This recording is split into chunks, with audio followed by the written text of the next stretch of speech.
So listen up, keep your ears to the ground. Don't go getting mistaken now. I'm the dude with the don't care crown, and I ain't gonna be taken down. I ain't letting my spirits down, cause ain't much matter that much I found. I'm the dude with the don't care crown, and I ain't gonna be taken down.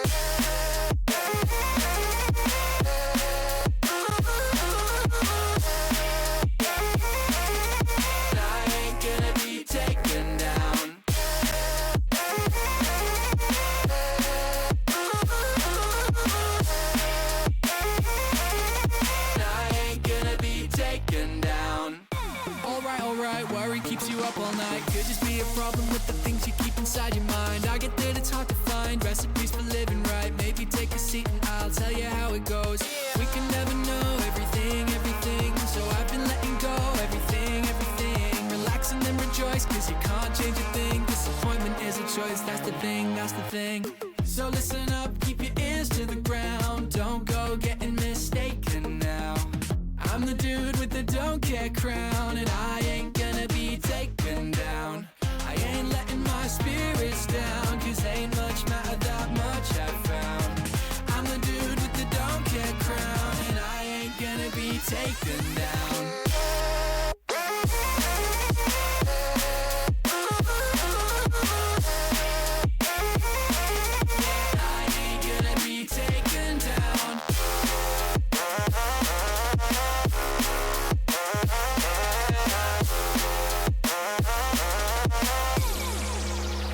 Choose something to believe in. You know we give life its meaning. Oh, if I search my feelings, I don't know. And it's beyond comprehension. You know I don't sense the tension. Oh, in place of redemption, I let go. Well, I spent so much time with the don't care crown that I don't care how it's been weighing me down. And it can't be opening my heart now. I'm feeling nothing at all. I ain't letting my spirits down, cause ain't much matter that much I found. I'm the dude with the don't care crown, and I ain't gonna be taken. Don't go getting mistaken now. I ain't gonna be taken down. Ain't much matter that much I found. Oh, I ain't gonna be taken down.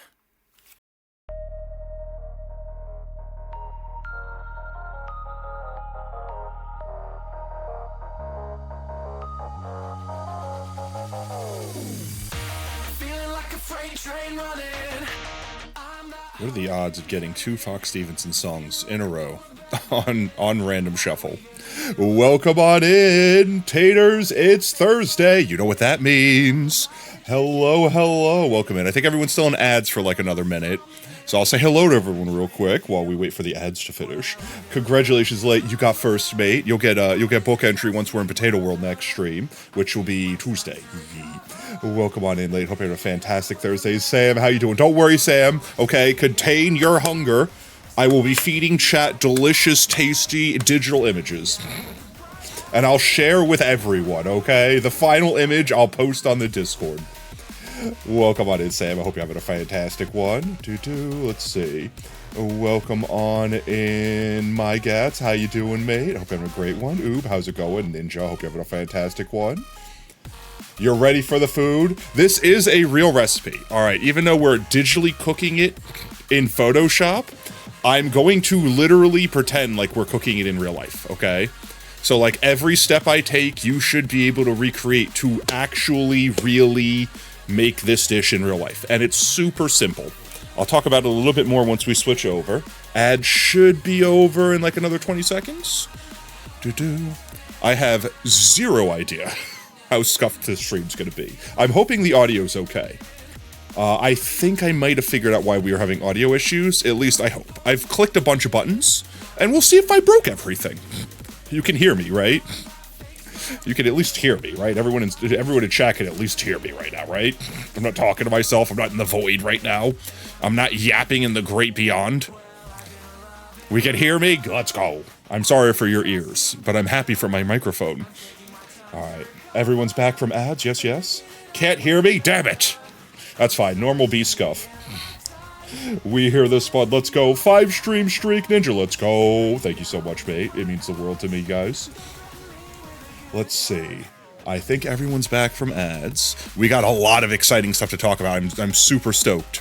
I have some stuff we have to yap about before we go grocery shopping. Because yes, chat, we're gonna go grocery shopping on stream and get all the resources we need to cook our dish. Just like I said, we're gonna pretend like this is a real thing. We're gonna get everything first, and then if we don't, that means we have to go back to the grocery store. And we don't want to go to the grocery store while we're cooking, so we're gonna get everything up front. Guess what streak you have? 67. Ah! Is it actually, though?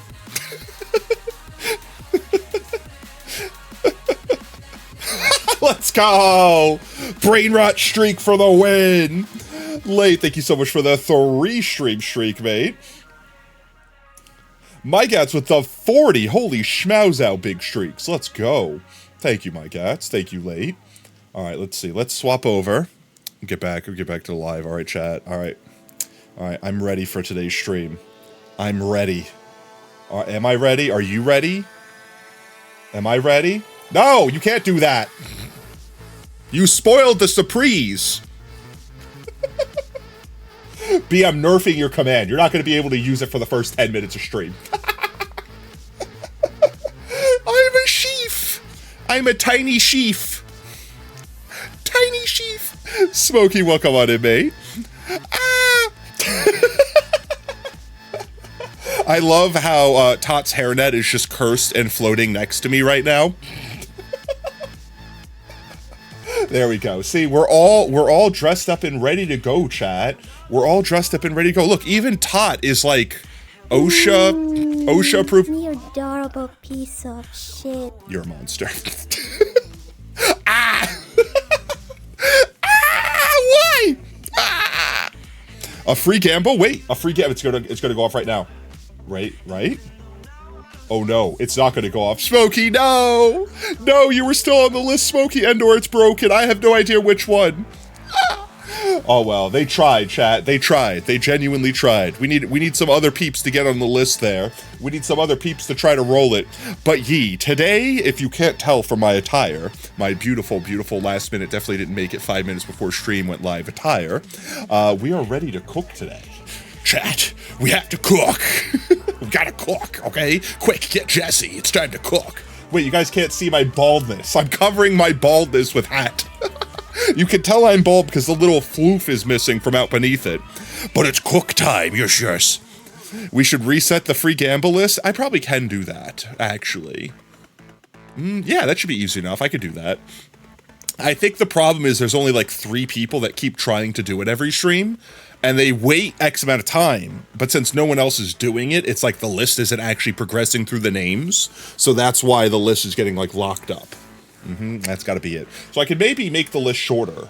Instead of making 6 names, I could do 3, maybe, something like that. I don't know. I also don't want people to get on top of it and then also like break my Gats bank account. You did it once, you know you're likely still on it. I mean, I could check the list. It doesn't have to be a mystery. I could just go look at the list. Here, let's see. I will literally dox the list. Chat, are you ready? I'm going to dox the list. Okay, here. It should be in the commands folder? Yeah, right here. freegamblelock.txt. Brev is on the list. Hun is on the list twice. B is on the list. Crystal's on the list. And Smokey's on the list from today. Smokey, you were almost not on the list. I bet you were top of the list, and you pushed yourself off and put yourself back on it.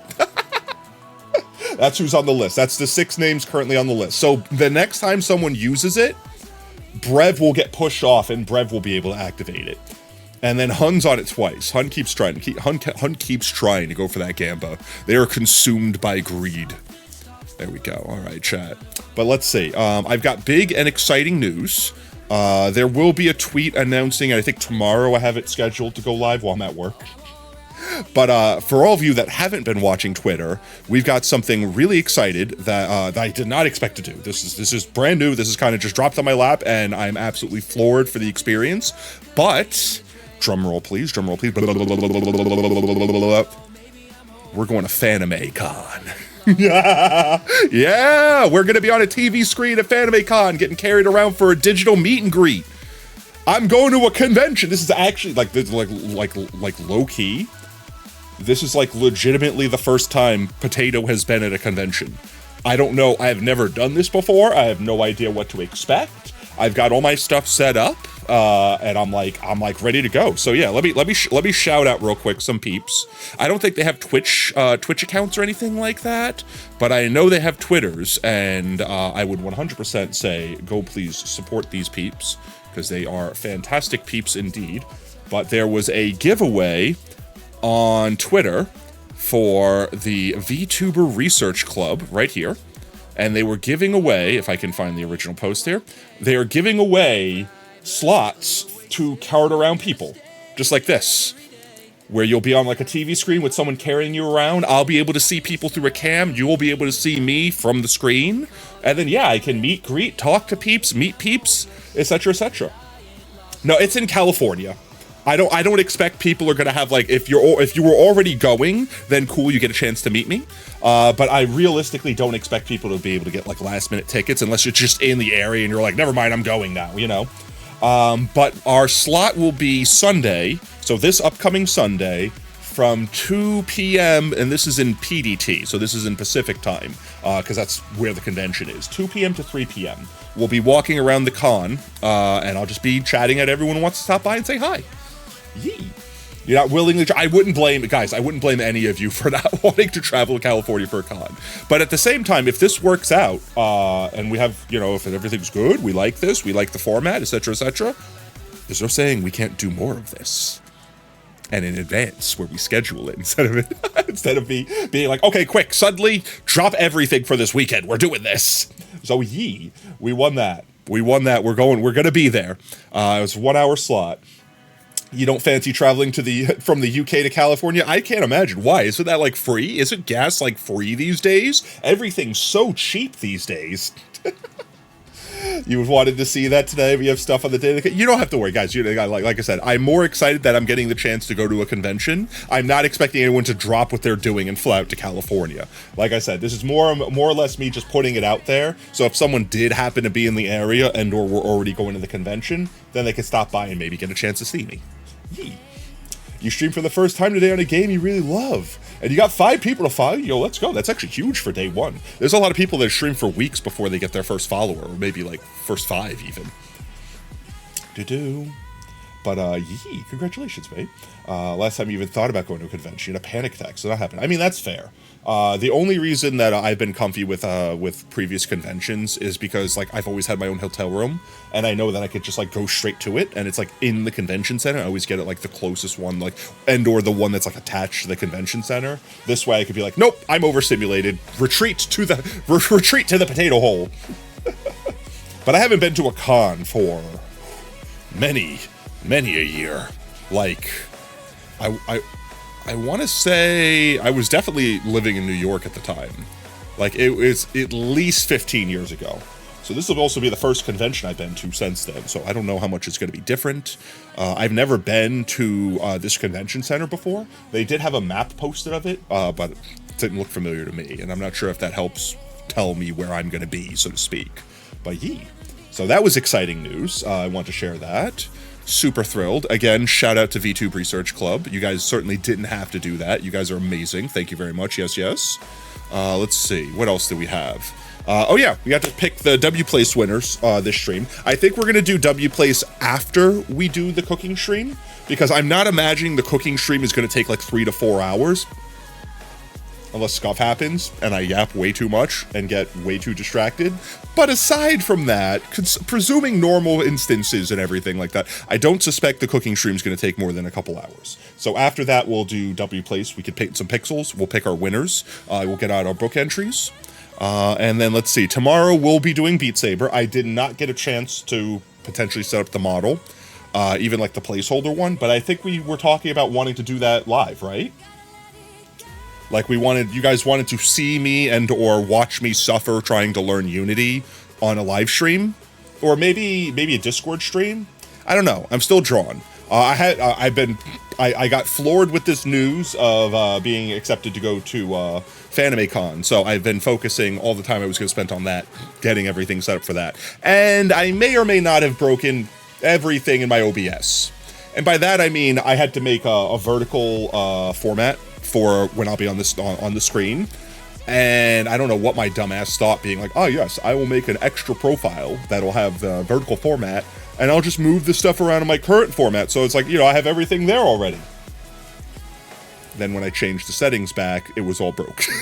Because all I did was change the settings. I had a profile for the settings, not for the scenes. And the scenes are the things that I broke. So I had to like completely remake, like almost from scratch, completely remake this scene that you're looking at right now.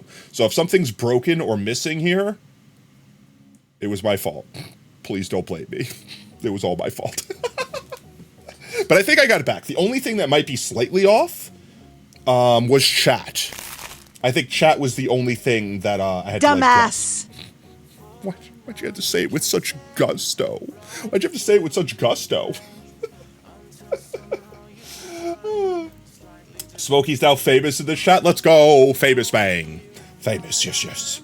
But let's see. Aside from that, the You Laugh, You Lose is next week. So if you guys have other submissions or extra submissions, there's still time to get them in.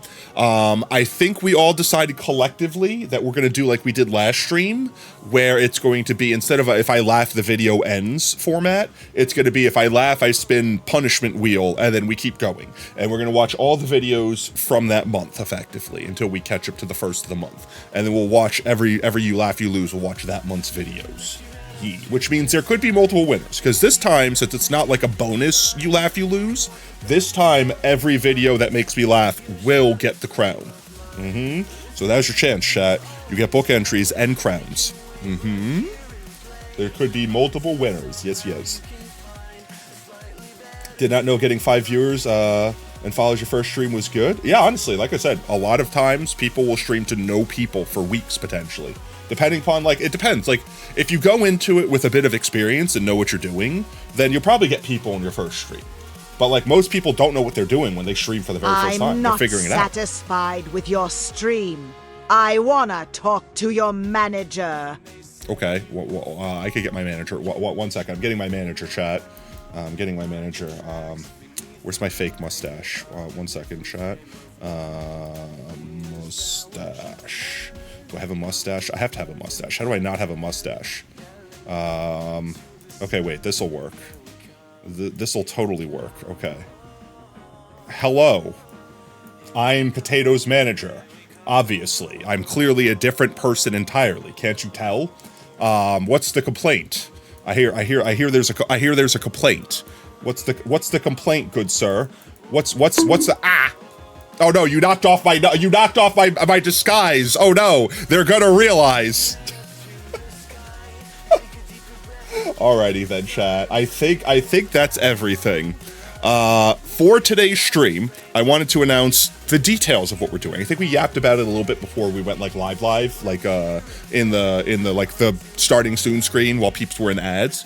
For everyone that has no idea what's going on, today's stream, we are cooking a very real dish. And actually, this dish is kind of near and dear to me. It's the first thing I cooked, like probably when I was like 10 years old, like actually. Like I'm not, this isn't like part of the bid or anything like that, legitimately.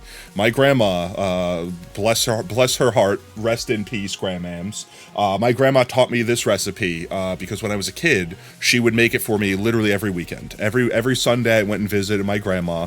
And as a kid, you know, you always sit there and be like, oh, I want to do other things. I want to play video games and play with my friends. I don't want to go visit grandma. We could visit grandma anytime. But as I got older, I was really appreciative for my dad for like making me go effectively, like literally making me go. Because once you get older, you realize you're not going to have as many weekends with grandma as you might want. One day, you're not going to have any more weekends with grandma. So I really appreciated having the time I had with her. And I you know, it always happens. But I really, really wish I had spent more time, learned more things from her. She was a wealth of knowledge. She was an amazing cook. But I mean, like, Italian grandma, I mean, come on. It's literally like, it would be a crime if they couldn't cook. But yeah, so my grandma would make this dish for me literally every Sunday, and I would eat it until I literally could not eat anymore until she ran out of ingredients. And there was never a fancy name for it. I had never seen this recipe exist anywhere else on the internet. But this was like almost like a struggle meal. Like you could literally do this for like pennies, so to speak. All it takes is potatoes and eggs and then some seasonings and maybe like a little bit of olive oil. That's it. And you can make a really filling meal. Crystal, welcome on in, mate. Welcome on in, Raiders. We're getting ready. You joined at a perfect time. We're about to start cooking. Yeah. What are we off to? Doing some Persona 5? Yee?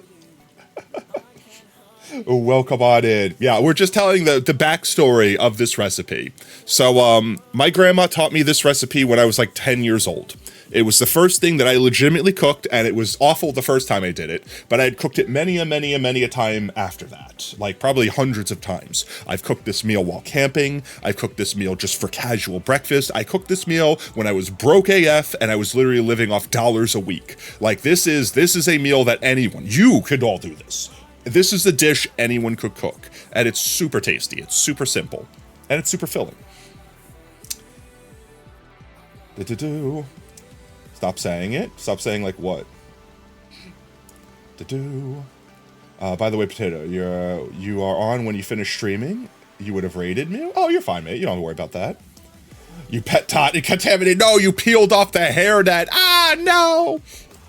But with that said, chat, the first step in cooking any dish is going to be grocery shopping. We're going to have to go to the grocery store in stream and pick up everything we need. And I'm going to try to treat this like I'm actually cooking, like for real. Like we're really cooking this in real life, all right? As if we're simulating cooking this in real life. So we're going to go to the store, get all the ingredients, and that's what we're going to have to deal with for the rest of the stream. We're going to wash everything, prepare everything, slice everything up. We're literally going to go through all the steps. This should be something that you can effectively do to actually cook this meal yourself. Chat, thank you so much for the hydrate. B, thank you for watering your streamer. Chat, eat your water. It's good for you.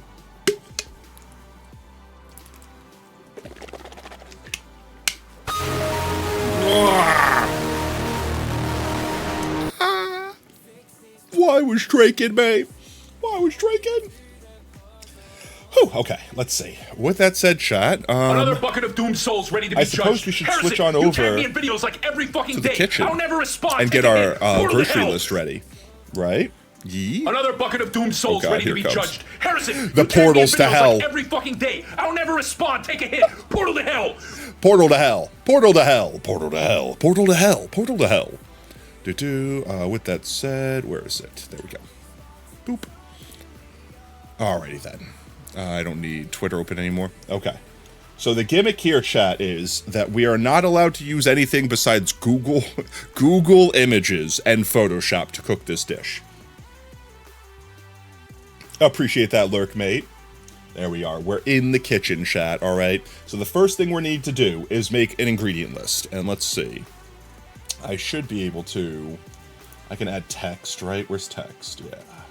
Text. Create text. There we go. So the first things we need. Potato. That's way too big. I need that to be like 1,000,000 times smaller. Holy crap. Where is size? Where's size? Why is no size? Why potato? Potato big. Potato large. We'll get an outline going so that it's a little bit easier to see too. There we go. It's a little bit easier to see. Maybe 4 thick. There you go. Potato. Potato and eggs. Recipe. How do you spell recipe, chat? Reci pie. There we go. Let's make that a good bit smaller. All right, that's too small. That's microscopic. Holy crap. Recipe. Got you. English is so broken. Recipe. Okay.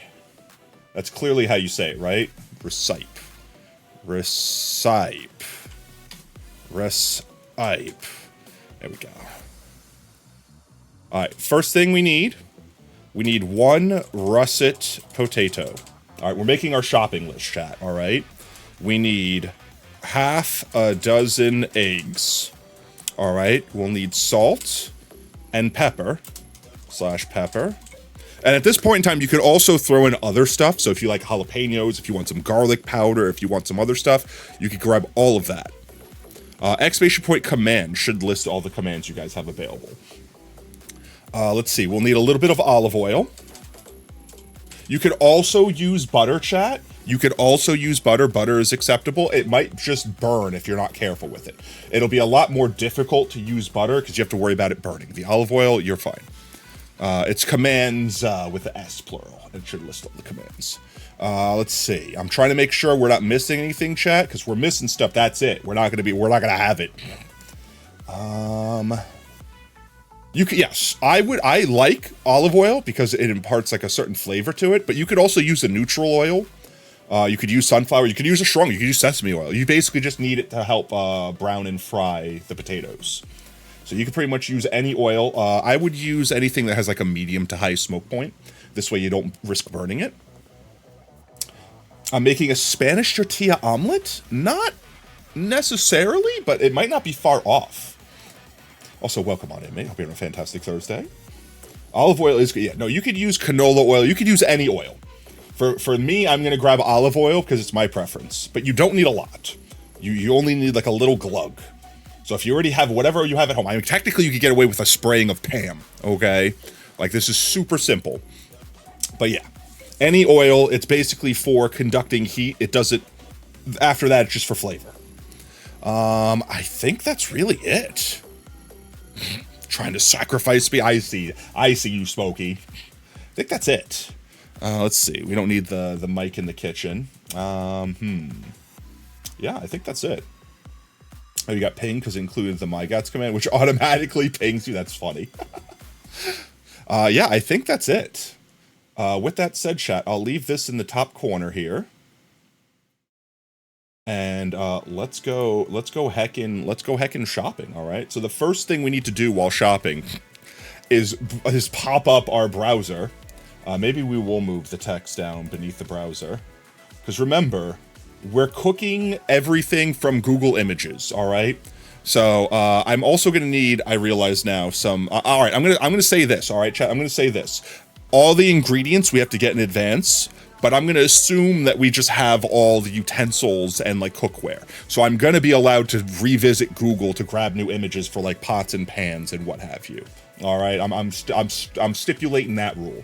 But once we get the potatoes and stuff like that, that's it. All right. Larry just completed a quest when you killed an alien fish for ancient descendants of generations of gamer bros, and they thanked you by suggesting you should host a cooking stream.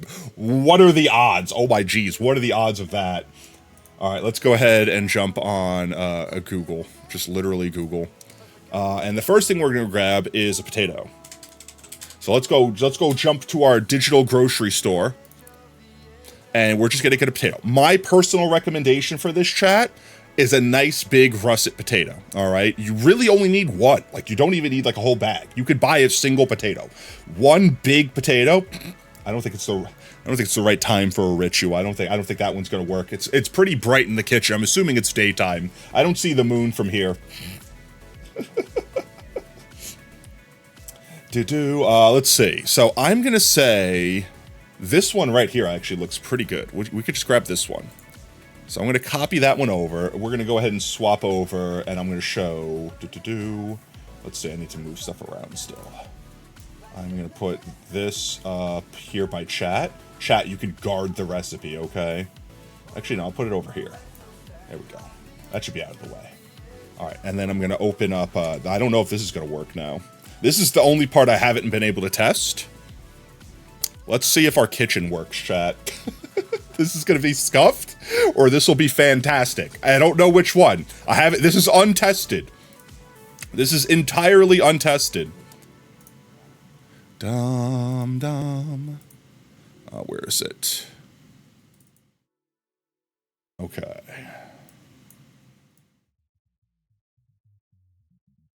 And like this? Okay. All right, let's see. Pray that it works, chat. Pray that it works. Where is it? Where is it? Okay. There we are. We're in the kitchen, okay? Look. We are in the kitchen. We are so fully in the kitchen. And look, I have a hand. That hand looks really big comparatively. I have a big hand, chat. Look at this. We've got hands. All right. Well, with that said, we can go ahead and add our potato. That's a really big potato. Boop. There we go. Get rid of all the white on this potato. We just want the potato image itself. There we go. All right, and we're gonna go ahead and just make the potato a little bit smaller. There we go. That's a nice spud. All right, we're gonna put that spud right up there. We'll save that spud for later. Okay. All right, and the next thing we need, it's on our shopping list, are eggs. Okay. So let's see. We need eggs. Carton of eggs. Top view. I think we'll. Yeah, like this. Okay, so we're gonna go ahead. I'm gonna grab the empty carton. I think this will be worth it. This will be worth it, chat. We're gonna grab the Shutterstock carton of eggs, and we'll fill it. We'll fill it up. There we go. Just get rid of all this extra white around the edges. Don't mind me. That's the wrong button. That's not the eraser. There we go. All right, carton of eggs collected. I'll put those up there. I know you guys can't see them. Boo-boo. Smokey gave themselves a shout out and it worked? How did that work? There you go, self shout out. I don't think that was supposed to work. We'll definitely be nerfing that between streams. All right, with that said, we also need some eggs. I think I could just grab this right here. Let's see, copy image, and we'll put it in here. And then I'll just do this. I don't know how well this will work. We'll just cut an egg out of here. Like this. And then in here. Boop. Like that. They look like ping pong balls. And then we'll just duplicate that 6 times to make the 6 eggs. 3,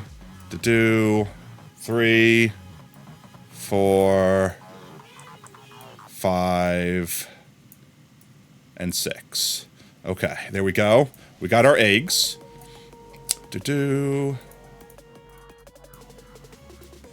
All right. Now we need salt, pepper, and then olive oil. All right, let's see. Pinch of salt from above. I mean, that almost worked. Let's see. I just need like a bowl of salt. How about a bowl of salt? Yeah, that works. That's perfect. Right, this right here. You know Sonic the Hedgehog? No, I don't. I've never heard of them before. That's crazy. I'm just learning about Sonic right now. All right, let's grab it. Put it in here. That's actually the perfect size. You don't need a lot of salt, chat. You don't need a lot of salt. There we go. We'll just move that to the side over here. We'll get a bowl of pepper. That should work. Copy. Paste. Look at this. This is glorious, chat. Nothing could go wrong. We're on a roll. I do want to set my sensitivity to not stupid, but I'll do that in a minute.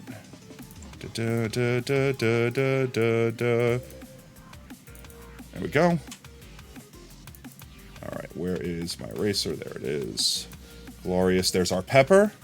All right, let's see. And then we just need olive oil, right? I guess like a cup of olive oil from above. Yeah, that works, right? We'll just take this one. This one should be fine. We don't need a lot of olive oil. And also fix the stupidity of this. So my sensitivity is too high and also too low at the same time. It's crazy. Don't mind me just quickly photoshopping the crap out of it. Glorious day. There we go. So a little bit of olive oil. All right. I think that's it. We got olive oil, salt, pepper. We got our eggs. We got our potato. I think we're done shopping. Jasper, welcome on in, mate. Let's see. Let me get all the ingredients so that you guys could see them. Don't forget to hydrate using Advanced Jade. Use code POTATO for 10% off. I can't talk now. You've stopped me from being able to hydrate. I'm incapable of hydrating now. You tell me to hydrate and then you literally gag me.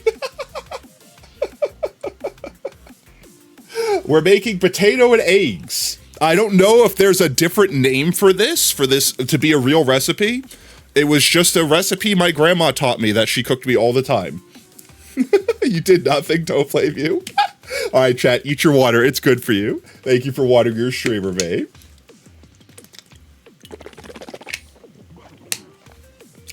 You did everything. I did nothing. All right, let's see. First things first. All right. We have everything we need. This should be everything we need to cook this. It's not a lot of stuff, chat. You don't need a lot of things, all right? It's super simple to do this recipe. The first thing we're going to do is we're going to take our big, chonkin', heckin' massive russet potato that I definitely didn't lose track of because... Hello? If it doesn't have a name yet, we can call it Potty the Special. We could. I've always just called it potato and eggs, which is kind of like calling, like, some fancy sundae, like, ice cream and chocolate sauce. You know what I mean? Like, it's just like the ingredients that are in it. But I've seen people describe this as almost like a potato pancake, but it's not. Because I've had potato pancakes. Those are fantastic. My Photoshop is frozen? Question mark? I can't access... Why is Photoshop being stupid? I can't click on stuff. It lets me click on it now. Why can't I change my layers? Hello? What is happening? 1 second. I'm casually breaking everything, chat. It won't let me click on stuff. Oh, that's why. I was transforming something, apparently. Okay, there we go. We're good. No scuff. We're fine. Just rename this potato. All right. So first things first, we take our potato. Wait, I need water, chat. 1 second. We need to get some water real quick. Water texture. There we go. I said everything we use, we're taking from Google, okay? Everything we use, we're taking from Google. When I said it, I meant it. I meant it, chat. All right, let's go back over here. All right. There we go. Some glorious, glorious water. We'll make it a little bit transparent. There you go. You got to wash the spud, chat, all right? So you take your spud, you wash it and scrub it real good, all right? I know we're going to peel the skin of it off. I understand this, but potatoes literally come out of the ground, okay, chat? They literally come out of the ground, okay? You have to wash them. At 20 bottles of wine. I mean, we could. I mean, you probably could do something really fancy with this. Guys, you have to understand, this is the most basic version of this recipe. Like, you guys could take this and add so much to it. You can add so many ingredients to it. You can add so many, like sauces or relishes or whatever. Like, it's really, the sky's the limit, all right? I'm giving you the platform. This is like a struggle meal. Show me the resume to prove that you're qualified to be a chef. Perfectly timed fa. Look. You have to believe me. Okay, look, you have to believe me. I'm a certified chief. Yep, certified chief. I even know how to pronounce it correctly. See, a lot of people say chef. That's just not right. You see, the X is silent. All right, so wash your spud up. Make sure it's nice and clean. Get it nice and scrubbed. You don't need to use soap.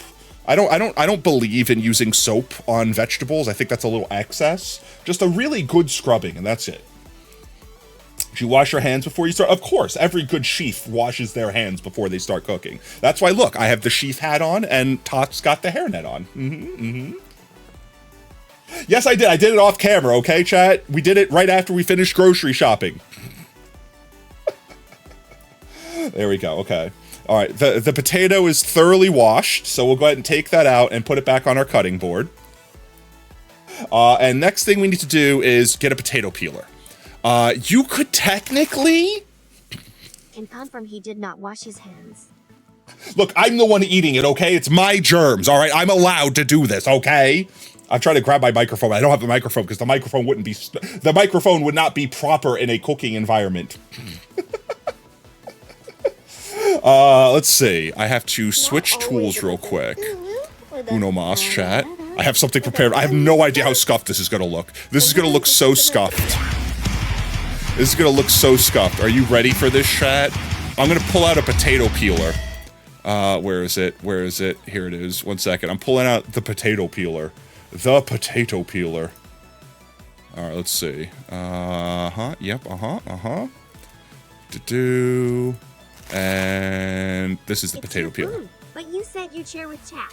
I did say I would share, so you're going to eat a little bit of my germs, chat. It's fine. It'll be acceptable, okay? They're an acceptable amount of germs. I promise no one else will talk into a sentient talking potato shaped like a fox. Probably. I'm not legally liable on whether or not... I'm not legally liable if chat turns into a collective spud entity. Alright, you're gonna make me patch that live, Smokey? Smokey, you're giving yourself a free shout-out already. I will patch it live. There's no acceptable amount of germs in my food, but I'm also made of potatoes, so it's the same amount. I'm just the food. When I was washing the potato, it washed my hands.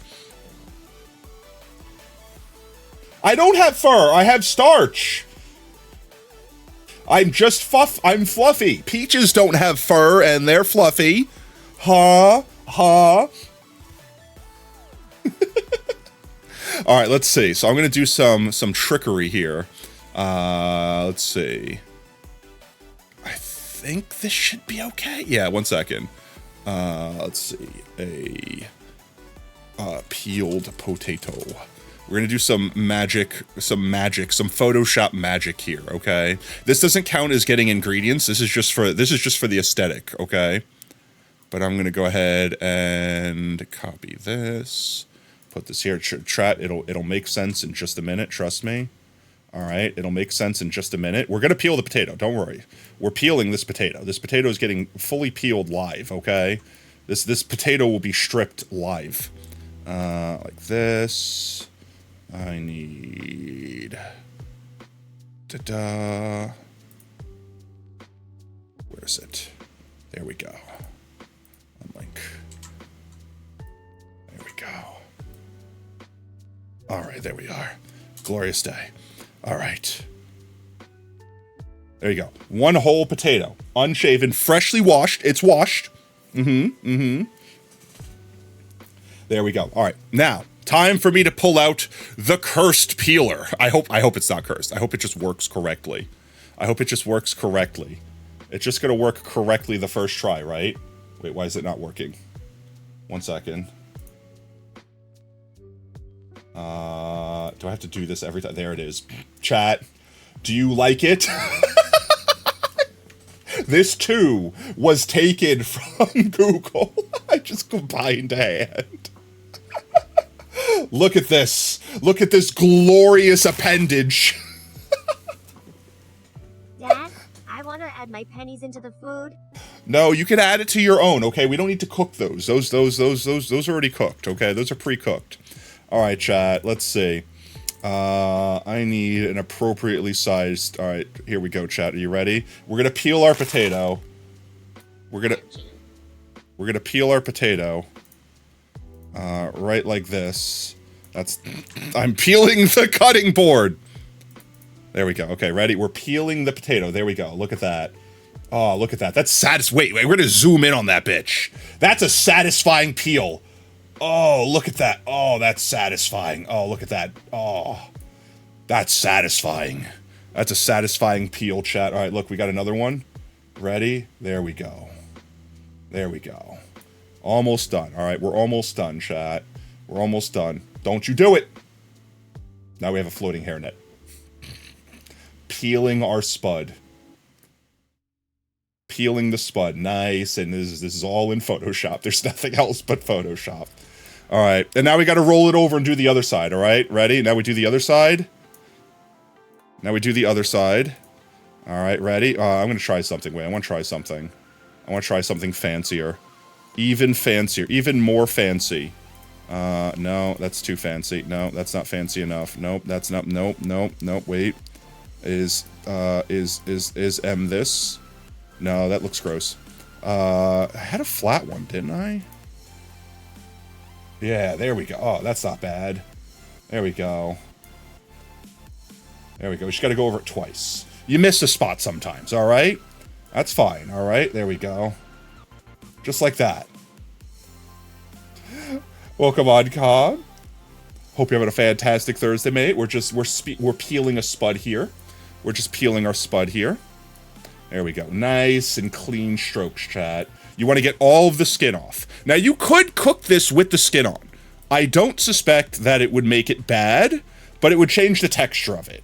So I would suggest doing it peeled, and then if you want to try it not peeled, feel free. There we go. Almost done with a glorious peeled spud. There we go. Just a couple more times. There we go. Beautiful, beautiful peeled spud. One is really all you need. One, like this recipe here will literally make enough for like 4 people. Or 1 me. You like, no, that's what I said. I personally think the potato skins are the best part of the potato. Like, actually. Like, all of the flavor is in the skin. But for this recipe, the skin will change the texture. So it might not be desired. All right. It might not be desired. All right. There we go. So the next thing we need to do, chat, is we need to cut this potato up into, I want to say, not too thin, right? You don't want potato chips, but you don't want them too thick. Effectively, you want them like maybe 2/4 thick. We're making a biohazard because I washed my hands. Chat watched me wash my hands. They watched me wash my hands when I washed the potato. The same time I washed my hands. I did. They were in the water with the potato, obviously. I did. I did use. Soap isn't real, okay? It's a fig Newton of your imagination, okay? The soap would have altered the taste of the spud, all right? We're pure in this household, okay? I don't believe on using soap on the vegetables. I don't.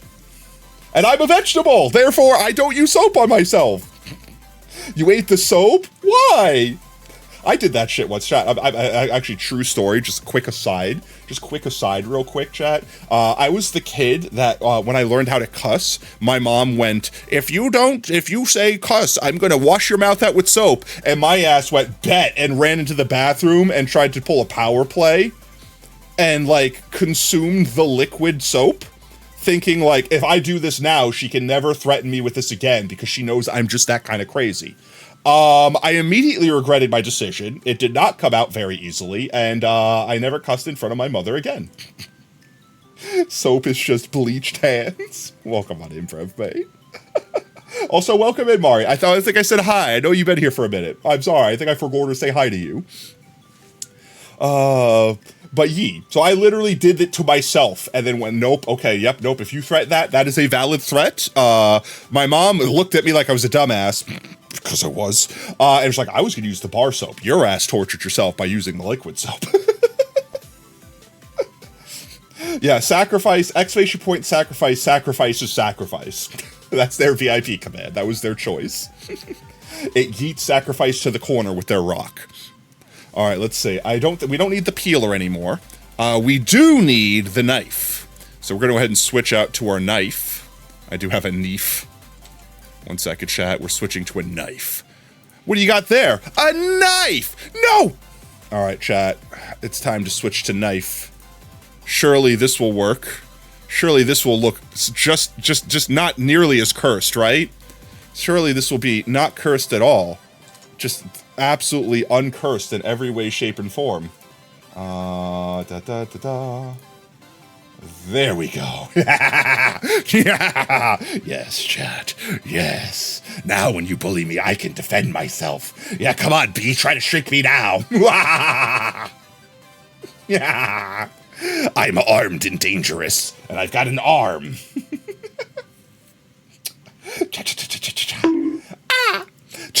Cha-cha-cha. All right, chat. So, like, the idea here is you want to make nice, uniform, thick cuts. Whose arm? Mine. I might have stolen someone else's hand because it was holding a knife that I needed, but it's attached to me now. If you hold someone else's arm, you're armed. If you remove someone else's arm from them, are they disarmed?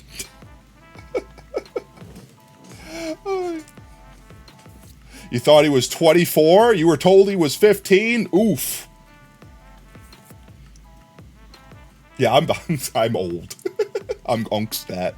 I'm unk status. Oh my god, he's old! I'm unk AF for real, for real. Let's see. We're gonna go ahead and do this. So let's see. Our first cut, you can cut the tips off if you want, chat. You can cut the tips off entirely. Where is it? 1 second. Talking about cutting the tip. And meanwhile, I need to do this. There we go. Okay. But realistically, we'll just cut the tip off and we'll put it over here. And we'll just cut a nice... So, like, I'm trying to say, like, maybe about that thick, right? You don't want it crazy thick. You don't want it insanely thick.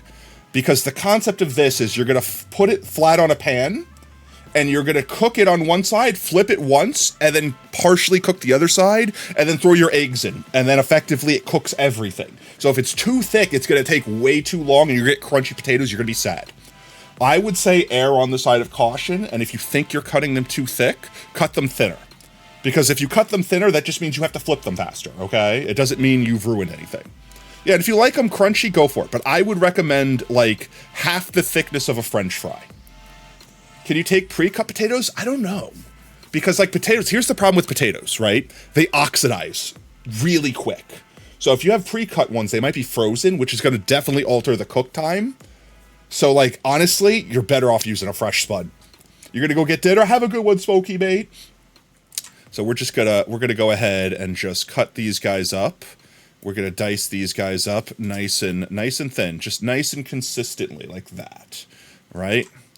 And if they're a little bit off, that's fine. You just don't want them to be crazy off. Like if you made one this thick while these are that thin, then that's gonna be a problem. Even if you cut them a little too thick, just make sure they're all the same thickness. Like, get them as close as you can. They don't have to be perfect. If there's one a little bit thicker than the other, that's fine. It doesn't matter how wide they are. It just matters how thick they are. So just keep cutting your spud up. Nice and easy like. Nice and easy like. There we go. Yeah, just like that. Cut up your spud. Now, keep in mind, one spud, your pan won't be big enough to fit an entire spud. Like, you could just keep cutting and cutting and cutting, and if you, let's say you have enough potato with only cutting half potato, you could try to wrap the potato up and save it for later, but like I said, reasonably, this thing's gonna, like, get brown and nasty if you do that, so I say just, like, cut it up or mash it, or make something else with it entirely. How small is your pan? Well, you don't understand, when you slice a potato up like this, and you turn the circles on their sides, it takes up a lot of space real quick. Eat it raw like a chat. I've done that before. I've eaten raw potatoes. It's not recommended, but you could totally do it. And you just cut it all up. Let me just finish cutting this spud up. Look at me. I'm cutting it like a true sheaf. I am a true sheaf, chat. Oops. There we go. See, if you get them a little bit off, it doesn't matter. The concept is you want them evenly cut. As close to even as you can get. As close to even as you can get. And at the end of the day, if you cut them up and you have one that's too thin, one too thick, you just don't use that one for it. You could cook it up for something else later. You can mash it up, you could just boil it, you could do whatever you want with it. I mean, no, be fair. You're using like 3 pans of your stove at once. I mean, you could do that too. I mean, this is a simple thing. You could probably multi-pan this bitch if you really want to. But the other thing is it's quick. So you could also probably just cook one, then do a second one and do a third one. Like you just like keep like go back to back. That's what my grandma used to do. She would literally cook a pan's worth and then just while I was eating it, cook another pan's worth. And I literally inhaled the thing before she finished it before I could finish inhaling it. Like this is incredibly quick. I would say that this dish, like once you start cooking it, maybe takes 6 minutes to cook. Like it's super fast. It's all in the prep. Once you have everything prepped, you're good to go. I mean, that is fair. If you're cooking for someone else. Almost done here. And like I said, I would recommend that you don't use the tips because they're going to have like a weird cooking time. They're not going to sit flat on the pan is really the worst part, is because when you put the one side down to the pan, it'll cook great. Then you flip it over and then like you're going to get part that's not going to get that nice like Maillard reaction, like that nice browning. So cut as many pieces as you can. And then I would say just discard the tips. You don't have to throw them away. You could use them for something else, but I'm going to say you don't need them. There you go. We have our nice sliced up potato slices, which we're going to need to be round. So I'm going to go ahead and modify these guys a little bit. Let's see. We'll take this boy right here. And we'll do this. I don't know how this is going to work. This is going to look scuffed. This will be fun. 1 second, chat.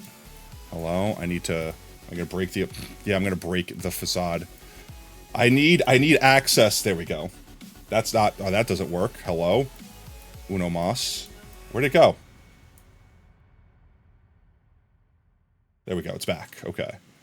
I need to access the commands, like the top bar, but I can't when this thing's full screened. And if I don't full screen it, it's tiny and stupid. Maybe I can do this, and then go like this. Does that work? Yeah, that works. Okay, I'm fine with that. Okay, there we go. We're gonna puppet warp this, chat. We're gonna puppet warp it and see if this will work. This will be fine. This is gonna be so scuffed. I'm gonna make it round. Because of a program error? Could not complete your request because of a program error. What? I've never seen Photoshop tell me that before. Ever. Why? Alright, my Photoshop literally isn't working right. It's because I didn't wash my hands. Photoshop detected that I didn't wash my hands. It says, could not complete your request because of a program error. I have never seen Photoshop say that before. Okay, how about this? Transform warp. Surely we could do this. There we go. That'll work. We'll make this work for us. Chat, we'll make this work for us, okay? This will totally work just fine. We're flipping them on their side, okay? That's all we're doing right now. Alright, it's the same exact potato. It's just now it's flat. Instead of being like top down, it's laying on its side, okay? There we go. So now we've got our potato discs here. So look, it's the same size, it just laid down. See how much space that takes up? Like it takes up a lot of space. Like chat, you don't realize what a cross section of a potato does. All right, let's see. We're gonna need to grab a pan now. Let's see. We're gonna grab our cutting board and we're gonna slide it over here with all of our potatoes. We're definitely keeping all of the potatoes on it, obviously. And we'll bring it over here. Slide it over to our... We'll slide it over to here. And... That's my cutting board. I could turn my cutting board this way to fit it on the screen. Chat, you're just blocking a little bit of the ingredients. That's fine. Alright, let's see. We don't want to burn the cutting board. I lost my potato slice. Let's get our olive oil here. Let's get our salt and pepper here. There we go. Glorious day. All right. And the eggs are still there. The eggs are just off to the top left. You got to get some sleep, Mari. Thank you for stopping by. You get some sleep, mate, okay? You just assume demon. All right. The next step, chat, is before we start cooking, we're going to get like a Pyrex container. It doesn't need to be Pyrex. It could just be a bowl. In fact, we'll just get a normal bowl. Top down bowl, empty. And we're just going to grab a normal bowl. Copy image. And we'll paste this image here. And we'll say a slightly bigger bowl. Think of it like Pyrex sized. All right, we got to fit our eggs in it. That's effectively all this bowl is going to be for. Why is this image so grainy? There we go. Perfect. Have some minis. Have some ditties. Thank you so much for the some crumbs, minis. Mari. Night, night. Have a good night, mate. Let's see. Why can't I move? Huh? Oh. Hello? What's happening? Am I lagging? I'm lagging out here? Okay, there we go. All right, real quick, we're going to crack open our eggs into the bowl. All right. I don't need the knife anymore. I'm going to switch back to my hand, and I shouldn't have to switch tools anymore. Let's do this one last time. One more swap to hand.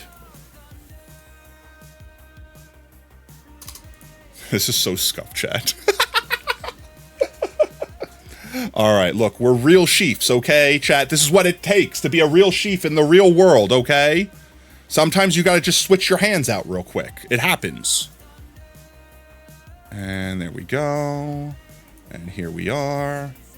And can I just do this? Will that fix it? It does. Okay, let's go. All right. Let's go ahead and grab us an egg. That's the wrong tool.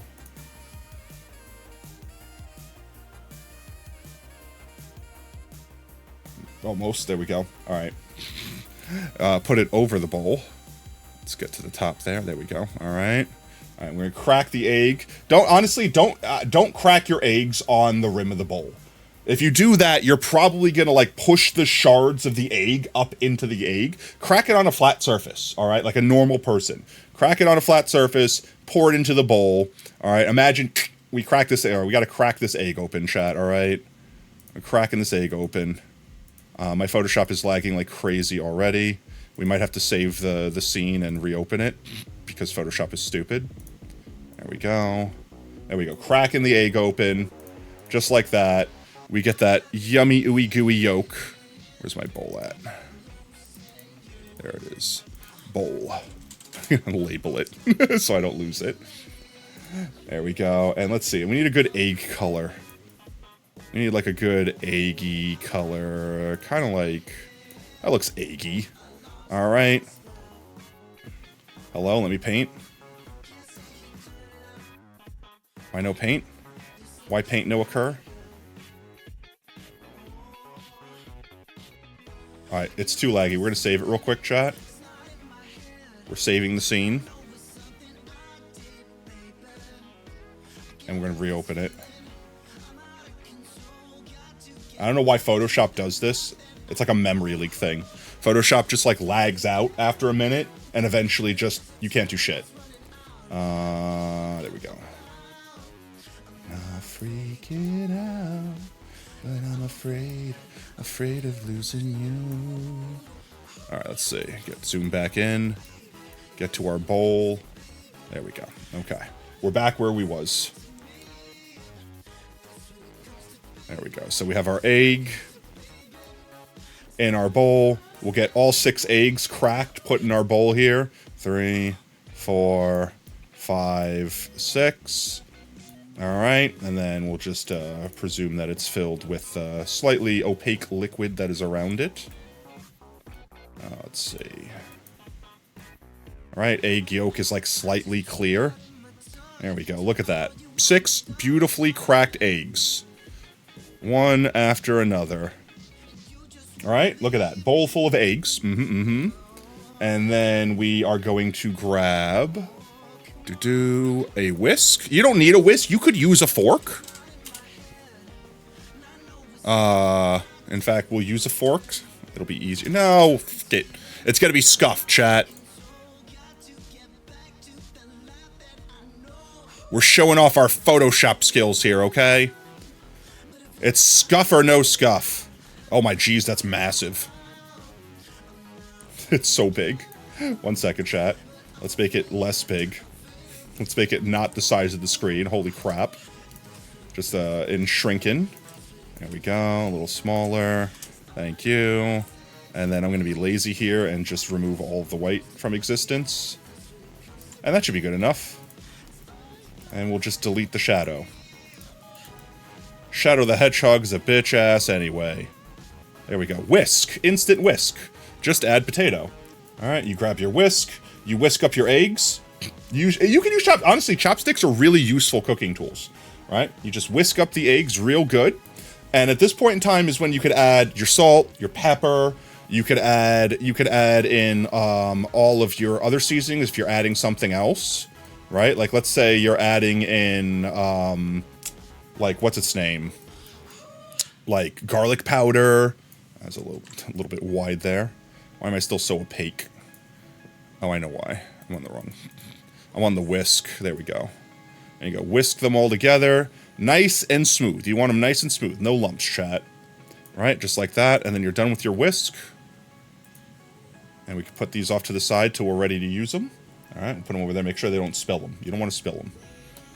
Let's get our egg off of... Where's the egg?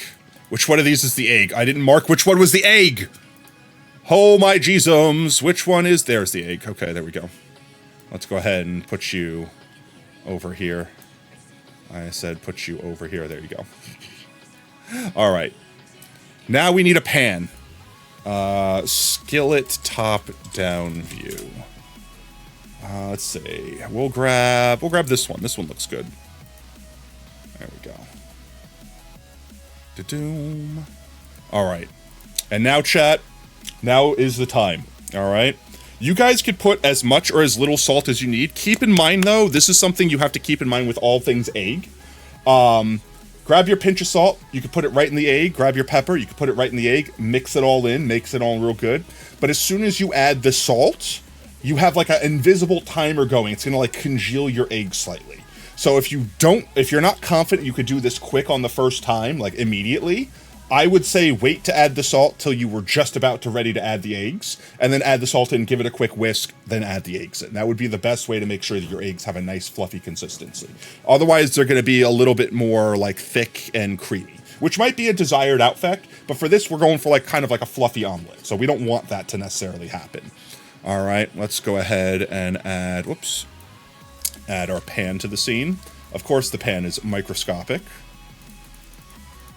Just remove all this white right there. And we'll make the pan bigger.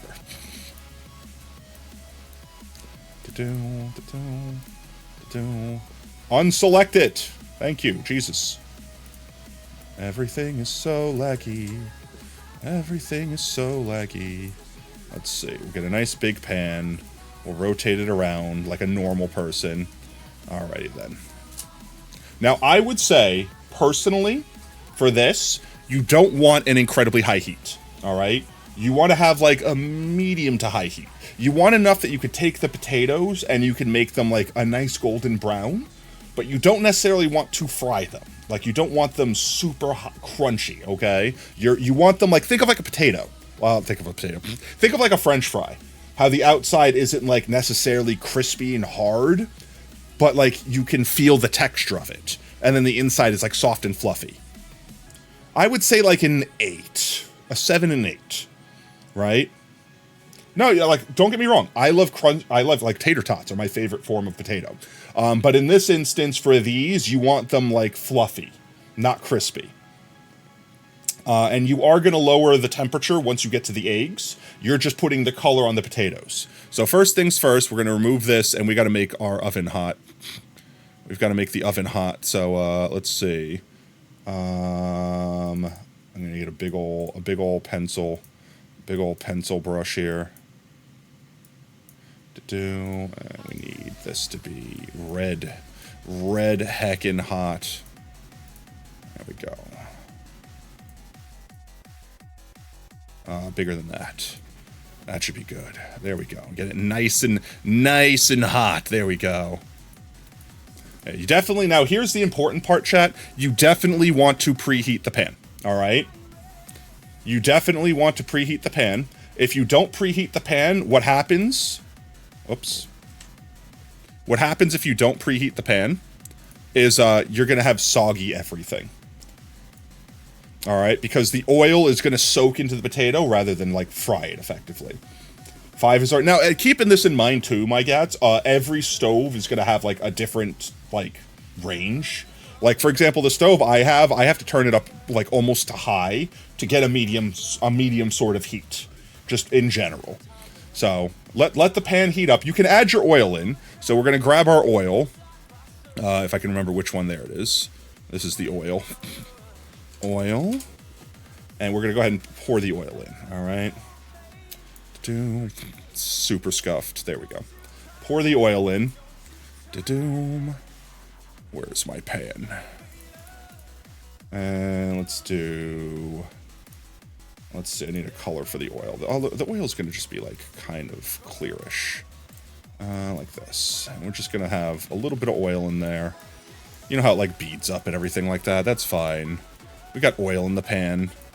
The pan is sizzling. There we go. Make sure you get your pan not ripping hot, but like I said, heat it up. All right. Let's do this real quick. Can I do this? Will this work? This should work, right? Yeah, there we go. Get your pan nice and hot. I would say if you're using olive oil and it's smoking, it's probably too hot. You don't want to hit the smoke point with your olive oil, all right? You just want to get the pan nice and hot so that when you put the potatoes in, you hear them, like, sizzling, effectively. You don't want them, like, frying. You don't want them, like sizzling. You just want them hot. Let's see. Is this my potato? We don't need the salt anymore. We don't need the pepper anymore. We used our salt and pepper. We used all our eggs. Let's see. Where's my frickin' potato slice? It's down here. There it is. Potato slice. There we go. All right.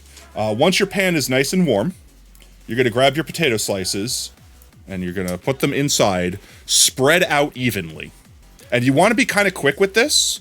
And you kind of, like, my recommendation is go from, like, left to right in the pan because you'll want to flip them in the same order so they cook evenly.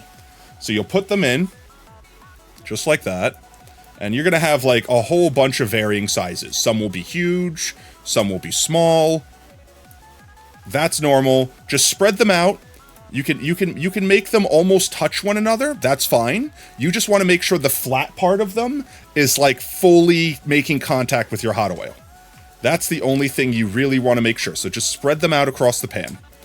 You just spread them out across the pan. You should have tons of potatoes. You're back? Welcome back, Crystal. Hope you're having a fantastic one, mate. Like that. You're just spreading out all your potatoes across the pan. Wherever they need to be, however big, however small.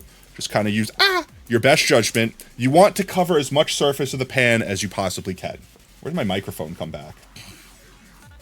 Oh, that's because I got shrunk. Tiny. I'm tiny. My microphone has infected the kitchen now, chat. We're just making more potato slices.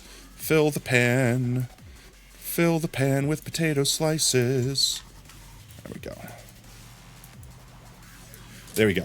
And you're gonna just let these cook. You're gonna leave them here for a minute. It's probably gonna take like maybe 1 minute. It's not gonna take a lot of time whatsoever. Effectively, what you're looking for, chat, is as these start cooking, like you don't want to keep flipping them back and forth. You want to leave them cooking on that one side. As you start putting, like, noticing that they're cooking, you'll see they'll kind of start turning like a little bit translucent. Like you'll just see them get like a little bit more transparent. And it'll start in the middle and spread out. Once the middle is starting to get transparent, that's when you know it's time to start flipping them. So you'll see them starting to become transparent, and then you could start flipping them over. Like as they get slightly more invisible. It won't take a lot of time. They'll just slowly start getting a little bit translucent. And literally, the first one you put in will probably be almost ready to flip by the time you put the last one in. So you can't use a pre-cut because in the States you got too many. Yeah. Like I said, I don't think the pre-cut potatoes would work. They would. You have to keep them all nice and spread out like this. Otherwise, you're going to get giant lumps of raw potato.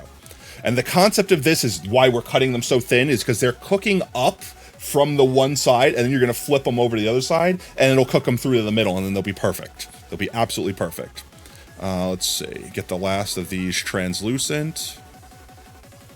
And some of them might cook a little faster than others. That's fine, because you're going by, like, the transparency. Now, if you're not confident, like if you've not cooked a lot of potatoes in the past, you could also get, like, a toothpick. And when you poke the middle where it's transparent or slightly transparent, it should just go in nice and clean. There shouldn't be, like, a crunch. There shouldn't be, like, a sort of texture. It should just stick into it, like you're stabbing a cooked French fry.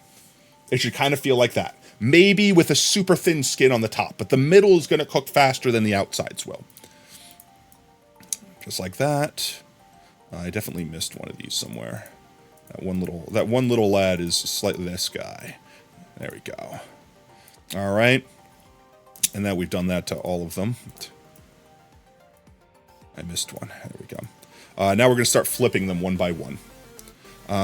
So let's see. Starting with the first one we placed in. So when you flip it over, you could use a fork. You can use chopsticks. You could use a spatula. Pretty much whatever tool you need. You just want to flip it over exactly where it is in place to the other side. For this, chopsticks are really useful because you can get a lot of control over it. But you could also use a spatula. Sometimes spatulas are really big and awkward, and it'll be hard to get to the middle ones. You could also just use a fork. I would be careful with using a fork if you're using a non-stick pan. You don't want to scratch the Teflon and, like, add the Teflon to your food. But let's see. We're just going to flip these over. And you'll hopefully notice that on the other side, they will be like a nice like golden brown color, right? There might be like a little bit along the edges that are like kind of crispy. So like, let's say you have like, I don't know, like a little bit of like browning. You probably have like a little bit of browning like in the middle. That's too much browning. I need like a nice dark color for this. Crispy. Like that. That might be a little too dark. But you'll notice that the edges will have a nice, like, crispiness to them. And then the middles will have a little bit. And effectively, you're going to do that to all of them. So let's do it to all of them. Let's make these guys. Can I do merge? That'll make it easier.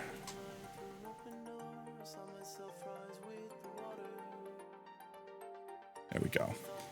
Well, nice and crispy. And then I should be able to do this. This will be a cheat. I should have done this in the first place. This, and this, and this. And will this work? Ooh, that works nice. There we go. You don't want them like burnt, chat. There we go. And then just like a... Why is freaking stupid lag is happening? I just do a little bit like that. A little bit like that. A little bit like that. Everyone gets a little bit of crispiness. You're just looking for that nice golden brown color. Just like that. As soon as you flip them over... It should be like a minute. That's the point where you grab your eggs and you pour your eggs right in on top. If you haven't added your salt already, add the salt in, give them a quick whisk, then throw your eggs in. But now we're going to grab our eggs. If I can find the bowl, there it is. And grab our eggs. We're going to bring our eggs over, and they're clearly going to be on top. And we're just going to pour the eggs right over. Where is my eyedropper tool? There it is. Definitely not throwing. Definitely not throwing. And they're just gonna fill over the entire thing. Just fill over the entire thing, just like that. Boop. And just like that. Mm-hmm. And you're just gonna leave it there for like 20 seconds.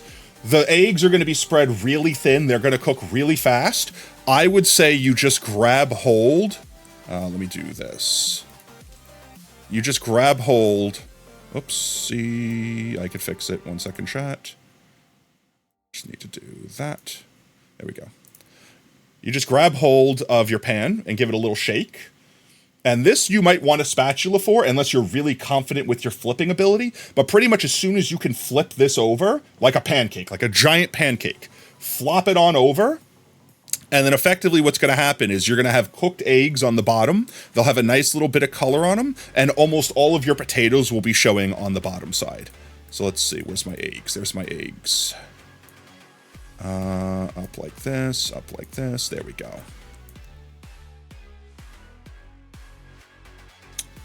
And then where is it?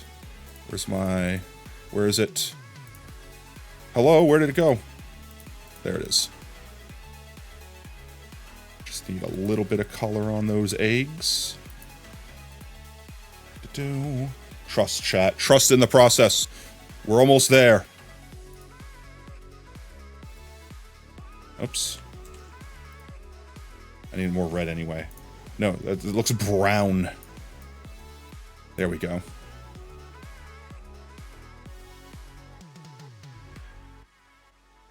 Hello? What are you doing? What are you doing to me? There we go. Okay.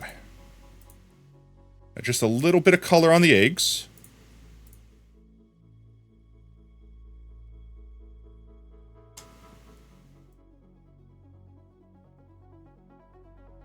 Bamf.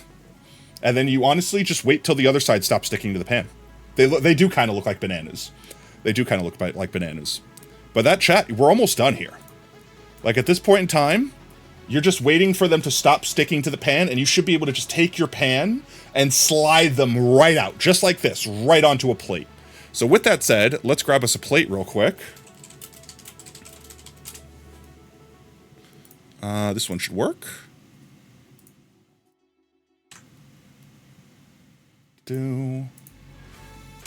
Bamf.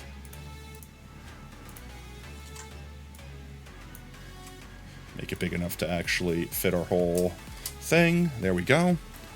And then you just slide it right off and onto the plate. Where are we at?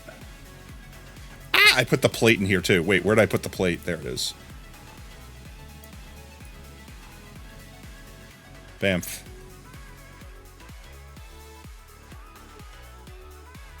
Oh my god, please. Why are you doing this to me? I know why I'm stupid. It's my fault, chat. There you go. Just like that. We could turn off the stove now. We don't want to burn ourselves with the stove. Let that, don't burn yourself. And then yeah, you could clean everything up. But I mean, chat, this is effectively the dish. Banana chips. Now these will get like baked into, like the eggs will wrap around it and kind of subsume it some. So I could definitely imitate that. Here, give me a second here. Like this, right? We'll just do like a little bit of, whoops, that's a little too powerful. A little too powerful there, chat. I need one of these. There we go. And we'll do like some of this. And I just need to be a little bit bigger. So like the eggs will kind of wrap around the potatoes in some places. And the potatoes will be like subsumed, like consumed by the egg. And I mean, that's effectively it, chat. I mean, you take this, you could just eat it as is. If you want, if you're a heathen, you can add like ketchup or Tabasco to it. You know what I mean? Like you can add whatever toppings on it afterwards. If you got bacon, you could throw some bacon on top of it. But I mean, that's effectively the dish. And you could just eat it with a fork and a knife, just like that. Like eat it like a pancake, eat it like an omelet. And if you season it, if you don't season enough, it's still tasty, but like you could always add salt to it afterwards. It's better if it's inside of it, so it's not like just falling off or whatever. Yeah, you could totally put it on bread. Like I said, you could put it in a soup. Like you can literally, if you cook the eggs long enough, like I like my eggs really fluffy, so I don't overcook it. But like if you cook the eggs longer, you could literally pick it up like you could a pancake, and you could like dip it into like a tomato bisque or something like that. Like you could go crazy with this dish.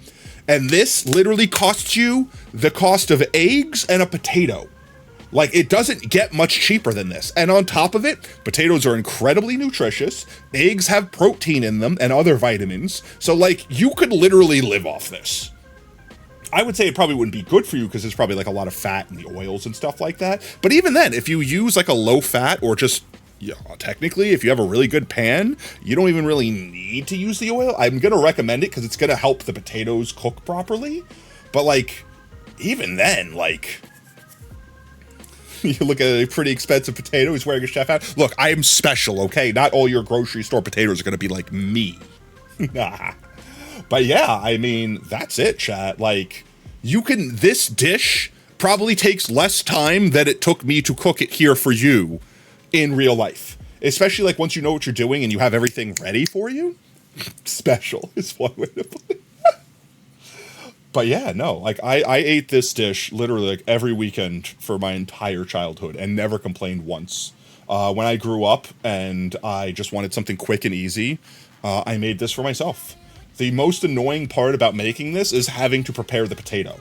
Once you've got the potato prepped, you're good. I mean, that's it. You're just golden. All right, chat. Let's plate this up proper. Let's plate this up proper. Plate held. I need a plate. There we go. We'll do this. This will totally work and not be scuffed at all, right? Where's my... I need everything. I need everything besides this plate. We're gonna remove the kitchen. We're gonna remove the cutting board. We're getting the Snapchat photo, okay, chat? All right, we're gonna take this. And then we could bring the kitchen back. Now the kitchen can come back, okay? Where's my cutting board? There it is. And where's the plate that I just brought into existence? Hello, plate? Plate? Where did I put the plate? I should label everything. Everything needs to be labeled. There it is. Plate. All right. Here we go, chat.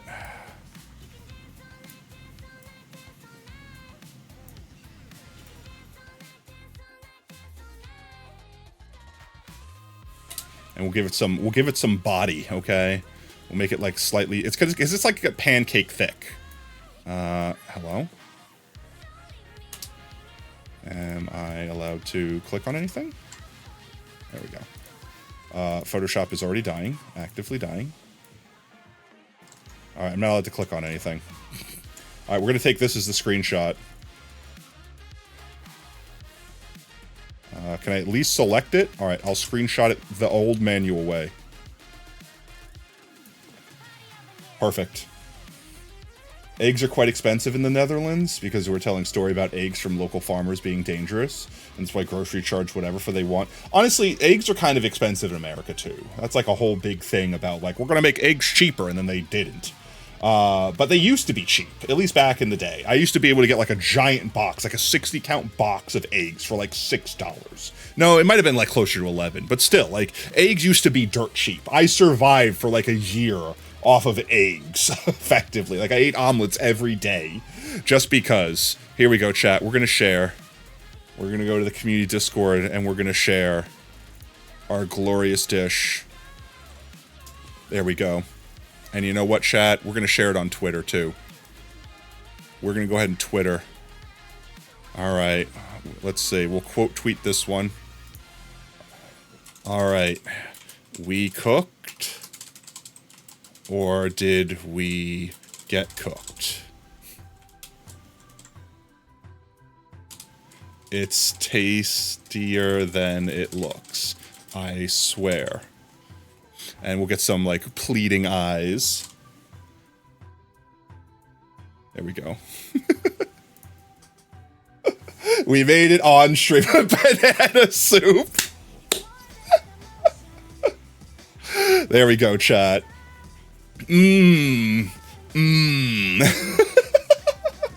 Masterpiece. Mwah. Chef's kiss.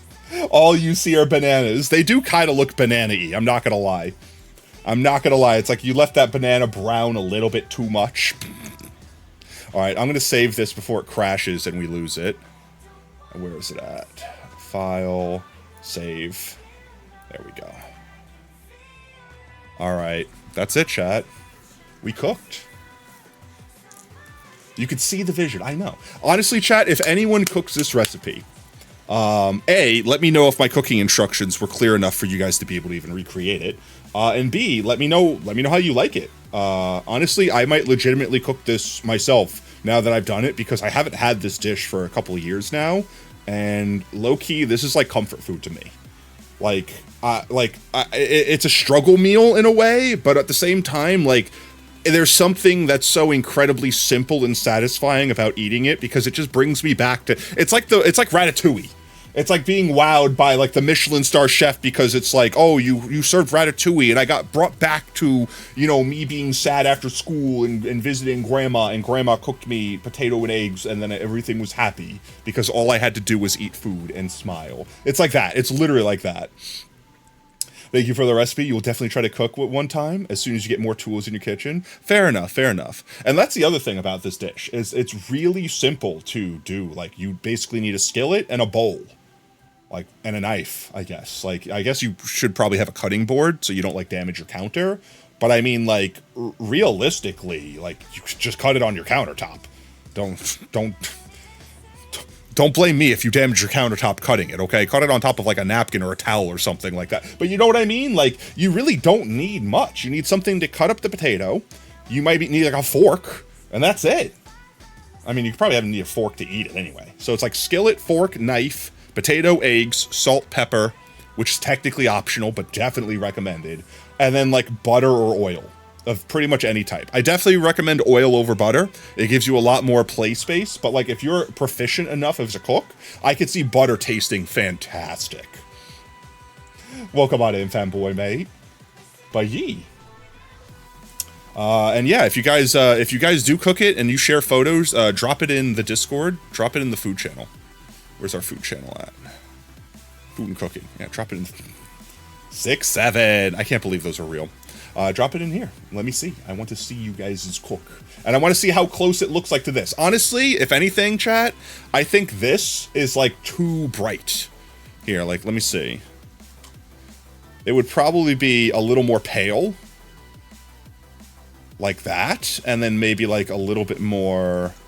I need, like, my levels. Hello. I can't access, the only downside about full screening that is I can't access my bar. Adjustments, curves, wrong direction. It would probably be something closer to that.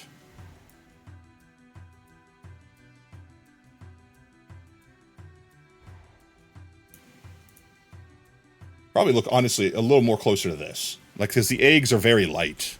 Oops, I didn't mean to invert. They probably look closer to that. You awakened their Minecraft phase again. But yee. Alright, chat. I think that's it. I think that's a cooking stream. Wait, no, we need one more thing. I'm upset that we already posted the screenshot. How could I forget this?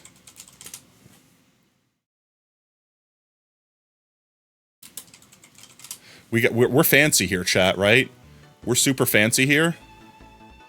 So we need to garnish it. We need a little bit of garnish, chat. Just a little bit of garnish, right? Put the green on the plate. And I'm gonna be lazy with the color subtraction.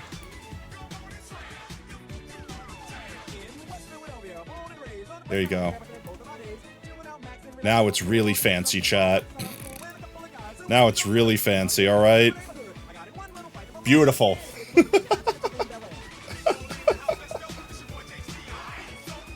Alright, I'm saving it.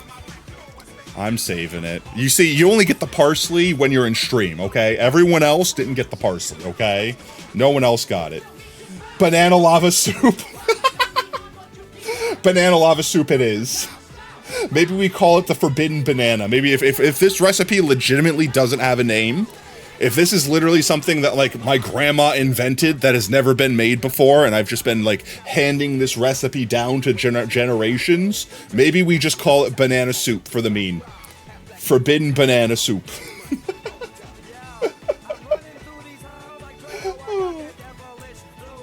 It looks like German breakfast. What's German breakfast? German breakfast.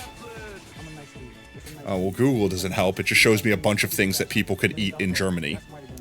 Like, look at Google being like, ah, yes, here's breakfast in Germany. But yee. It's kind of like an omelet pancake with potatoes in it. And like I said, you guys can throw meat into the eggs before you add it. You could throw like jalapenos. You could throw like whatever you want in here. Like you can add things to it. You can even fold it in half and have stuff in the middle. You could put cheese. Oh, cheese goes really good with this too. You sprinkle a little bit right on top, right before you're done, and then just fold it in half so the cheese gets stuck inside, kind of like a quesadilla. Turkey sausage, pepperoni is a really good one. Pepperoni could be pretty cheap these days too. It ain't breakfast unless I got a cig and a Red Bull. I mean, it could come with a cigarette and a Red Bull if you really want it to, mate. Italian wort? What's Italian wort? Hiding my hand over here. Ooh. Guys, look, hand reveal. Ooh. Oh, add the cig thing. Yeah, you just put the cig out in the egg. There you go. Perfect. But yeah, that's it. And I mean, this pretty much goes with anything. You get toast. You're golden. You can make a sandwich out of it. Get some yogurt or something like that on the side. Maybe some fresh fruit. Like, this pretty much goes with anything you would eat with an omelet. You could just go ham with this. So if you guys innovate on this, share. Tell me what you did. Tell me what you liked. Tell me what you hated. Let me know. I'm kind of upset that we fixed it now because this picture looks so worse compared to this one. This one's so much better. Can I delete that post and edit it? Now, I will say, you won't pour 6 eggs in all at once. You'll probably only do like 2 eggs at a time, but you'll probably need the 6 eggs for the entire potato's worth. Like, if you're going to cook up the entire potato, you're going to use a half a dozen eggs. Each pan will probably only do, like, maybe 2 to 3 eggs. But you're probably only going to use, like, a third of a potato per pan, depending upon how big your skillet is. If you have a huge skillet, then you might be able to fit all of it in. It also depends on how big your potato was. There's going to be a little bit of variance based off of how big your potato is, how big your skillet is, etc., etc. But effectively, the thought is when you pour the eggs over, you want to be able to completely cover all of your potatoes. Like, the egg should be thicker than your potatoes are. This way they can get, like, buried inside of it. And then you take a nice cut out of it, like you would a pancake. You get a nice cross-section of potato and egg, just, like, inside of itself. It's so good. And if you cook the potatoes correctly, you should almost not realize you're cutting through them. They should be as dense as the eggs are. Like, your fork will just go through them. Now, if you do make them a little too crispy, when you go to stick your knife or fork through it, you'll, like, feel the pause and the crunch, and then you'll continue the cut. And if you made them too raw, you'll kind of feel like a snap. Like, you push it through and you feel like the potato part. And that's how you know you just didn't cook the potatoes correctly. That's effectively it. If you get crunch, then you cook them too much. And if you get, like, snap, then you cook them too little. And then just adjust your cook time or adjust your thickness next time you cook it. But yeah, I mean, like I said, as long as you do the translucent test there, like where you start seeing the middle of the potato going, like, semi-transparent, you should pretty much get them perfect. If you flip one over a little too soon, and it doesn't look like it's fully cooked, like, you know, if it doesn't, like, that one side doesn't look, you just flip it back. Like, keep it on the same side. This way you only have to flip everything once. But yee, that's it. All right, chat. Well, I think that concludes the cooking segment of the Shrem. So let's go ahead and we can just jump back to the kitchen. Yeah, so we have a couple options for what we can do for the rest of the stream.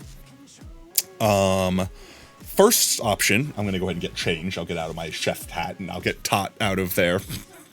I'll get Tot out of their headpiece there, their hair net. Let me close out of this before it starts lagging everything. There we go. Close out of that. Golden.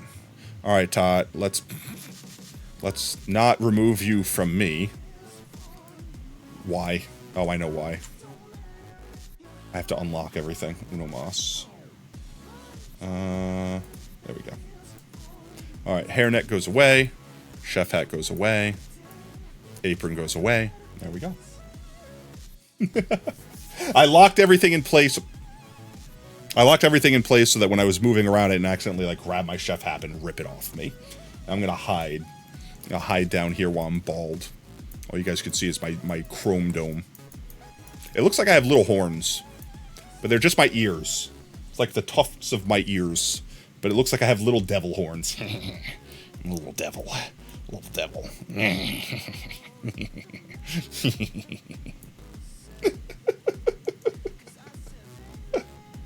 Oh, no, I counted your short Tato.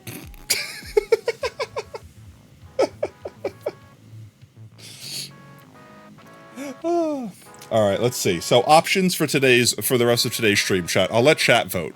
All right. If chat unanimously decides, then you could just decide.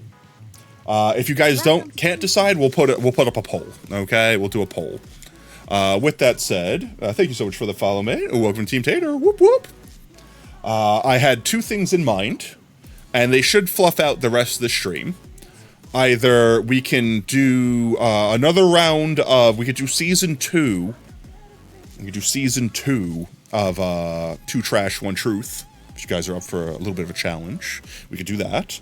Or I found a test, chat. I found a test that we could take. And I don't know how long it's going to take this test. I don't know how long the test is. But it's called the RADS R test, and it's supposed to test how likely you are, or how far along the spectrum you are on. And low-key, chat, I'm a little nervous because what if I'm not as TISM as I thought I was? What if I'm more TISM than I thought I was? All the way. Somehow you take this test and it says so much autism we literally can't measure it. It's just what it says here on the paper. I'm just reading what the paper says. I've never seen that result in my life. I'm sure I am. I would actually be genuinely surprised if the test said something different. And I don't think this test is meant to be like the definitive replace a doctor. It's supposed to be like if you're curious and you don't know, blah blah blah like that. But it's called. Let's see. I could pull it up real quick. It's this one right here. Boop. Let's hide the recipe. There we go. Boop. It's called this. I don't know how many questions it is. But it says length 10 to 30 minutes. Statements 80. Does that mean 80 questions? Oh, you did this one too, but you rage quit before you even finish it? Why? Was it that bad?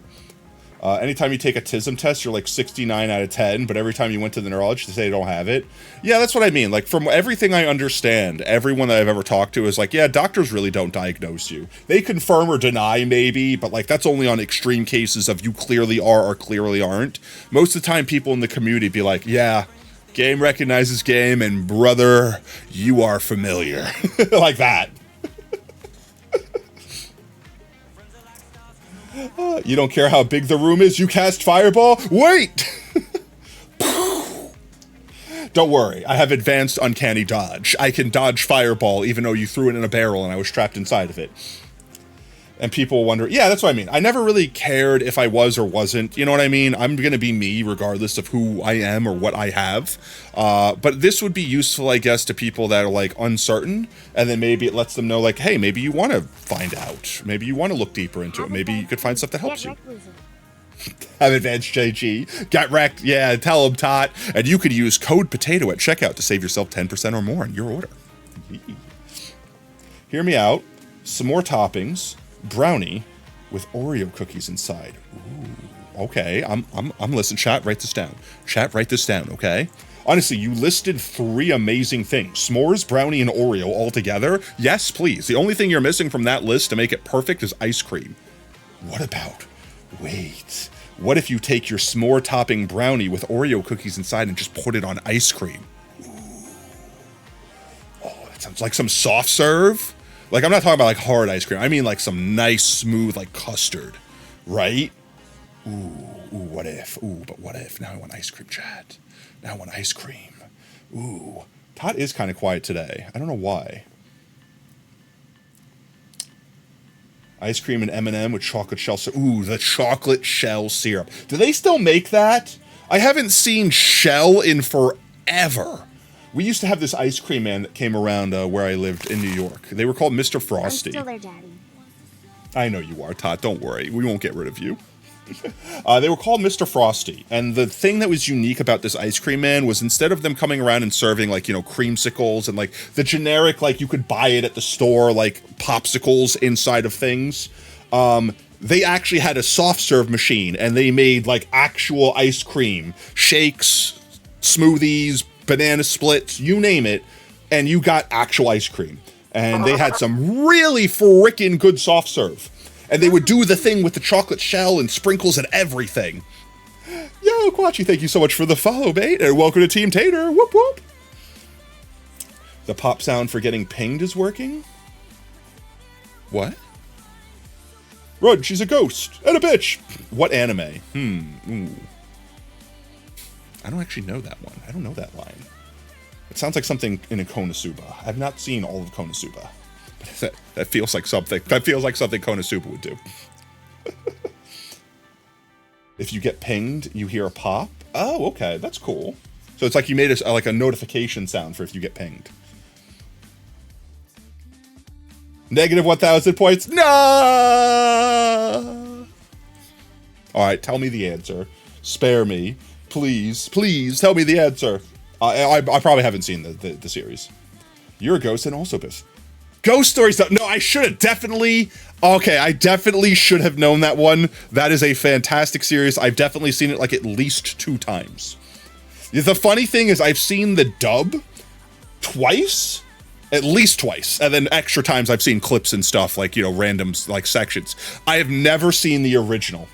I have never watched the original, like, source material. The dub is just too good. The dub is just my headcanon. It's still a lot of notification sound, so it's not as annoying. Okay. Oh, ghost orbs. Potato when he sees pirate flying across the room. A plate flying across the room. I did fail. I did fail. I failed you, chat. I'm not an anime expert. I am not a good weeb. I'm just a bad weeb. Oh, one last thing. Before we do you guys want to do this test? We don't have to. I was just showing people. I'm not looking at the answers. I'm just scrolling to see how many there are. Okay, that's a lot. That's a lot. Oh my, it's still going. Okay, there it is. It's done. It's done. That's a good chunk of it. Yeah, you want to do it? The fireball hits. No! I'm a little toasty now. So let's see. If we do this test, it says, what do my scores mean? 65 or below. Your response falls below the original research threshold for autism-related traits. Some individual traits may still be present. Some autistic people may still score below this threshold due to factors such as masking, interpretation differences, or individual variation. So basically, like, you're probably not if you fall below 65. Is it Shago or Shigo? Shigi or Shigu? Bruh, you can't ask me names. Anything name related, I immediately fail. Even if I actually know the answer. 65 to 105. Your responses show some autism-related traits. Those scores in this range are less specific and can overlap with ADHD, anxiety, depression, trauma, burnout, or other experiences. So basically, you might still not be, but you might have some, like, things. You might be, like, slightly on the spectrum. You're like barely on the spectrum. 106 to 149. Your responses show stronger alignment with autism-related traits and may warrant fuller clinical interpretation with the context of broader life experiences. So definitely, you're definitely there. You're definitely there. Probably, like, definitely there. At 150 plus, very strong alignment with autism traits. They're basically saying, like, yes, you are the spectrum. Before we do this, I say we do W Place. We do the drawings for W Place. Yeah? Yeah? We can go ahead and switch to just chatting for this. We can get out of the kitchen. There we go. Teleport out of the kitchen. Can confirm. He called you Bay for a long time. I called many people the wrong thing. How long did I take to get Adaya's name correctly? It's like Edya, Adya. Like I think I pronounced it every single way you could say that word, except for the correct one. Probably the ones who would rage quit are also confident autism diagnosis. Probably. Yeah, probably. No attention span, just like me, for real, for real. But I hyper-focus, so sometimes I can get through stupidly boring stuff because I find a dumb way to play it like a video game. But yes, before we do this, let's quickly get the winners for WPlays, because I will forget. I will actually forget, chat.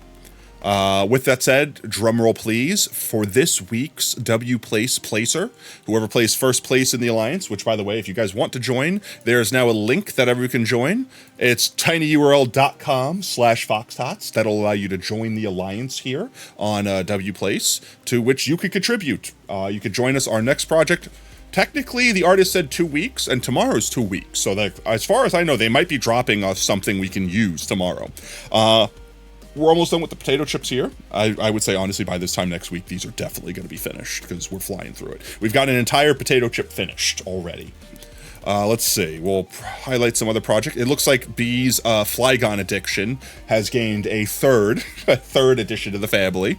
You got one up here, and now you've got 2 down here, along with its entire family. Let's see. Is this done? Oh, snap. This is done. What, could we imitate it perfectly? I'm trying my bestest. How's that? Is it good? Did I do it? Yeah, it's done. Let's go. Technically, this is the first time my face has been on WPlace. Let's see. I don't think Brev's worked on theirs yet. It looks like Kira and Ashy might have abandoned theirs. They haven't had progress for a minute. Do you remember where that came from? I do. It was when you got your VIP. And you told me what your command was going to be, and I was very afraid. Be afraid. Be very afraid. Let's see. Was this always here? I feel like I found this before. And I remember finding this, and it was not Brev. It's not Brev. Can confirm is not Brev. I don't know what this is. Found. But this was someone in our community, right? Was this Crystal? Xavier. Was Xavier Crystal? I don't remember. No, right? Xavier was, what's his name's friend? Late's friend, right? It's a completely separate person. I always get screwed up because some people on WPlace don't have the same name as they do in chat. But they're building something big over here. Sapphire? Xavier. Yeah, Xavier is Xavier, yeah. But they got a pretty big border here. Like, if this is all their project... Yeah, that's all there. They've outlined something fairly large. All the way down to... Oh, it doesn't have a... Oh, it does have a bottom, which is over here. I wonder what they're building. It might be pixel art, because it looks like these might be individual pixels, and that was like, yeah, that's a black pixel. So it's probably really big pixel art. But that's an ambitious project for someone that hasn't shared an overlay with the community. That's a lot of space. Frame of reference, chat, this amount of space right here is more than everything we've done collectively since we've been on WPlace. You cannot tell when someone is flirting with you? How would I know? All right, let's see. Drum roll, please. First place for this week in the Alliance is... B! Congratulations, B. You got it, mate. You got it. I'll write you down right now. There it is. 1XB WPlace. Bamf. Gotcha. All right. I'll paint my pixels later on. I think we paint them before. Yeah, I got plenty of time. I don't worry about bleeding pixels. All right, and we're doing this then. Yee, chat wants to know how tism I am.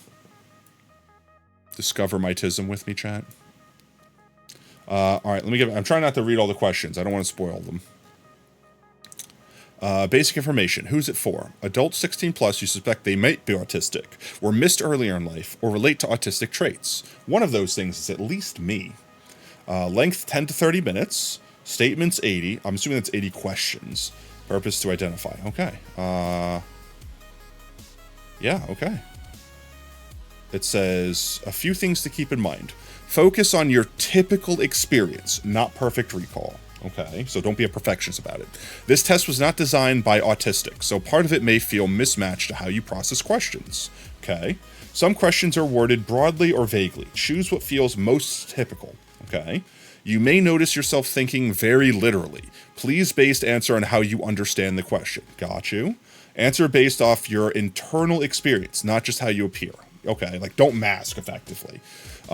Some questions reflect outdated assumptions and may not fit every artistic experience. Self-report tools weren't originally designated for independent use, but research shows they could still be helpful for adults exploring their own patterns. Okay.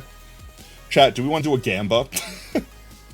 Do you guys want to do a Gamba since there's scores? Do you guys want to Gamba where I fall on the score? Oh, come on in, OSR, mate. Your best friend's boyfriend flirted with you for months before it clicked in your brain. Ashy, welcome on in, mate. Hope you're having a fantastic Thursday. Like, is there literally no way to know if you know it or not? I don't know. I assume it's either, like, painfully obvious, like they're doing the thing where they're leaning on you and swirling a finger and, like, flashing their eyelashes at you and being like, I'm flirting. Otherwise, I don't know. What does flirting look like? Like, do they just make innuendo and jokes? Because my ass does that every day, and I'm not flirting with you guys. That you know of. You're having a good day? Then you fell down the stairs again? Bro, you need to just take the escalator and elevator. No more stairs for you. You're just not allowed. Just not allowed. Those stairs are trying to murder you, okay? That or you need to debutter your stairs. 100% debutter your stairs. Alright, chat, let's see. Please read each statement below and choose the answer that best fits your experiences during social interactions. Okay, I am a sympathetic person. Sympathetic, like... I mean, I would think I am. I don't know if that... I don't want to say, like, I'm the most sympathetic person. I could definitely be cold and calculative at times, where it's like, you shouldn't react to that. It's not logical to do so, but at the same time, like, I could put myself in someone else's shoes and understand why they're distraught. And I especially do this, funny enough, when, like, watching movies and stuff. When they do, like, the teary-eyed flashback and stuff like that to a character I don't know, and now I'm getting, like, internally weepy because I'm viewing it as, like, they're my friend and I know them personally, and I'm, like, getting, like, a parasocial relationship with this character that's about to die, because I also detect that they're giving off massive red death flags. What are the answers? The options. True now and when I was young. True only now. True only when I was younger than 16, and never true.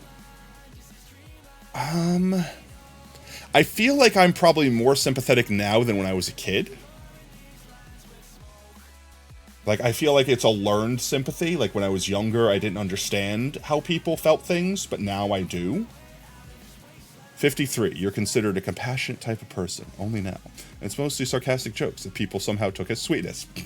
I'm going to say true only now. Yo, the real big dog, welcome on in, mate. Hope you're having a fantastic Thursday. We're taking a TISM test to see how TISM I am. I often use words and phrases from movies and televisions in conversation. Okay, yes, constantly. This is me to a T. Like a normal person is literally from a friggin' like from a skit. Especially from especially from inside jokes and stuff like that. I could literally talk in movie quotes. Stop just being you, potato. Stop copying me. Stop copying me. I literally talk in movie quotes sometimes. Yeah, that's 100% me. I'm often surprised when others tell me I've been rude. Yeah, I feel like I talk sometimes without a filter, and I'll definitely say stuff that I'll be like making a joke because the joke is obvious to me and everyone looks at me like, that was a really dick thing to say. And I'm like, oh, I don't understand how it was rude. What did I say that was wrong? Like, this is gonna sound really bad, but this is literally an example of something somewhat recently. Yo, thank you so much for the follow, big dog. Welcome to Team Tater. Whoop, whoop. I have a bunch of coworkers, and they were making some crazy ass sounds.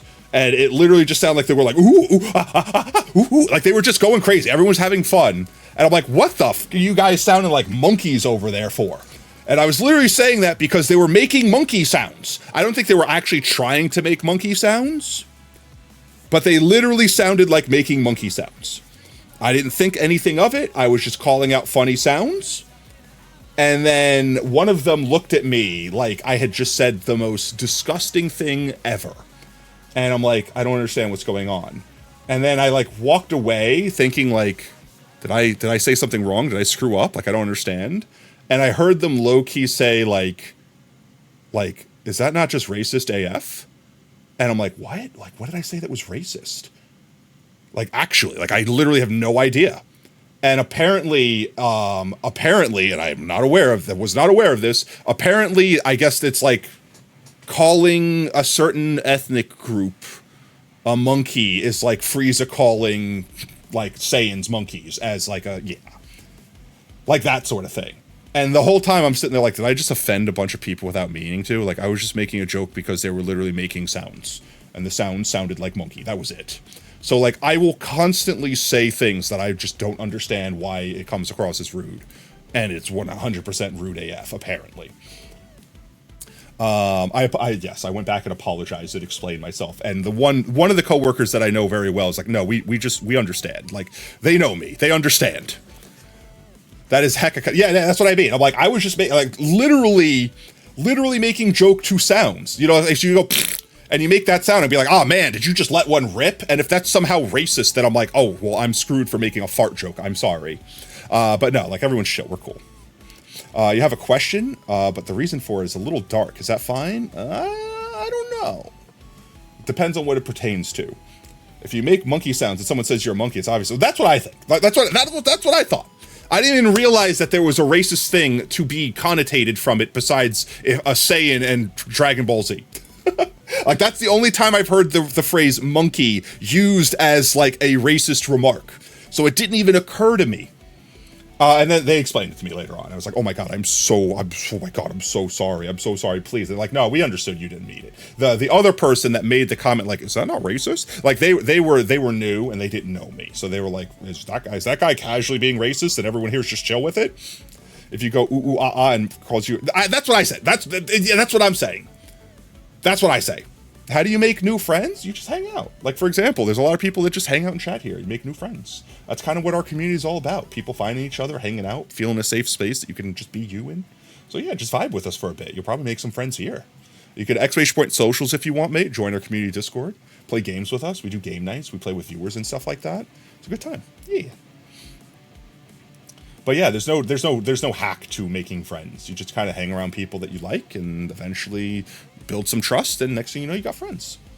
Okay, you decided to redo the test. Your score has a 6.7 in it. Is it 167 or is it 67? Or can you go past 100? You won't tell me I'm a disappointment? No, I'll never tell you to kill yourself, mate. That's gross. If you do something annoying, I'll tell you stop, you're being annoying. And I'll tell you what you did, so you know what you did wrong. And if you keep doing it because you don't want to change, or I feel like you're trolling us or something like that, then you'll get clapped for it. But I think we've only had to remove like 2 people from the community total. And both of them were being like actually like refusing to be considerate for our fellow community members. Welcome on in, Adea, mate. You're not a friend, you're an enemy, but feel free to be my new enemy. Yeah, we have a couple people that don't use the F word. They don't say friends. You're frenemies.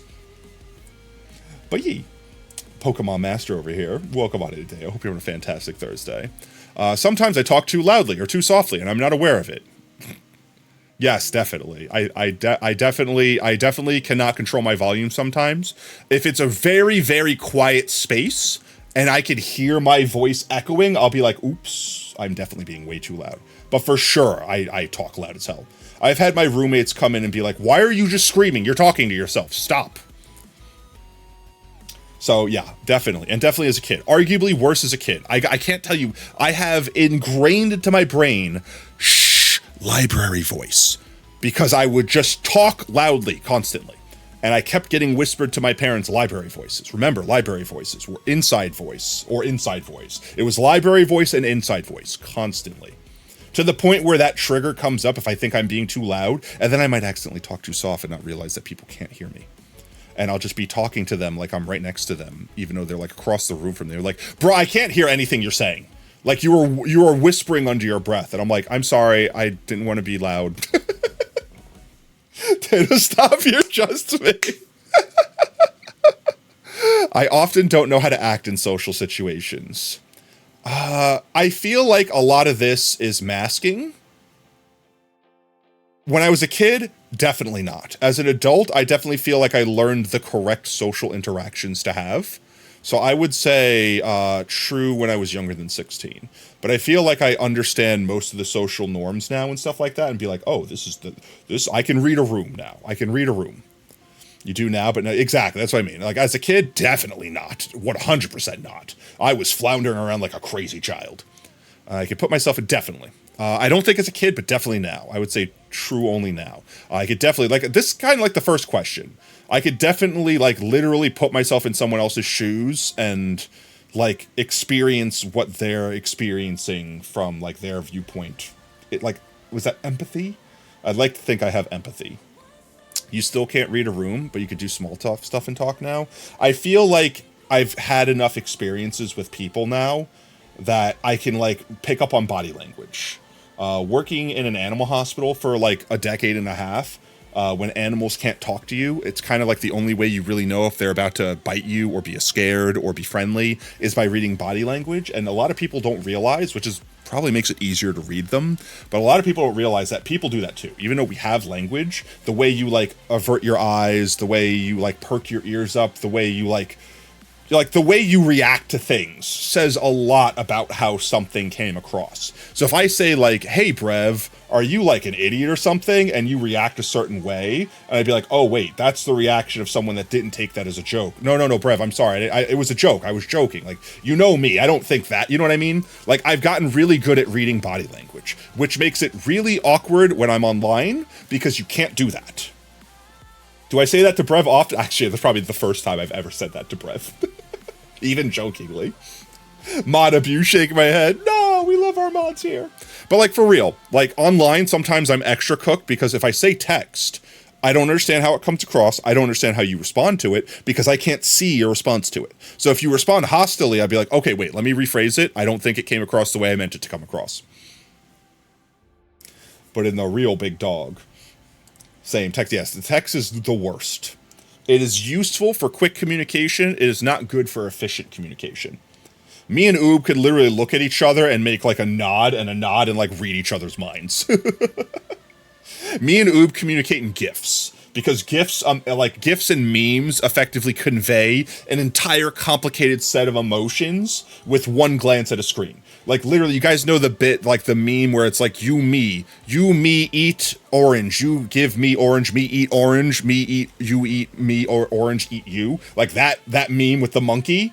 Literally, me and Oob just send that to one another when we want to, like, ask the other person, like, hey, you want to go get some food? Like, I'm hungry, you want some food? We just send that GIF to one another, and that's it.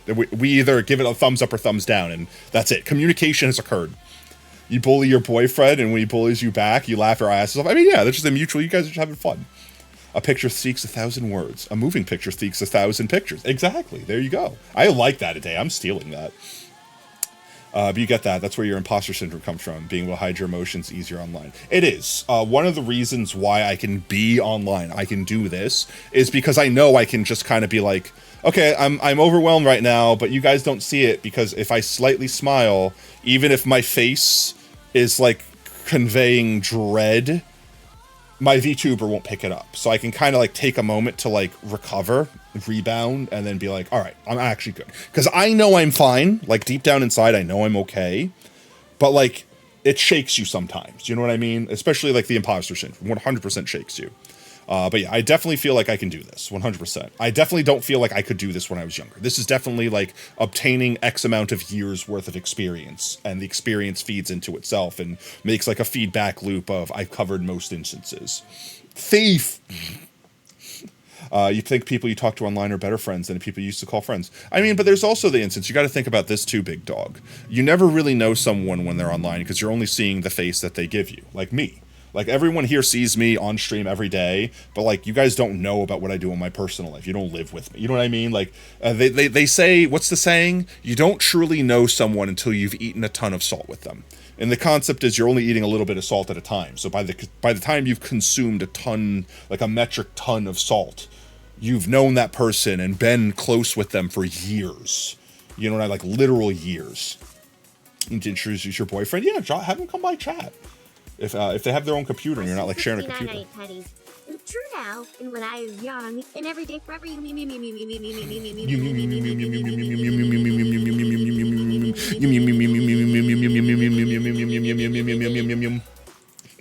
Tot, don't eat the pennies. Those are endangered species now. You know I'm comfortable with you and can sit in your silence and not feeling. Yeah, that's what I mean. That's what I mean. So yeah, definitely meeting people is a lot easier to do online, especially if you have the tism. Otherwise, silence scary. Yeah, silence definitely feels like you're doing something wrong sometimes. Even if it's fake, they still help you. Like, that's the thing. It's like, you can definitely make friends online. And I definitely feel like it's easier to make friends online. Because you can meet more people than you would ever meet in real life through the internet. And sometimes those online friends you do meet in real life and then become real friends and all that. But at the same time, I do feel like people do need to be careful because a lot of people online aren't necessarily being genuine in their actions. You should always take some stuff with a healthy dose of skepticism. Like, ask someone, like, why is this person being your friend? Why do they think they're your friend? Is it because you're doing something for them? Are you buying games for them? Are they your friend because you're buying games that they want for them so that they could play with you? You know what I mean? Like, stuff like that. Some people can be disingenuous. And not everyone is. I'd like to think that the majority of people are good people. But sometimes the bad ones really traumatize you and make you regret trusting humanity. Whoop whoop! Thank you so much for the follow, mate. You don't you don't know how to talk to waiters and stuff. I feel like waiters are easy because like they're almost like robotic in the sense of, hi, I'm here. What is food item that you want? This is food item that I want. Thank you. I will be back with food item. It's like I've put the inputs in and I got the thing that I need out of it. It's very calculative. It's the waiters that are like, oh, hi, how are you? I'm going to have a whole conversation. Yeah, here's my kid. And it reminds me so much of this. It's like, no, it's awkward. I just wanted food. Where's the food robot? I'm A-okay with us getting like waiter robots. I'm okay with that. Yeah, that's what I mean. I'm like, that's too much talking. I came here to eat food. Sometimes I'm fine. Like sometimes I have enough what's the name? Social energy that I can hold a conversation with that. But like, let's be real. Like, you don't know me. I don't know you. We're probably never going to see each other again. What's the point of you spelling your life story to me, right? Like, it's just not efficient. The food robots make you nervous because you never know what you want. And like, oh, I'll have what they're having. And check, please. A social manaberry only has so much. Exactly. And sometimes it's just exhausted. And when me and Oob go out somewhere, we're both like, I don't want to talk to anyone. Me and Oob are talking to each other. That's all I want to talk to because me and Oob understand one another. And we know that we're not going to talk outside of our social battery. You know? The robots are in Japan too. No, I've seen a lot of them. I'm waiting for that. That's something that I feel like a lot of people would enjoy using robots for. I'm sure people will want to lose their jobs and stuff like that, but like, it's gonna be like one of those things where like that's the stuff that you kind of want to like on low key want to replace. Like you want to replace like the fast food workers because no one is getting paid enough to put up with that shit, right? Like it's not worth the minimum wage. Replace them with robots. Let the people that are working those jobs do other things like take the orders and then give them to the robots. You know what I mean? Like there's still use for people in those roles, just not as the ones dealing with the people. Waiting for your boyfriend to respond. Oh yeah, so come chat. Yeah, let's go. There's a place in San Diego with Rue. I might have to go sometime. I'm upset because I almost got a chance to go to San Diego last year and I didn't get a chance to. But now I'll technically be going to San Diego. I'll be going to FanimeCon this weekend, so I'll be there, if only digitally. Create new jobs first and the robots could do whatever. I mean, that's the goal, right? There's always going to be new things coming out. It's just right now we're in this weird space where one technology that will literally invent all other technology is currently being invented. And there's going to be that gap initially of we need more robots than we need people initially. You could do the bicycle to recharge the robot. Exactly, right? Just there you go. Plug in the robot. Okay, let's see. I have a hard time figuring out what some phrases mean, like you were the apple of my eye. I don't feel like that was me. Maybe when I was younger, But I feel like for the most part, I've become pretty savvy. Definitely now. I've become pretty savvy of like figuring out what lingo means. What's my favorite food? My favorite food's easy, tater tots. Pretty much anything potato related is going to be my favorite, but like French fries, tater tots, like potatoes au gratin, like anything potato dish. My eyes are crunchy. Yeah. Like I feel like I always pretty much got the general gist of what like the lines were. Even if I didn't know exactly what they were, for the most part, I'm like, I at least understand how to use it in a sentence, especially after I've heard it. Do I know Sukuna, like from like Jujutsu Kaisen? The Lord of Curses, the King of Curses. Or is there a different Sukuna? I only talk to people who share my special interests. No, I feel like I talk to pretty much anyone. I like sushi. I love sushi. Sushi's fantastic. I put the wrong one. Oh wait. I have a hard time figuring. Oh, you're right. Thank you. That's what I mean. I feel like I talk to anyone. I feel like if someone tells me they're interested in the same thing as me, I'd be like, oh, I'm going to start talking nonstop about that thing. And I will literally talk nonstop about that thing. But like aside from that, Sukuna D's nuts. Okay, that would have been a good D's nuts joke. I would have fallen for the Sukuna D's nuts. Yeah, for JJK. Yeah. I am a JJK fan. I'm current on the anime, and I've seen, unfortunately, too many spoilers from the manga to know how most of it ends. Welcome on in, mate. Hope you're having a fantastic Thursday, Alan. Yee. In fact, I want to remind me, chat, tomorrow, specifically when we play Beat Saber tomorrow, remind me, I want to try Aizo. I want to do Aizo. I don't think we've beaten that song yet, and I feel like we're definitely going to beat it next time. It's like the full version, not just the anime opening version. Brev started your special interest in Phasmo. You blame him for the brain rot. Let's go. You've done it, Brev. One of us. No, you will just talk about anyone with your special interest in any situation. That's what I mean. I'll just talk about stuff. So like, me knowing they're into it means I will just willingly talk about it more. You focus on the details rather than the over idea. Yeah, I definitely do that. I think I always done that. I definitely hyper focus on like random things about like, if the end result is make a sandwich, it's like, yeah, but what about the bread? And where are you getting the bread from? And does it matter, like, the type of bread? And next thing you know, like, on an hour-long friggin' side trip about bread, and I haven't even made the sandwich. Welcome to Team Saber. Beat Saber, yeah. Every first of the month, we do Beat Saber with the community, too. So if you guys want to join in, it's not next Monday, but it's the next Monday, so the 1st of June. So yes, you'll be able to play with us, too. You interpreted that question very differently? Oh, okay. Interesting. I wonder how you interpreted it. You always notice how food feels in my... Yes. This is more important. Yes. 100. I say this. I have said this so many times. Texture is arguably as important, if not more important, than the taste. The flavor is like 50% texture. Alice, welcome on in, mate. Hope you have a fantastic Thursday. 100%. 100%. Maybe less as a kid, but definitely relevant as a kid. If something tasted amazing but was just snotty in consistency, it was disgusting and I would not eat it. 100%. Honestly, there's a point in time where I'll be eating something and I'll be like, I eat this every day. It's the same thing every day, but I'll feel it one morning and I'll be like, it feels a little bit different. It's suddenly poison and it's going to kill me. Get it out of my mouth. I can never eat it again. It feels wrong. I'm risking death here. If you were a monster, you'll be 100 werewolf pups. Like an amalgamation or like in a trench coat. Bro, I don't notice food at all, unless it's...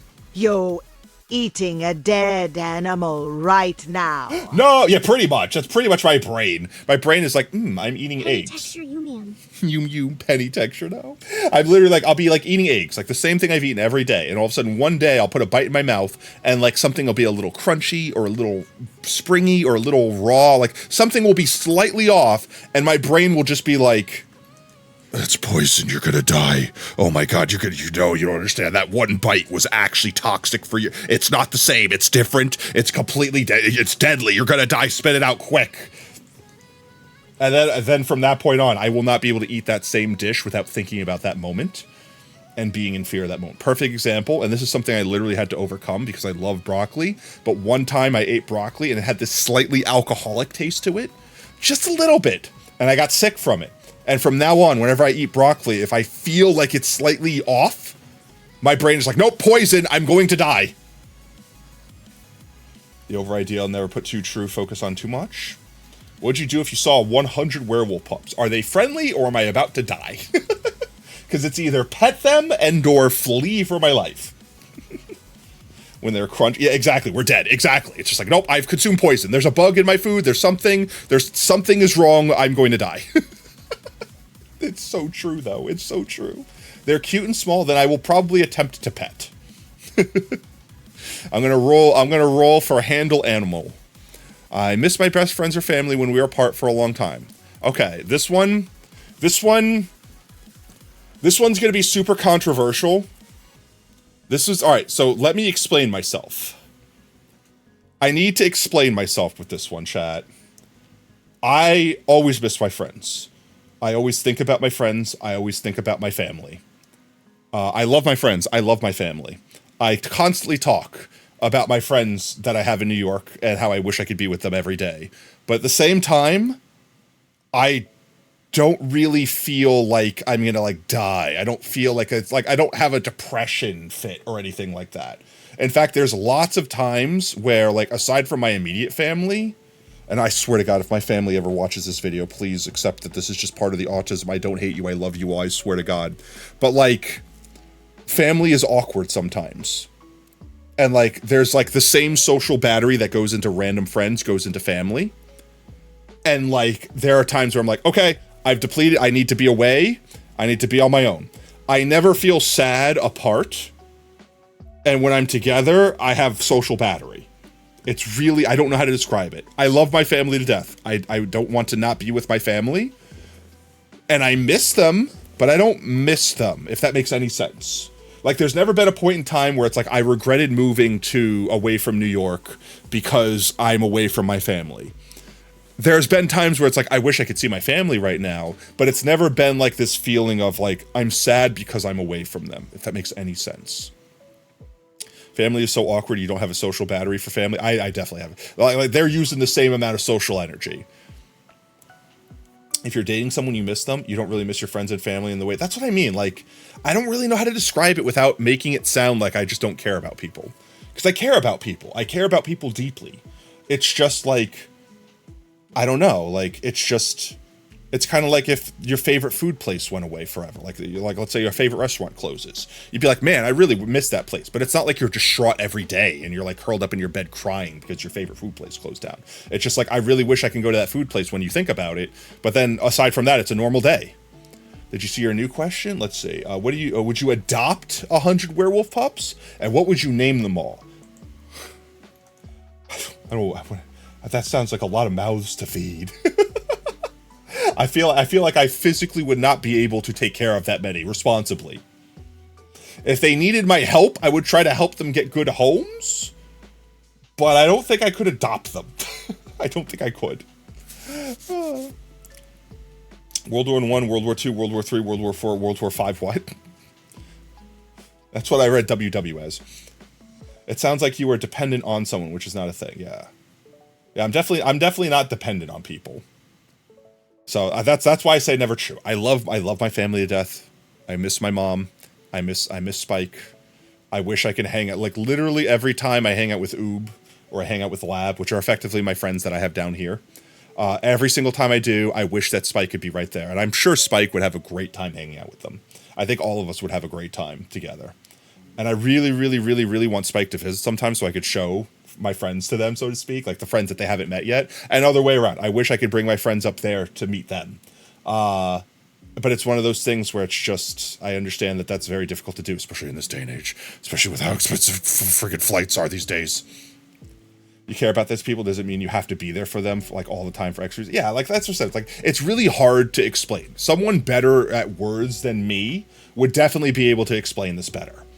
But I don't know how to describe that beyond that. I really, really, really hope that if any of my friends or family ever see this, that they're not taking offense right now, because genuinely I miss my friends and family. I don't know. Like, I guess that's just part of the autism. I'm going to be real awkward now when it's like, you scored a perfect score, 0 out of 100,000. Wouldn't be funny if there was God made 100, specifically 100. We're really, really fixated on 100. It's very specifically 100, not 101, not like 32 or some random odd number. Specifically 100 werewolf pups. It sounds like we need one more, and it would be the premise of like 101 werewolf pups instead of Dalmatians.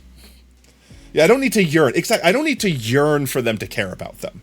Like, if my friends called me right now and been like, I need your help immediately, I would drop everything for them in a heartbeat. Like, if Spike called me right now and was like, I need your help, it's life or death, I need you. I'm like, guys, I'm in an extreme. No context, you're not hearing why. I'm alt F4ing out of OBS and I'm taking the phone call. Like, no hesitation. I am there for my friends and family. But at the same time, like, I'm not, like, crying myself to sleep thinking about them, if that makes any sense. Is it bad that you miss your dog more than you miss your family? I don't think so. It's just, it comes down to, like, certain things are in your life daily, and certain things are life adjacent. And, like, your puppies are in your life every single day. They're a part of your daily routine. Your parents and your family, your extended family, like, they're there when you need them to be. You know what I mean? Tater, your cat has separation anxiety, and he gets nightmares if you don't snuggle. Oh my God, really? That's so sad, but also so adorable. Also, thank you so much for the follow, Janty. Welcome to Team Tater. Whoop whoop. You're from Finland, and you're approaching. Yo, let's go. Welcome on in from Finland. Let's see. Sometimes I offend others by saying what I'm thinking, even if I don't mean. Okay, all the time. True now and true. Literally, just like this entire thing was me being like, I'm definitely offending someone by saying these words and I don't mean to. I'm just trying to give information out. I feel like that's a cut and dry. That's an easy one. You mean to say, wouldn't it be funny if a girl made, if there, wait, I'm not trying to read that correctly. You meant to say, wouldn't it be funny if there was a girl made of, so like literally like the trench coat things. So like it's like Spider's Man instead of Spider-Man. Cats hate you? Oh, you live with your, I mean, that's fair. Cats hate me? Why me? Or are you talking to someone else? I don't feel like cats hate me. I'm definitely more of a dog person than a cat person. But I probably act more like a cat, so cats respect me. I only like to think and talk about a few things that interest me. Maybe as a kid, for sure. Like, I had my fixations as a kid, and that would be the only thing I ever talked about. But I feel like as an adult, definitely feel like I like talking about anything that's new and interesting. Eat my water, thank you. Thank you for the hydrate, Jonty. I definitely need that. Chat, eat your water, it's good for you. I have to interpret this one way or the other. 1 second, chat. Let's eat our water first.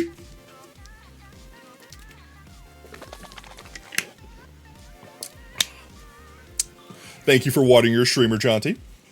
Okay, so hear me out. As an adult, I feel like my interest is things that are new. Anything that I know nothing about is incredibly interesting to me. And as soon as I find something new that I can hyperfixate on, I do. That's what I mean. Like, I will endlessly bring up the things that I'm obsessed about, casually. But at the same time, when I was a kid, I didn't have that. As a kid, I had the few things that I was hyper-focused on, like Legos, and that's all I would talk about or do is Legos. Or like Sonic video game, and that's all I would talk about or do is Sonic video game. Like insert thing here. And every single person that would listen to me would have to listen to me talking about what was good or bad about this thing. Period. Would you be your friend, or would you see it as 100 where... I mean, I would be anyone's friend. It depends on if they're friendly or not. I feel like if animals could talk to you, then that I would be a best friend with an animal as much as a person. And honestly, the only reason that would be like a denomination between pet and person is because one thing I have to take care of like a child. I view children more as pets than I do people. Until they can grow up and take care of themselves, they're just pets that legally have to be called and taken care of as people. Tell me I'm wrong, chat. A pet is just a child is just a puppy that grows up eventually. Obsessions are a property of... I feel like anyone could be obsessed with something. But I feel like a true hyperfixation would probably be like a trait of that. So I feel like I do like talking about more than just things that interest me. But I also feel because those are things that interest me. Maybe I'll just say true only when I was a kid. You found your heart, horse? Yeah, let's go. hyperfixation is a trait of ADHD more than autism. I could agree with that statement. I feel like obsession does not have to be tied specifically to autism. I definitely feel like it would be tied heavily to ADHD. But I also feel like a person could just be obsessed with something without any of those things being like it does not necessarily guarantee one or the other. More like heart horses. You heart horses. Exactly. You love horses. So I'm going to say just when I was younger, just because I have spread myself out as an adult. But I only feel like because I made that a new fixation, the fixation was new things. So talking about random odd things. But I'm going to say as a kid, definitely only as a kid. Welcome to Team Tater. Dusklight, thank you so much for the follow, mate. Welcome to Team Tater. Whoop, whoop. I'd rather go out to eat in a restaurant by myself than with someone I know. Absolutely not. Absolutely not. Never. Absolutely not. I think it's the most awkward thing in the world to eat at a restaurant by myself. I will literally call my friends and be like, "Do you want to come eat out with me? I want to go out and eat food, and I don't have anyone to go with. Please go with me so I can eat because I'm sad and pent up in my house and I want to leave the house, but I don't have anyone to go. Please help me." Literally, I'll be like, "Nope, I guess I'm not eating today." If I had no food and I had to go out to eat and I didn't have someone to go out to, I'd be like, nope, I'm not eating today. I would rather not eat than eat at a restaurant by myself. That is the most awkward thing in the world to me. Because you have high social instinct. No one gives a frick if you're eating alone, but your brain tells you. My brain tells me I'm taking up too many seats. Like I'm taking up a table that could easily fit 4 for myself. I will go takeout. I feel like I need to take out if I'm eating by myself. So yeah, that's an easy one. Always been that way. Don't think it will ever change. You cannot imagine what it would be like to be someone else. I don't know. I feel like I could. I don't know if it would be accurate, but I feel like this goes back into the putting myself in someone else's shoes. Probably only now. True only now. Probably not as a kid. I feel like as a kid, I definitely didn't have the experience to like imagine what it would be like to be someone else, to work their job, to have their stresses, to like have a wife and kids and stuff like whatever it would be. I wouldn't act like they would, but I feel like I could put myself in their shoes. You feel like you're judged to be exactly. I feel like I'm judged for taking up a seat. Like I feel like someone's watching me the entire time I would be eating at that restaurant, Brev, and being like, that guy's taking up a whole seat, but he's by himself. There's a table waiting for 4 people, and they have to wait because that guy's eating by himself. Shame. For shame. You and your friend were going out, planning on going out and drink when you get old enough, but he's allergic to alcohol? Really? You could be allergic to alcohol? Like the alcohol itself, or like the things in the alcohol? That's crazy. Because there's a lot of things that have alcohol in it that you don't realize. Like lotions have alcohol in them to help evaporate, the materials and stuff in it. The alcohol itself, wow, that's insane. You feel like you're being judged for existing in your roommate? I mean, that's fair. That's fair. My imposter judges me constantly for existing. I don't need to give him any excuse to do so. You've been told that you are clumsy or uncoordinated. I don't know. I feel like I'm not coordinated. But I definitely have seen clumsy and uncoordinated and am not that. Maybe more clumsy as a kid. So maybe I'll say only when I was younger, but I definitely don't feel like I'm clumsy now. If only because I focus so much on being a little less clumsy. You tell yourself I'm clumsy, does that count? I feel like when I was a kid, people told me I was like, I was a klutz. I'd like slow down, pay attention to where you're going, be aware of your surroundings. But as an adult, I feel like I've locked in on that. Others consider me odd or different. Definitely. I'm definitely the odd one out. As a kid, 100%, I was the weird kid. As an adult, I have to mask pretty hard to try to blend in, for sure. You have so many bruises. I would say for sure, true now and when I was young, I'm definitely odd or different.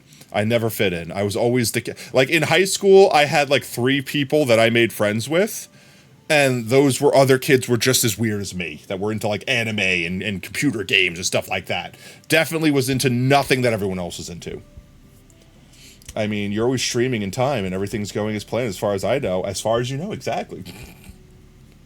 I do the thing where I try to plan for every single thing that could go wrong and then never end up needing any of it. And in the event that something goes wrong, it still goes terribly wrong and all the plans meant nothing. But mentally, I was more prepared for it. That's the thing that was important. Your niece is coming up to see you on Saturday. Yo, let's go. A year, 3 months, and 10 days. Wow, that's insane. It's been that long, mate. Let's see. I understand when friends need to be comforted. This one I feel like if I am going to answer, it's going to be true only now. I feel like this is something that definitely went over my head as a kid, where a friend would be like, I'm really upset about this thing, and I'd be like, well, just get over it, right? Like, it doesn't matter anymore, right? Like, let's say someone, like, got broken up with their crush or something, and they're like, man, I'm never going to be happy ever again. It's like, well, just find someone else, right? Like, I definitely feel like this was harder as a kid to deal with, like, to understand. But I feel like now I can kind of be like, you don't message me out of the blue. Something's wrong. Are you okay? Are you good? Like, are you messaging me because you just need to get out of the house and breathe? Are you messaging me not because you are actually hungry, but because you just want to get out and breathe and get something to eat and talk? And it doesn't have to be about anything. You don't have to talk about the thing that's wrong. You just need that refresher. I feel like now I can get those I get those vibes. You're here because Sam said there was food. There was food. We cooked it already. Wait, I could show the food. We made potatoes and eggs. Look, it was beautiful. We made this. This is literally the dish that we digitally cooked, and then I plated it up and posted it. You'll have to go back and watch the VOD to get the recipe and see the food. But this is the food. We shared it with everyone. Everyone's allowed to have a bite. Don't eat. Why? I washed my hands. I wash my hands when I wash the potatoes. And myself. I am also a potato. But that's what we cooked. I did. I just didn't use soap. I don't believe in using soap on vegetables. I stated that clearly before we started. I used water. Does it count? I'm not going to soap my veggies. But welcome on in, Geronimo Kiddo. Hope you're on a fantastic Thursday, mate. Now we're doing an autism test. I suppose I should check that. Yo, Geronimo, thank you so much for the follow, mate. Welcome to Team Tater. Whoop, whoop. I guess let's change the stream title real quick. Am taking a tism test. How spectrum am I? Boop. Hanging out. Post cooking stram. There we go. Boop. That's updated. We good? Okay. Did it update? It didn't update. Okay, there, it updated. There we go. Welcome back, Oob. You need to eat so you can take your antibiotics. Eat, please, eat. Get something to eat. It could be something small. You just need something to be in your stomach with your meds. I am very sensitive to the way my clothes feel when I touch them. Oh my god, so yes. How they feel is more important than... Oh, 100%. I don't give a shit how they look. I don't give a shit if I have a hole in it, as long as I don't feel something sticking out of the hole that catches. I wear socks that have holes in them. As long as my toe is not poking through the hole, I do not care. As long as I don't feel the hole under my foot, I don't care. 100% true now. Like, literally, I don't care what is on the shirt. If it feels plasticky and tight or wrinkly and stiff, like 100% the way they feel is all I care about. You have to look a certain way because you have to be me, but you also need to wear something comfy. I will literally wear my pajamas in public. I don't care as long as they feel comfy. 100%. The only reason I don't wear sandals in the rain is because I will get water in them and they will feel squishy. And that texture will drive me insane. 100% the clothing I wear is 100% based off how they look or how they feel. And the only time I care about how they look is if I'm going to get fired for wearing them that way. Would it be weird if you made an entire box of white cheddar mac and cheese for yourself? Why would that be weird? That's just dinner. That's just dinner. I like to copy the way certain people speak and act. It helps me appear more. I've definitely done this. I feel like I don't do it as much now. I feel like I've copied enough people to make a version of myself that feels comfortable to me. But I definitely feel like I was never originally my own person. I definitely 100% feel like I'm just an amalgamation of people that that I look up to. I don't know who I am. Yeah, I'm the same way, Brev. Like, I genuinely don't think I am my own person. I am just like taking 16 or 17 people, chopping up their personalities, combining them into one, taking the best or worst traits of some, and then that is who I currently. The potato before you now is that amalgamation of people. Damn it, I didn't even mean to say that. I didn't even mean to. Your laugh is an amalgamation of every friend you've ever had. I mean, yeah, for real. But yeah, I definitely feel like forever, I have never been myself. I have always tried to imitate other people. As a kid, I definitely feel like it was 100% like, you're just copying this person. Because I only knew the one person. I only had the one person I looked up to. But 100% now, I feel like my own person, because I feel like I've copied so many people that I've made my own person. Did so good without no 6-7 jokes yesterday, and then I ruined it. I pulled them off the wagon. It's my fault, B. It's my fault. But yeah, 100%. I don't feel like it's like I like to. I feel like it was a necessity to fit into society, to feel like I could be a normal person, that I had to copy people to learn how to speak like a human. 100%. It could be very intimidating for me to talk to more than 100%. Arguably now more than, like, don't get me wrong, chat, I know there's like 12 of you in the room right now, but like legitimately, perfect example, when we're in Discord and there's like 5 people in the call, I'm panicking. That's why so often I will only let like 1 to 2 people at most on the stage. And if 2 people are talking at the same time, I'm like, my ears are steaming, like not out of anger, like I'm like freaking out. It's taking more than twice as much of my social battery from me. It's taking like 4 times as much of my social battery to deal with multiple people at once. Which is why I don't really join in when y'all do like the Discord calls that have like everyone free talking, because I can't handle that. You count as like 15 people because you never shut up. I'm fine with never shut up. It just comes down to like one person talking at a time or I'm broken. You feel that? Yeah, I cannot. Like when I'm in a group of people, the amount of people that I'm in the group talking to drains my social battery exponentially, not multiplicatively. To the point where if I'm in a group of 15 people and I have a full social battery, in a minute that battery's empty and I'm like, oh, I gotta use the restroom, and I'll never come back. I'm hiding in a corner trying to cope.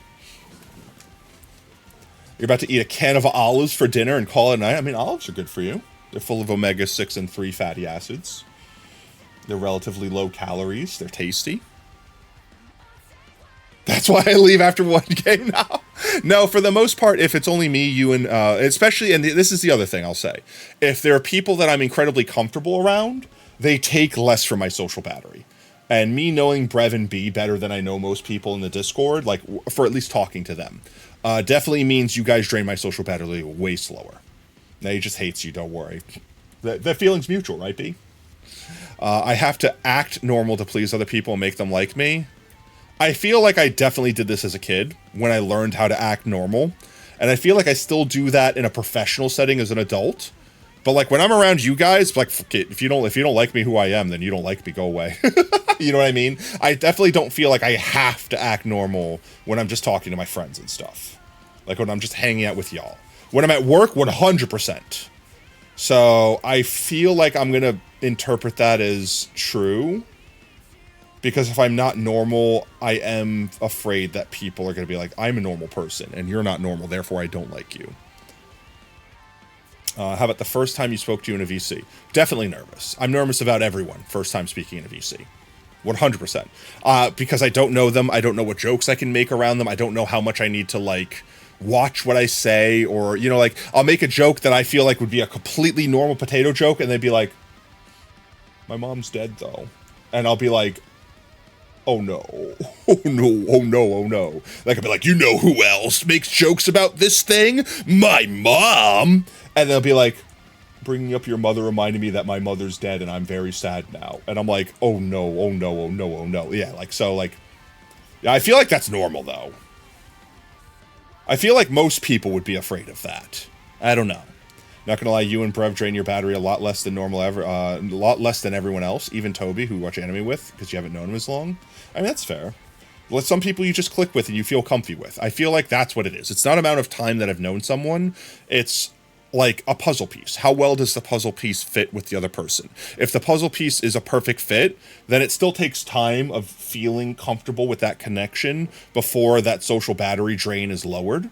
But like every conversation I have where I know I could just say what I want to say and not have to worry about feeling like I'm going to step on glass, the less I have to worry about draining my battery faster. I still feel like no matter what, my battery drains. Just even talking with people I feel super comfortable with. Like even with Oob, like even me and Oob hanging out, I feel like my battery is still draining, but it's like draining like 0.001% per minute as opposed to 1% a minute. You know what I mean? You need to watch It Came From Tumblr on YouTube. Feel free to, Alice, by the way, if you want, exclamation point social for any of the new followers. Exclamation point socials will link you to our Twitter and our community Discord. Everyone's welcome to join. If you guys have suggestions on videos that you guys want me to watch, games you want me to play, things like that, drop it in the suggestion tab. If you want to share content that you've made that you want to share, or maybe other VTubers and stuff like that that you want me to watch, drop it in content sharing or suggestions. I check every single message in that Discord, I assure you. It's one of my fixations. But yee. So you're not an Oni because you don't drain extra sanity. Not extra sanity, no. Just the normal amount of sanity. Your sanity drains, your social battery doesn't. That's fair. I feel like everyone has had their sanity drained just by knowing me. Meeting new people is usually easy for me. Absolutely not. I don't feel like ever.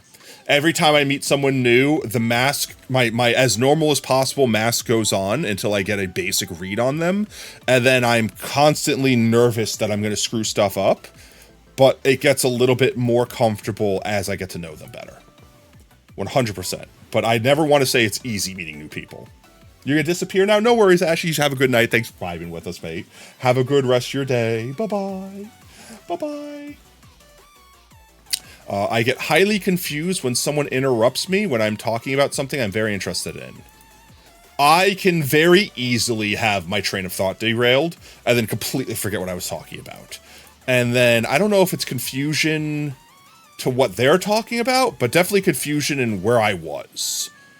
I don't know how to interpret this question. I get highly confused when someone interrupts me when I'm talking about something I'm very interested in. I feel like I get confused as to what I was talking about. Like I forget the point I was trying to make. Because typically when I'm saying something, I have a point that I'm trying to make. Like if I bring up a story about like how my grandmother was going to show me how to cook, it was because I wanted to teach you that potatoes have deadly neurotoxin. And I forget where I was getting to that. Like I forget the path that I was going to take because you picked me up off the path and threw me somewhere else. And then I don't remember where I was going with it. Even if I remember what I was talking about, I forgot the destination I was driving to, and now I don't know where I am anymore. So I feel like that was definitely a true. In your Discord, you're the boss, so if you want to talk, I let you. No, I know. And that's why it helps me a lot of the times, because most people are like, oh, Potato's talking, I'll let him finish the point. And for the most part, I try to do that when other people are talking. Like if my Gat starts talking or Brev starts talking and I need to say something, I'll be like, I'm going to let them finish their point. Because if I interrupt, I know I would break myself and I don't want to do that to someone else, even if they don't have that same trait. You don't make points, you start with a point and extrapolate on that. I mean, that's fair. I'm the opposite. I will start with a statement leading to a point. And I feel like that's why I get disrailed, is because if the point gets interrupted, then I forget the point I was going to. But yeah, I would definitely say for that. I definitely get confused on myself. I don't get confused as to why someone interrupted me. I feel like getting interrupted is normal. Someone else wanted to interject and say something. But I definitely confuse myself. Your talking is slower because you're not 100% fluent in English. You're pretty fluent. I honestly understand you better than some people I understand that speak English. Extrapolate is your new favorite word, and it means basically nothing. You can always extrapolate. You can always say more things. It basically means elaborate, but with like you're pulling elaboration from something. That's kind of how I take it. Did you see what you say? I missed message. They bring back the grimace. Wait, there was grimace sake? No, I missed that message. I think I needed to though. Oh my god, what flavor was grimace sake? Take that as a compliment. Thank you. It was meant to be. And or an insult to other people that I know that speak English poorly. Take it as you wish. It is difficult for me to understand how other people are feeling when we're talking. As a kid, definitely. As an adult, I feel like, again, that's something that I've learned to, like, understand that people are feeling certain feelings. But as a kid, it was just like, you're saying words, and those words don't pertain to me, and I don't understand what's going on, so I don't understand what's going on. You meant to say they brought the Meg? Bought Meg the Grimace Shake? Oh, the Grimace Shake. Yeah, no, I saw they brought a bunch of stuff. Like, there's a burger, there's a sauce, there's like a whole bunch of stuff. They brought a whole menu of Grimace shit. You doing food soon? Like eating food? Like ending stream and eating food? Or you mean cooking the food? Because we already cooked the food. You missed the cook.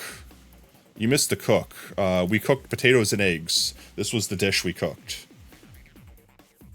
I added parsley and adjusted the color a little bit.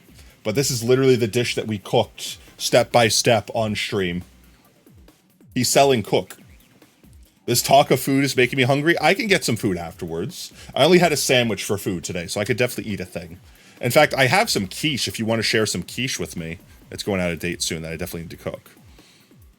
So the cook, you need the real food? That's fair. We could talk about that in a little bit. I don't know how long this test is going to take, but when this test is done, I'm down to eat a food. See, you always speak in niche quotes. Same. The same. I'll quote stuff and be like, oh man, if you don't get this reference, it's going to be really awkward.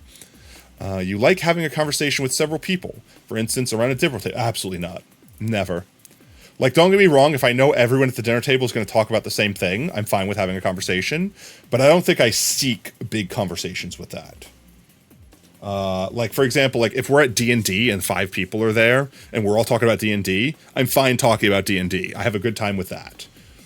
But like, if I'm at a dinner table with like family members, I do not seek conversation. Oh, you can't see the screen anymore? Whoops, I closed it. Sorry. Thank you. Yeah, never true. I don't think that was ever true. You love it, but you mostly only listen and speak if you have extrapolated a deeper meaning of metaphor. Yeah, that's what I mean. Like, for the most part, I will listen. I don't mind listening, but I do feel a little awkward. Like, I feel like I'm not contributing to the conversation while I'm at the table. And when I get a moment, it's like, yeah, that's a relatable moment. I don't feel like I'm adding to the conversation, so I probably won't say anything. But if I feel like if someone brings up something that I can add to, I'll be like, I can add something to the conversation. I don't feel like I shouldn't belong here anymore.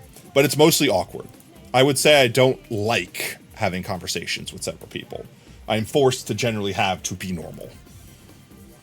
Definitely you, yeah. I take things too literally, so often that I miss what people are trying. Yes, I've done this before. Definitely as a kid, still as an adult, I feel like I'm a little better with taking like nuance and sarcasm and stuff like that. But sometimes people will straight up say a thing, and I'll be like, that would be a silly thing to do. Why would you do that? And it's like, I didn't actually mean literally. I meant figuratively. I'm like, oh, okay. So I'm gonna say true.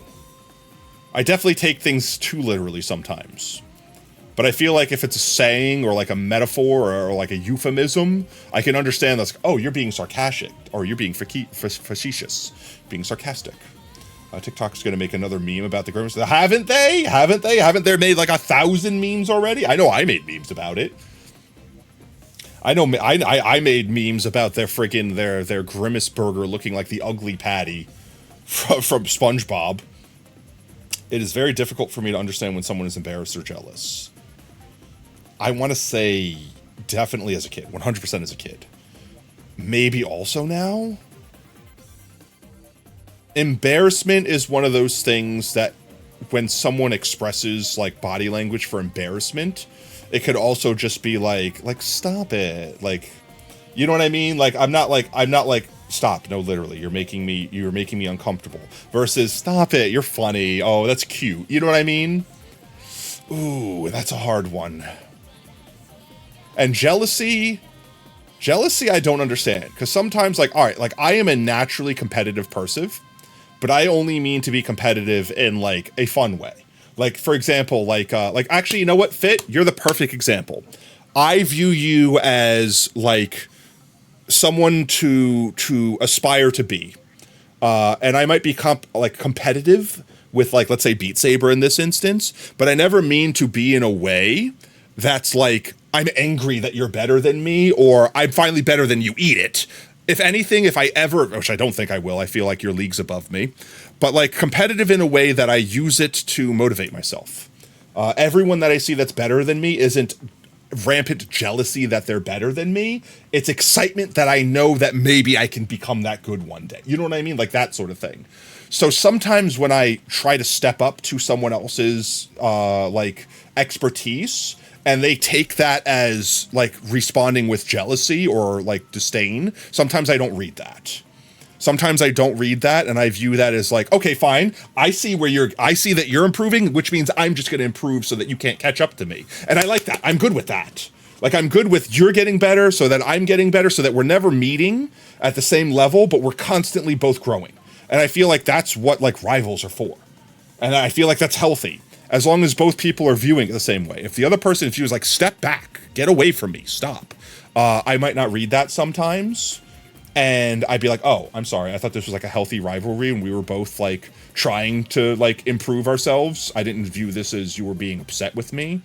If that counts as jealousy, then 100% sometimes I am bad with jealousy. Really bad.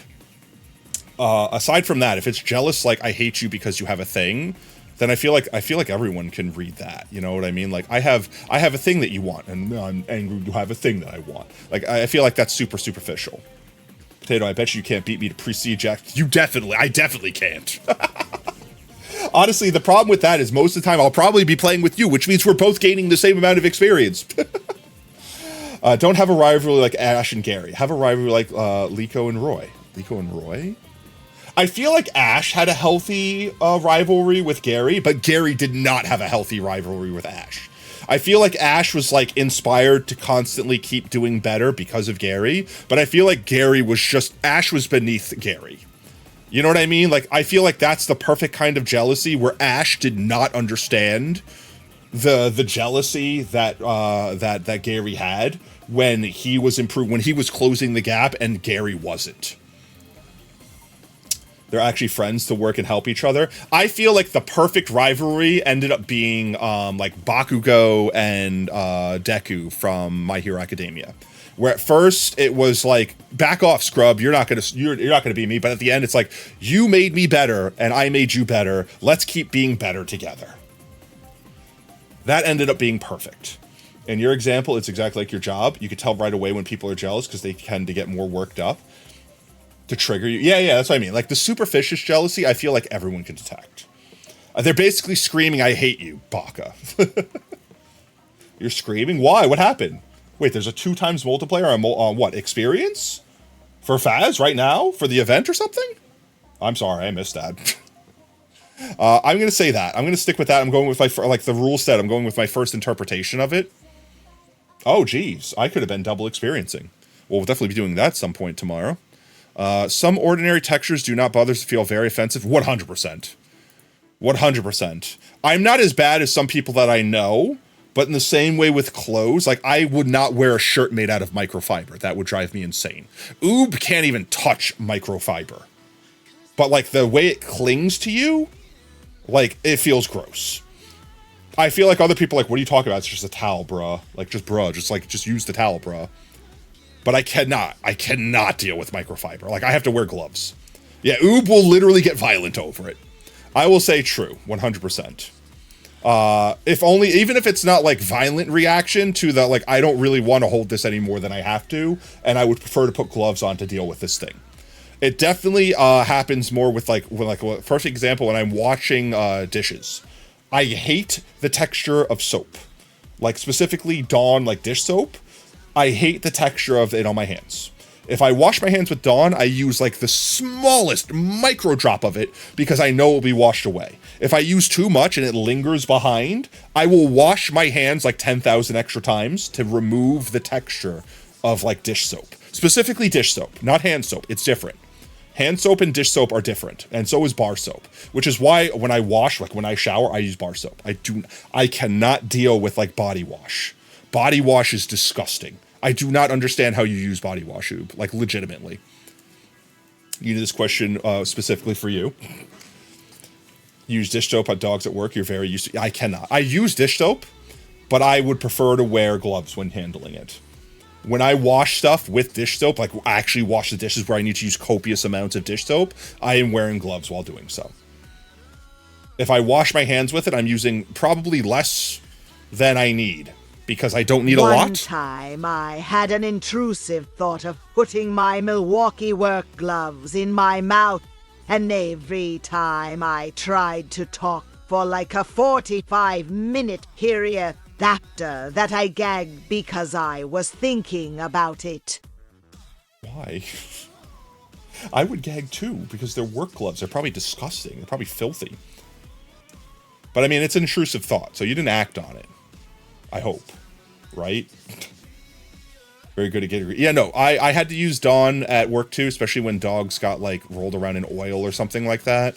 Dawn was just the best at getting it out. And you didn't need a lot. You didn't need as much as you think. But people would definitely, like, slather it on. And then it would take, like, literally 20 minutes to get all of the Dawn out of their fur, as opposed to the oil that's already long gone. Like, you don't understand how... Well, you probably do, but most people don't understand how concentrated Dawn is. Exactly. A tiny bit goes a long way. And even then, when I use Dawn dish soap to like bathe, to like get stuff out of dogs, I will typically put a squirt of it in a separate container and add water to the container and then just keep spilling the water out. Because you could just keep adding water to the container because the Dawn like sticks to the bottom. And you could keep spilling the water that is saturated with the soap over the dog over and over again until you stop getting suds. And then the container's cleaned of the soap. But yes, 100%. Textures definitely bother me. You get extremely upset when the way I like to do things is, oh, 100%. Oh, 100%. Where is it? Where is true now and when is it? Oh my God. I am a creature of habit, chat. Whenever something that I do every single day gets slightly changed, it ruins my entire day. 100%. I don't need to have this conversation. 100%. Like literally it gets to the point where like all right, I will buy the same exact thing for breakfast every morning at work. The same drink, the same flavor, the same flavors. And I will go up to the break area. I will grab a plastic fork and I will put it in the microwave and set it to the same time. I will grab my napkins and set up my eating area. And if any one thing, they're out of my drink, they're out of my eggs, they're out of they don't have any plastic utensils, they're out of napkins. Like if any one thing is off, it's like, that's it. Everything's ruined. I now have to go fill up the napkin dispenser so I can pull the napkin out. I need to go fill up the knife dispenser so I can get a knife. Like everything. I'm like ritualistic when it comes to stuff like that, 100%. And even if I cope and I deal with it and I go on with the rest of the day, like it has genuinely upset me in that moment. I 100% do things almost robotically. Yes, 100%. I'm already annoyed because they stopped selling one of the flavors of my breakfast thing, and now I have to find something else to eat for breakfast entirely. And it's really annoying. Like, I'm actually distraught over it. Even though you don't have assigned spots, I would have assigned spots. I eat my breakfast in the same exact stool, in the same exact space, every day in my break area. And when I go up there, I take my break at the same exact time, every single day, because I know that's the time where no one else used the break room. And if for whatever reason someone else's schedule changes and they're taking a break and they're taking my seat, it's like, that's it. I can't eat breakfast now. I have to just do something completely different, because if I'm going to sit there, I'm going to stare at the person like, sitting in my spot, eating, sitting in my spot, even though it's anyone's spot, but you're sitting in my spot. Yeah, no, that's it. 100%. I have never wanted or needed to have what other people call an intimate 100%. I feel like when I was a kid, like not a kid, but like a teenager, I wanted to figure out what all the hubbub was about. I wanted to have it because I thought it was normal to have it. But I never really cared about having it. I just did it because I thought I had to. I thought I was going to be like forever alone, and that was going to be so bad, and it was going to be so sad. An intimate relationship. I never wanted or needed to have what other people call an intimate relationship. 100%. Yeah, but that's me finding out that I'm ace when I'm 20 something. Honestly, I think I was like 27 when I found out it was ace. Like, I was definitely way later in my life than it should have been. It was definitely late 20s. It is difficult for me to start and stop a conversation. I need to keep going when I'm finished. I feel like this ties into the whole, like, I have multiple points, or I have one point that I'm trying to get to with multiple topics. And if I get interrupted, I forget where I'm going and I can't get back there. I have tried to find ways to like cope with this, but for the most part, it is, I would say 100%, it's difficult for me to start and stop all willy-nilly. You just want someone to cuddle? I don't even want that. Like, if I find someone that I trust enough, that I could connect with, I think that's as far as I would really want. Just someone that I know, if I like laid my head in their lap, if I needed that comfort for whatever reason, they would know exactly how far they can go, and I would trust them with them like touching me softly because I am comfortable with them. But it would take so much. I don't think there's enough time left in my life for me to meet someone that I can feel that comfortable around. Especially considering I've had some traumatic experiences, I'll put it lightly as that in my life, that definitely make me opening up to someone in that way far more impossible for me to foresee. I don't think I can trust people in that way. It would take a very long time to overcome traumas. You know, that you don't like cuddles, that makes the relations quite exactly. Like, I would be fine, like, my idea of, like, a relationship, as someone might have it, like boyfriend, girlfriend, whatever, would just be, like, a friend that I just could talk about, which makes, what's the difference between that and just being a friend with someone? You know what I mean? Like, that's why I don't really understand relationships in that way. At least I don't desire to have one, because I don't feel like we could ever be, quote-unquote, intimate, because of my own isms, because of my own past experiences.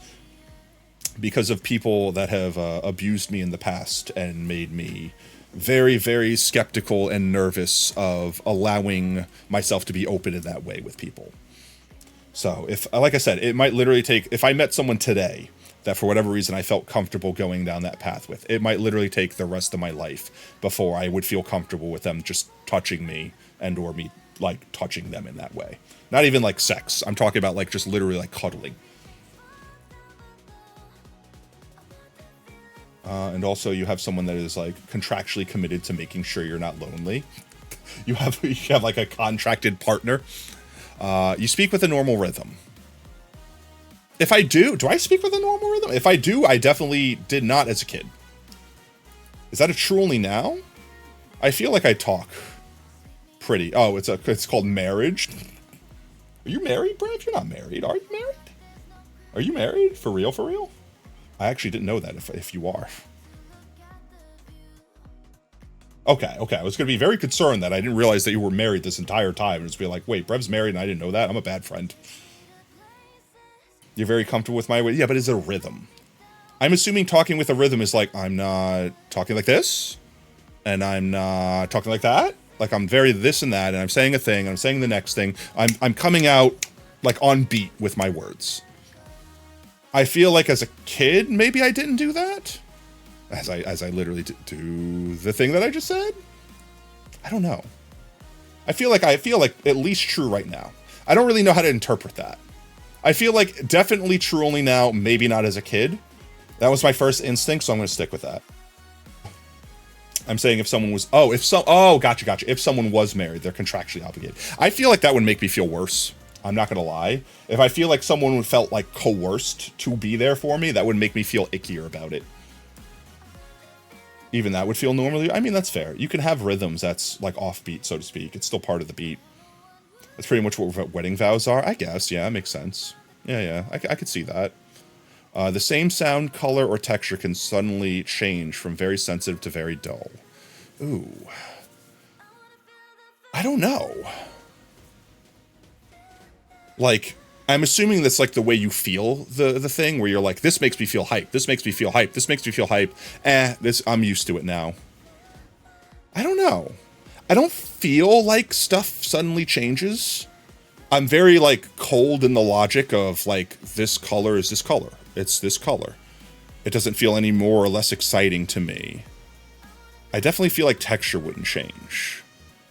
Something that I'm eating might change its texture, but that's because that specific thing was prepared differently. I wouldn't say the texture changing suddenly, like mid-bite. I would say never true. I don't know. That's a weird one. I don't know really how to interpret that one. I would say no. You put yes for this because you go from understimulated to overstimulated very quickly. I mean, maybe, all right, the only way that I could see this feeling that way would be like I'm talking to someone and all of a sudden like, nope, that's it. I'm literally, my social battery hit 0. I cannot take another word you're saying. I need to leave. But that wouldn't be so much so that the sounds suddenly change to being dull. That just be like, I'm overstimulated. I need to go. I ran out of the ability to deal with, literally to deal with this. You need constant stimulation, but suddenly Potato Stream gets too loud and you have to mute until you get overstimulated again. Yeah, but that's not something becoming dull. That would be like you talking to me or like looking at stream and being like, everything is bright and vibrant and now everything's boring. At least that's the way I read the question. I'm going to keep it with never true because that was my instinct. Mood. When like Jay, Tato, Fret, and Yama are alive again. Oh, I've done that. I definitely get overstimulated with words. Like I'm watching 4 streams and too much is going on. I have to mute like 3 of the streams to only focus on one or all of them until I collect myself. But that's like too many things overstimulate. That's not something suddenly becomes less stimulative. You know what I mean? Even if only you have one unmute. Yeah, no, I definitely get that vibe. I'm definitely that way. Like I get it to be like, nope, I cannot focus. There's too many things going on. Everything gets muted until I can collect myself. And then I unmute one thing at a time. But like, that doesn't go dull. It's not the opposite. It doesn't go everything is content and now everything's boring. The phrase, I've got you under my skin, makes me uncomfortable. No? I want to say no. I want to say that doesn't really make me feel a certain way. It's just, you got me under your skin. Like I've got under your skin, like I'm annoying you. I wouldn't say it makes me feel uncomfortable. It makes me sad that I might have annoyed someone. But I don't want to say uncomfortable. I'm not the type of person that if you say like wet or what's the word, moist, like I'm not gonna be like, ew, you said moist, it makes me cringe internally. I don't think so. Not with those words, at least. 74 also has an interesting question. All right, we're at 35. Does that mean there actually is 80 questions? Holy crap, we gotta move a little faster, chat. Sometimes the sound of a word or a high-pitched noise can be painful. Maybe not a word, but a high-pitched sound, definitely. High-pitched sounds are 100% painful. I'm to the point, chat, with high-pitched sounds where I can hear the sound of like a TV monitor being left on, but no signal being sent to it. Like the ee of like it being on. I don't know how to describe that. And as a kid, I would hear if my parents left the monitor for my computer on, because we had like a shared family computer and it would just be in the living room. And I would literally wake up in the middle of the night, walk out into the living room while my mom is sitting there in the dark watching TV and like stomp over to the monitor, turn it off, and then walk back to my room. And they'd be like, what, like, what's going on? What's happening? And I'd be like I didn't have to say words. They understood. They left the monitor on. It kept me up and I had to literally turn it off before I could go back to bed. And then go back to my room. And my parents would just be like, I don't understand how you could hear it. There's no sounds. But for me, it was like, no, it's obvious. It's like a friggin' mosquito buzzing in your ear. It's the most grating sound in the world. It's like those sound grenades. Have you ever heard the sound grenade, chat? Where it's like, ee! Like that. But yeah, no, I could still hear it. Maybe like my ears have died a little bit since then and I don't hear it as much. But as a kid, that sound 100%. Maybe I say only when I was younger than 16. Maybe only when I was a kid. When you was young, the old TV was like a big thing. Yeah, for real. Like the TV made like an ee sound. Dang it was Twibs. Your desensitized to constant sounds like that because of the dryers at work. Yeah, I feel like the hearing damage has stopped me from being annoyed to it when I'm an adult. Or maybe I just grew used to it. But as a kid, 100%, that was like actually grating. I could not be comfortable around it. I'm an understanding type of person. Definitely now. Maybe not as a kid. But I feel like now I'm understanding. I feel like I definitely understand people better now. Those high-pitched sounds are something that you're exclusively sensitive to. I could believe it. I could 100% believe it. It was the Twibs. That's quadruplets, B. I do not connect with characters in movies and cannot feel what... No, definitely not. I feel like I cry about cartoon characters and their frets more than I do real life people. Because people typically do a really good job at making you feel that character's motivation or what the character's doing because they can just show you flashbacks to put you in that character's mindset. As opposed to people, you have to read the current mood and that's it. 100%. I feel like I can always connect with people and how they feel. To the point where when shows do characters bad, I actually get upset because I'm like, that doesn't feel realistic. That doesn't feel like what that person should feel right now. You don't feel anything from characters anymore, only when you were young and very intensely felt like what characters did and what I couldn't watch them. I mean, that's fair. And yeah, Twitch glitched out and sent 4 of them. 4 twibs. You got double twibs. You got 2 twibs. You cannot tell when someone is flirting with me. As a kid, 100% could not. As an adult, I feel like maybe. I don't know. What's it? Like I said, it would have to be obvious flirting. If someone's just like into you and I'm like, they're into me, what made you say that? It's like, well, they've been talking about your shit all night. Like, I guess I thought that was just us having a conversation. It's like, no, man, they're totally into you. Yeah, no, maybe not. But as a kid, 100% did not understand. I could have probably had like the hottest woman in school, like totally into me. And like, I was oblivious to it. 100%. I'm going to say only when I was 6, like when I was younger. I'm going to say only when I was younger. I feel like just from context of watching movies, I feel like I can, like, they're doing the movie trope of, like, hitting on you. Aside from that, if it's subtle, probably not. I might have had people hitting on me, I have no idea. In fact, I know something a little more recently. Not recently, like, definitely when I was in my 20s. Definitely before I found out it was Ace. Where I had a coworker that was effectively asking if I was single. And I was like, I am, but I'm not really interested in like a relationship right now. I'm trying to like figure myself out. Because it was that point in time in my life where I thought I was bi, and then I thought I was gay because I had the chance to be with a woman and it didn't really do anything for me. So I'm like, maybe I'm gay. And I'm like, maybe I have to just be with a guy and then figure that out. And in that instance, I was like, this woman was, this coworker was basically being like, hey, are you single? You want to screw around? And I'm like, I don't know. You're looking for a relationship, right? And they're like, yeah, I would like a relationship. I'm like, I'm not. So like, I feel like it would be wrong to lead you on and like do these things with you knowing you want a relationship and I don't. So I basically told them like I wasn't interested, but you know, I appreciate like you being comfortable, like being open with me. I don't want that to change anything between us. And then we just kept talking like everything was normal. And eventually they're like, screw it. I don't care. I don't care if you want a relationship or not. I just want to screw around. And I'm like, oh, okay. So maybe they were flirting with me that whole time and I just was not picking up the signs? Maybe? You sometimes say flirty things to Mir and Kiri, but never to me? What do you say that's flirty to them? Because, I mean, I say stuff that could definitely be taken as flirting with people, but I don't mean it. And I feel like everyone here knows that I mean that. Like, I feel like I've come on to B more than I've come on to anyone else in this chat, and I hope to God they understand that I'm not actually coming on to them. You always have your headlights on? What's that mean? You have, that's what I mean. Like, that's what I mean. Like, I feel like but I also feel like you feel comfortable enough knowing that that's 100% not actually happening. I did say I left you beyond you. Oh. Yeah, I'm gonna stick with the younger than 16 for sure for that one. I could see in my mind the exact detail things that I'm interested in. I feel like for sure. I know people that have what's the word? I would know this. What's the word for like when you can't picture things clearly in your head? It's like the opposite of synesthesia. I know this word. If someone said it in the chat, I'd be like, that's the word. Like, is it aphantasia? Is that the word?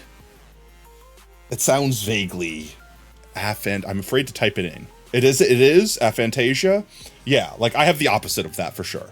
Like I can close my eyes and picture an apple and I can see the whole ass apple. I could paint an image around it. I have literally gotten to the point where I can like almost see a movie in my eyes, like with my eyes closed. I definitely have to focus for a long time to get the full scene and place myself in it. And I can't move. Like, it's definitely like I'm looking at a still image, but the image has depth.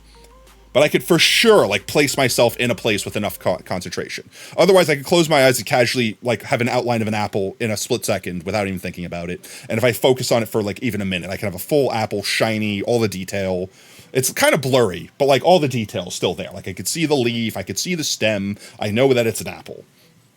Synesthesia makes your day-to-day life a circus sometimes. Synesthesia is mixing your senses, like days of the week having colors or tastes having smells or something like that, right? Is that synesthesia?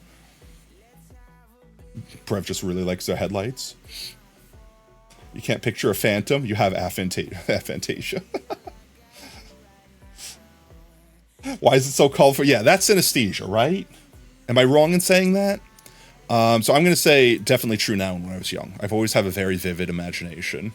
I keep lists of things that interest me, even when they have no practical use. For example, sports statistics, train schedules, calendar dates, historical fact and dates. I'm definitely a hoarder. I definitely hoard things, even when they have no practical use. Okay. I definitely do this. I have Oob can confirm this. Okay, Oob, you're gonna dox me right now. My wallet is as thick as my forearm because I have so many business cards and like membership cards to like places that don't exist anymore, from places that literally are shut down, and I can't bring myself to throw them away, even though they're physically useless. Because every time I look at one of those cards, it connects to a core memory of some part of my life, of something. And I literally will go and be like, this furniture store that doesn't exist anymore. That's where I got my bed. And I will remember an entire moment of my life surrounding it only because I looked at that specific thing. And I kind of use it as like a memory vault that I don't have to actively spend process power remembering those memories, because I know I can trigger that memory vividly, perfectly by just looking at that thing.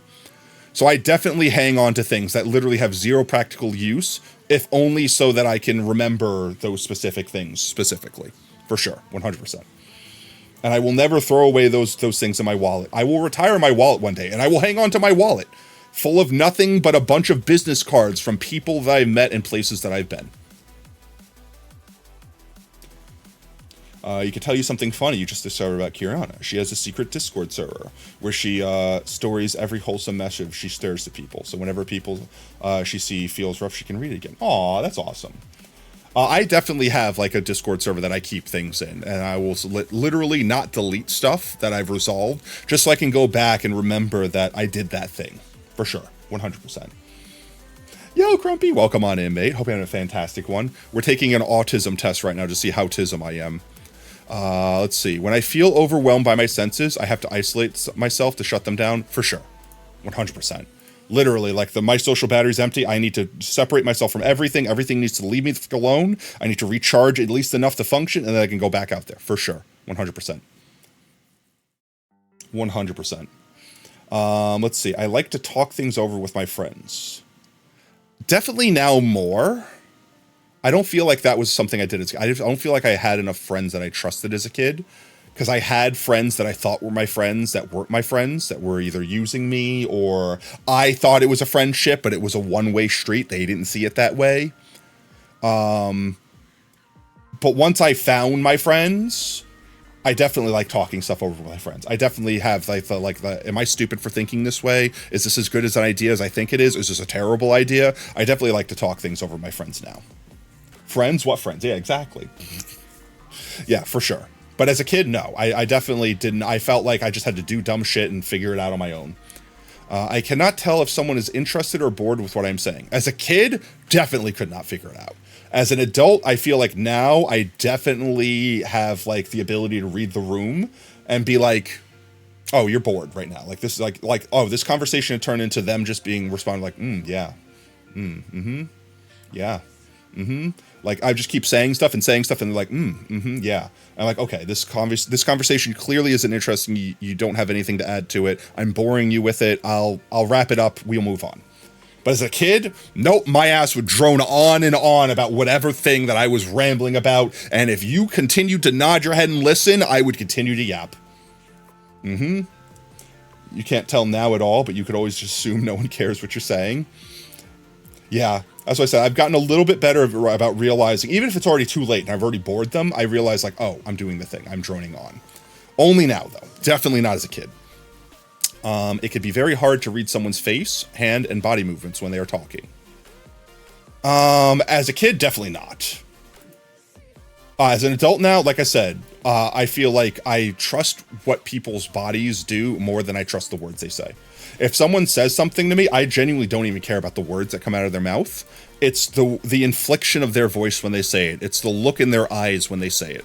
When someone says something to me and they're lying, I don't care if they say, I promise. I don't care if they say I'm sorry. I care about the way, like, I'm sorry, whatever. You know, like, okay, you're not really sorry. You don't actually care. You're saying sorry because you are in trouble and you know that you're socially supposed to say sorry to, like, be forgiven so that you can continue getting away with whatever thing you want. You know what I mean? Like, when someone says or does something to me, the words are less important than the body language. And I definitely didn't have that skill as a kid. 100% did not have that skill as a kid. As a kid, it's just I took someone for face value, and then whatever they said, I would be like, oh, you said it, so you must mean it. Those words must have meant the thing. But now it's like, no, your words can be deceptive. It's very, very hard for people to hide their body language because most people don't communicate with body language. They communicate with words. So most humans know, oh, I just have to say the words. Like, perfect example. This is a perfect example. You ever see those like video compilations on YouTube of like people getting caught being a porch pirate or something like that? And as soon as they hear the doorknob jiggling, they put the box down and like, oh, I'm so sorry. I typically don't do this. I'll never do it again. Just let me go. I'll never do it again. That's a script. That's 100% is script. They don't believe anything that they're saying. They just know the things they have to say to get away with it so they don't get in trouble, so they don't get arrested.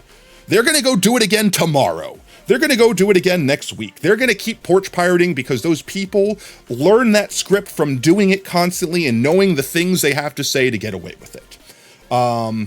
And you could tell that because the way they're just like constantly like, oh, look, I'm sorry. Let me just, what do I have to do to get out of this situation? I'm sorry that I got caught. Next time I'll be more careful to not get caught. Like, those are the words they're actually saying with their body language. But I definitely didn't have that skill as a kid. I was like, all right, well, if you promise to never do it again, I guess I'll let you go this time. Like, that sort of thing. The same thing, like clothes or temperatures can feel very different to me at different times. Yeah, maybe. That one's tough. I'm split on that one. It's either never true or always true. Temperatures definitely feel different depending upon what I'm doing. If I'm exercising or doing something like that, I want it colder. And if it's like hot outside, I want it colder. If it's cold outside, I want it warmer. Like, I don't know. That one's hard. I'm going to say never true just because I really don't know how to answer it. I feel like with the clothes, like I'll cling to the clothes part. Clothes pretty much always feel the same to me as long as the same clothes. Like the shirt I'm wearing now always feels like this shirt to me. It very rarely feels different. So I'm going to cling to never true for that one. You always want it hot AF. I honestly would prefer it to always be cold. If I'm cold, I'll just put a blanket on if I'm home. If I'm cold, I'll just wear an extra, like a long sleeve shirt if I'm at work. You know what I mean? Like, I'd rather it always be freezing cold than hot. You're wearing a sweater when everyone's just wearing a t-shirt. It just feels like the elevator thing where everyone's facing the other way, so you turn to face that way even if the door's facing the other way. It makes no sense. You're just like conforming to what everyone's doing, or you feel awkward doing it. I feel very comfortable with dating or being in social situations whatsoever. Absolutely not. I've been on very few dates in my life, and all of them are probably the most awkward parts of my life that I've ever had to deal with socially. Period. Full stop. There's no more that needs to go into that sentiment. I've probably been on like 4 dates in my life. Like, literally could count on one hand, and literally those are probably the most uncomfortable I've ever been in a social situation ever. Period. Full stop. I try to be as helpful as I can when other people tell me their personal problems. Definitely. 100%. Maybe not as so much as a kid. Definitely now. But I feel like whenever someone told me, like, stop, child, I have to tell you this story. It's like, well, whatever I was doing doesn't matter. Like, you need help. Like, I need to help you. I literally found myself, like, going on side quests as kids because someone needed my help. I definitely feel like this was me. Even if it was the stupidest problem in the world, as a kid, it was like, I need to, the exclamation point. You came across the person with an exclamation point, you have to finish the quest, or you're always going to have that quest in your log unsolved. 100%. Honestly, why you like online dating? Because you can get to know someone for weeks or months before the first date. That's fair. And that's definitely why I feel like the internet has helped people make friends, because you can get a chance to chat with people and then realize, oh, that guy's crazy, I want nothing to do with them. Or, oh, we definitely are not going to get along, before like committing to awkwardly being in front of them. You know what I mean? And then if you click, great. You can just keep talking, keep doing the things you're doing, keep playing video games, keep having fun, and eventually be like, hey, we should, like, we live close. We should totally, like, get a burger sometime. You know, like that. Like, yeah, definitely. 100%. 100%. I have been told that I have an unusual voice. For example, flat, monotone, childish, or high-pitched. I think my voice sounds like this. Like when I hear myself talking, this is literally what I sound like to me. And then everyone else makes me sound like I sound like fucking Markiplier. My voice has been a contentious point for me for my entire life. As soon as I've heard it, at least. Which wasn't till later on, just because there weren't a lot of times that you had your voice recorded as a kid. Like maybe like once I started recording it with like video cameras and like making films and stuff. But yeah, my gats, your reaction is what people tell me. I have been told I sound like a freaking sex phone worker with like the like, hello, how are you doing? Like my customer service voice has been critiqued as sounding like I do radio or something like that. Like I have gotten, which I take all of those as compliments. Like even if it sounds a little weird, like I take all of those as compliments. But I genuinely don't hear it. Every time I hear my voice, I go like, ugh. Which is in part why I'm learning how to sing. Because when I hear my voice, I don't want to feel disgusted. And if I can hear my voice and it sounds good when I sing, then maybe I can slowly feel like I'm singing when I'm speaking. I know that sounds really stupid. But like that's kind of my thought process.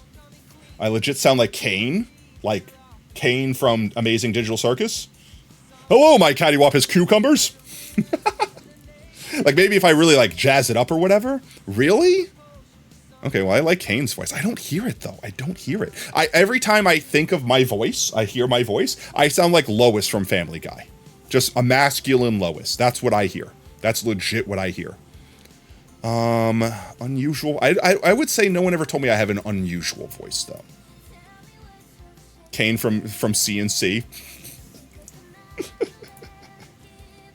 Command and Conquer Kane. Brotherhood of Nod Kane. You really like your voice. It's perfect for the radio or as an announcer. That's what I mean. Everyone has said that. That's kind of why I felt a little bit more comfortable as a streamer. Because when I started streaming, I went into it knowing my voice is gross and everyone's going to hate me. But I didn't really think that... I didn't really think that we would be here today, chat. I didn't think that we would have gone this far.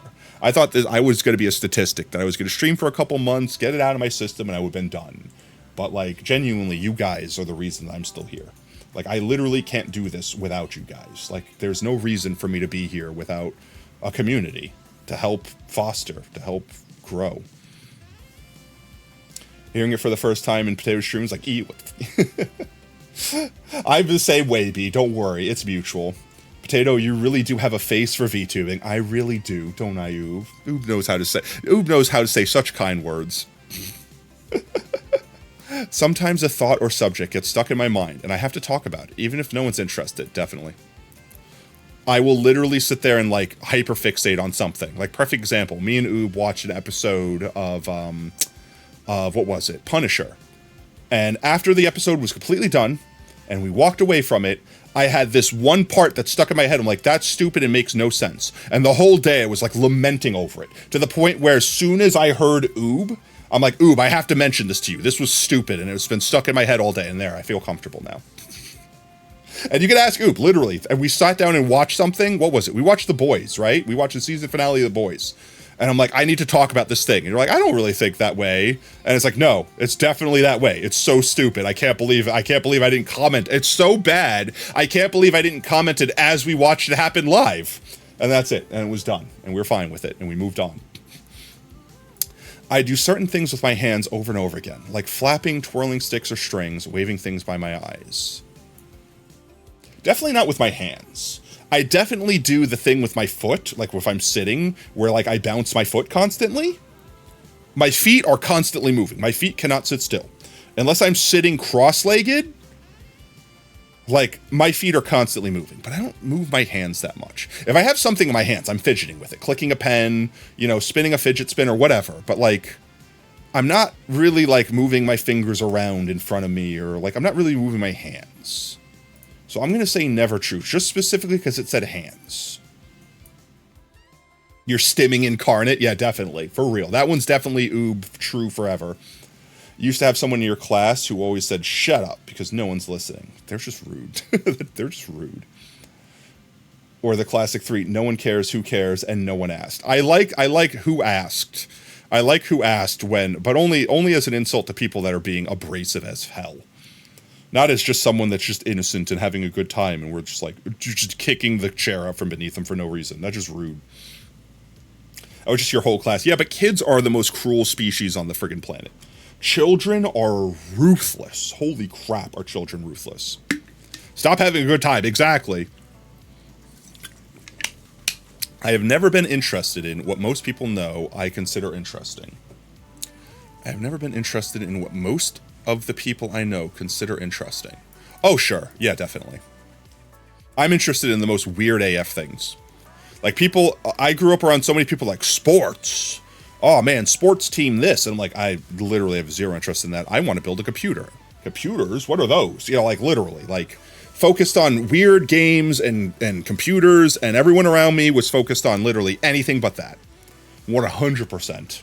I feel like now the people that I surround myself with are interested in the things I consider interesting, or become interested in the things I consider interesting. Like, for example, we did the W place drawing, and now I've got people addicted to W place. Like, stuff like that. But, like, that's only definitely because we are building this community around, well, the things that we all mutually like.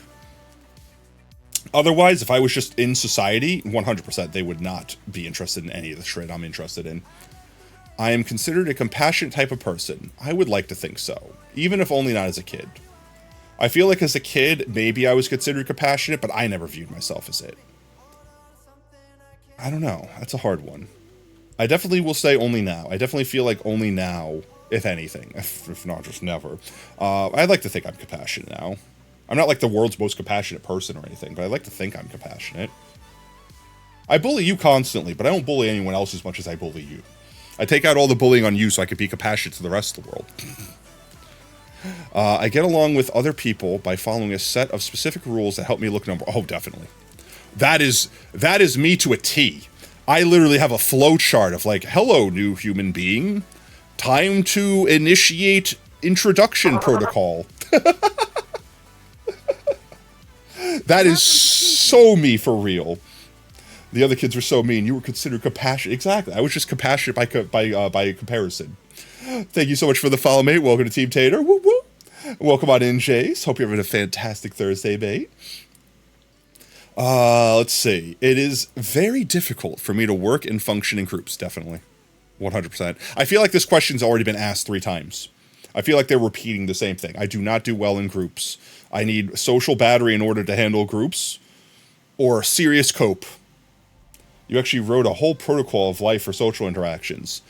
I don't think I've ever written it down. I definitely feel like that would have been like something that someone would have sent me to a guidance counselor for if they found like a manifesto of how to interact with human beings. But for real, yeah, I have it like in my brain. There's a map of like, this is the things I need to do. These are the comfort levels I need to progress through. How you doing today, Jace? Welcome on in, mate. If a client at work deviates from the script you have in your head, you panic. Exactly. It's like, I don't know what to do. Do I reciprocate the joke? They made a spicy joke. I don't know them well enough. Do I lean into the spicy? Or are they going to be offended if they do? Are they going to feel awkward if I don't? Yeah, panic. Panic. It's like the stonks meme. Like panic. P-A-N-I-K. Panic. Or the shut the f*** up's one of your 4th personal favorite. But yeah, no, that's 100%. Yeah, 100%. When I'm talking to someone, it is hard to change the subject. If the other person does so, I get very upset and confused. Maybe not upset and confused. It's hard for me to change the subject unless there was already a subject I could segue into. Like if I'm talking about potatoes, and then potatoes bring up my favorite type of food to eat, and then I'm talking about the last time I ate that favorite food, and then I get hungry for that favorite food, so then I desire to go eat that favorite food, and then I talk about the restaurant that we have nearby that has that food. Like I could keep like tangenting into different topics, but it is hard for me to just go like, we're talking about food, never mind, we're talking about Minecraft now. Like, I have to segue into things to do it comfortably. If someone else just says, stop talking about thing, I'm not interested, this is the thing we're talking about now, I might get confused. I don't think I would get upset.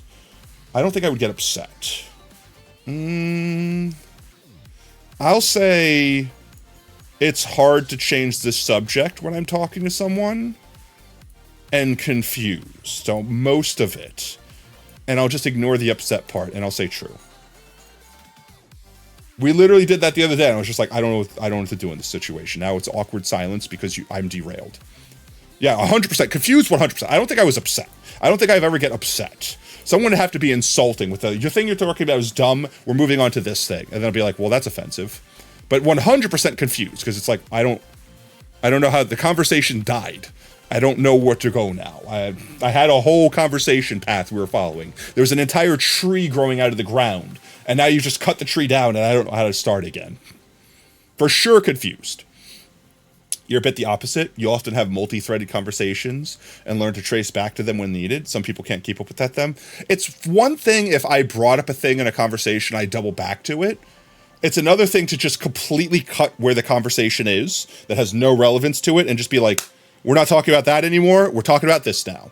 Like if we're talking about food and autism tests and we're doubling back to a reference about a restaurant and you say, shut up, sports. I'm just like, oh, yeah, go ahead, talk about sports. I don't know what to do. Talk until I can feel like I can interject. But I'm silenced. You've literally counterspelled my ability to converse. 100%. Sometimes I have to cover my ears to block out painful noises like vacuum cleaners or people talking too much or too loudly. I've never had to cover my ears. But I can also do a thing that apparently I didn't realize a lot of people can't do, where I can go in my ears, and when loud sounds happen, I do that to, like, effectively cover my ears. Shut up, sports. Exactly. Like, if that happened, I'd be like, I don't know. Okay, go ahead, talk about sports, I guess. I'm just sit here until I can weigh in. Very rarely would I have to do that, though. So I'm going to say never true. Turning up your headphones count to cover your ears? I don't know. You have to do as the kid, you just tank it now. Yeah, I feel like if I had to do that as a kid, it would only be like really loud sounds. And it would be like I stick a finger in my ear, not like the full cover my ear. Like I stick a finger in my ear to be like, oh, that's loud. Maybe only when I was a kid. No, I'm gonna stick with never true. Very rarely. You press your headphones. Yeah, I've never had to do that really crazy. For the most part, I knew I could just do the thing where you vibrate your ears, and it pretty much like undoes sounds. It's like the thing where I don't know how many people in chat like raise a hand if you can do this, but you can make it sound like you have a heartbeat in your ear by turning this vibration on with like and you can like make it sound like you're like a heartbeat. Apparently, that's not a thing everyone can do. You have like a specific muscle in your ear that you can like clench that just undulates your cavity. I just thought that was a thing everyone could do. And I use that as like a, I don't want to hear the sound right now. It's screwing with me too much, and just dislodges it. You can undulate your cavity. I don't know. I'm doing the because it's the closest thing my mouth can make, but it's really not that. It's more like a, it's more like a growl almost. It's more, I'm trying to make the sound. It's like a rumbling sound. I don't know how to describe it. I can't make that sound with my mouth. It's literally like the sound of something vibrating. Yeah, like thunder rolling in the distance.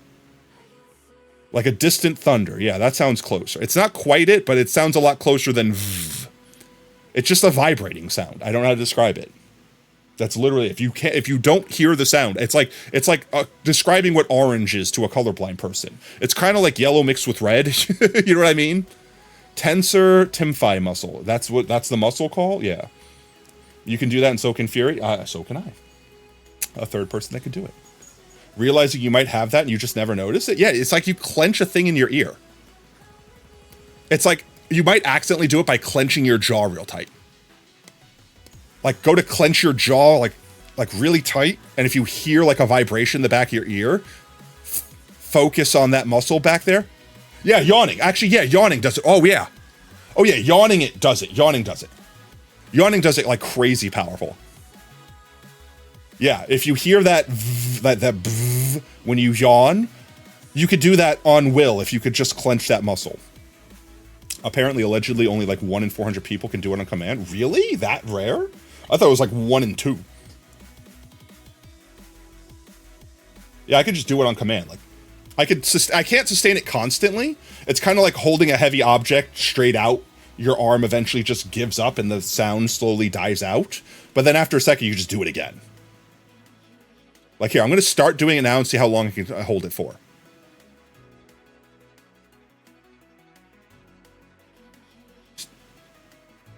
All right, that's it. I held it that whole time. As soon as I closed my eyes, I was doing it. I opened my eyes when I stopped doing it. Yeah, it's just, I don't know. I don't know how to describe it. It's like holding it's like holding your arm out effectively. It's like holding a muscle tight, and eventually it just weakens and the muscle stops holding. If you can listen to loud music and shut it off suddenly, it will happen to anyone. Really? When you're humming a song, it helps you imagine the bass in the ear, like boom, boom, boom. I could see that. You have way too many, oh, only people could do this things. Yeah, I know. I could do the thing where I could pivot my ears like a cat. Like literally like my model does effectively. And apparently that trips people out because I can literally like turn it, not literally, like your head is flat, so it can't go like 360 degrees or whatever. But like I can wiggle a single ear, and apparently people can't do that. I can apparently like raise one eyebrow at a time, like I do like the Rock, like the Vine Boom eyebrow raise. Apparently that's not something that people can do. Vibrate my eyes. I don't know if I can do that. And if I can, I don't know how to do it. It's designed to be a natural protection against thunder and shit. Oh, really? So it's actually supposed to protect you from loud sound. Interesting. It's just like a fox hen, exactly. Your head is flat. Potato's flat header. I'm a flat header. I could chat and make small talk with people. Yeah, definitely only now, though. I feel like I was incapable of doing small talk as a kid. Now I could be like, oh, how's the weather? When you see any good movies lately? But that's definitely a trained thing. I definitely trained myself to have, like, insert scripted answers. Like, I'm like Woody, you pull a string, and I could just spit out, regurgitate an NPC line. Eye stuff freaks me out, definitely. Definitely freaks me out. Sometimes things that should feel painful or not. For instance, when I hurt myself, burn my hand on the stove. I mean, this is weird because I can also just, like, ignore pain. Like, if I know something's gonna hurt, I could just ignore it. Like, something has to be, like, heavy nerve damage to bypass the ability to just be like, shut up, pain sensors. Like, if I burn myself, I'm surprised that I burned myself, but immediately after, it's like, damn it, now that's going to be a thing I have to deal with, which is constantly reminding me it exists. But I guess, maybe? You could, yeah, you just tell it to stop. It's like, thank you for alerting. It's like your alarm clock going off in the morning. You get jump scared when it goes off, but then you turn it off like, thanks. That's all. I didn't need to go on for longer than that. You just needed to wake me up. Shut up. You could vape out of your eyes. I don't think I desire to see you do that. Yeah. So, I'd like to say true. If only because I could just, I guess, ignore it? I don't know. I really feel like that's just something that people can do, and sometimes people are more sensitive to pain than others, but I don't know. You know, all the time when the dog is actively hurting you, and you're just like, yep, it's like, all right, whatever, you scratch me, it's like, damn it, that's gonna be a blood stain on something. Anyway, I have to continue doing this thing now. It's incredibly painful, but you had to know? But why? Fun fact, blood can come out of your tear ducts if your nose bleeds and it gets backed up. Yeah, your tear ducts, your ears, your mouth and your nose are all connected like through your sinuses. It's crazy. It's really hard for you to bleed through your tear ducts though, because the path is a lot smaller. And it's arguably harder to bleed from your ears unless you like rupture your eardrum, because there's like a barrier. But it is technically possible. We are all connected. And then your mouth's connected to your asshole. So your asshole's connected to your ears, technically. Congratulations. You can hear yourself internally. When talking to someone, I have a hard time telling when it's my turn to talk or listen. Definitely. I definitely, like, you took a breath? It's my turn to talk? I'm talking now. Hi. Here's all the stuff I've been waiting to say this entire time. Yeah, that's definitely me. And then sometimes it's like, oh, wait, you weren't done? Oh, I'm sorry. No, go ahead. Yep, no. Oh, yep, go ahead. I'm sorry. Yep. Trying to remember the thing. Can I talk? Are you done?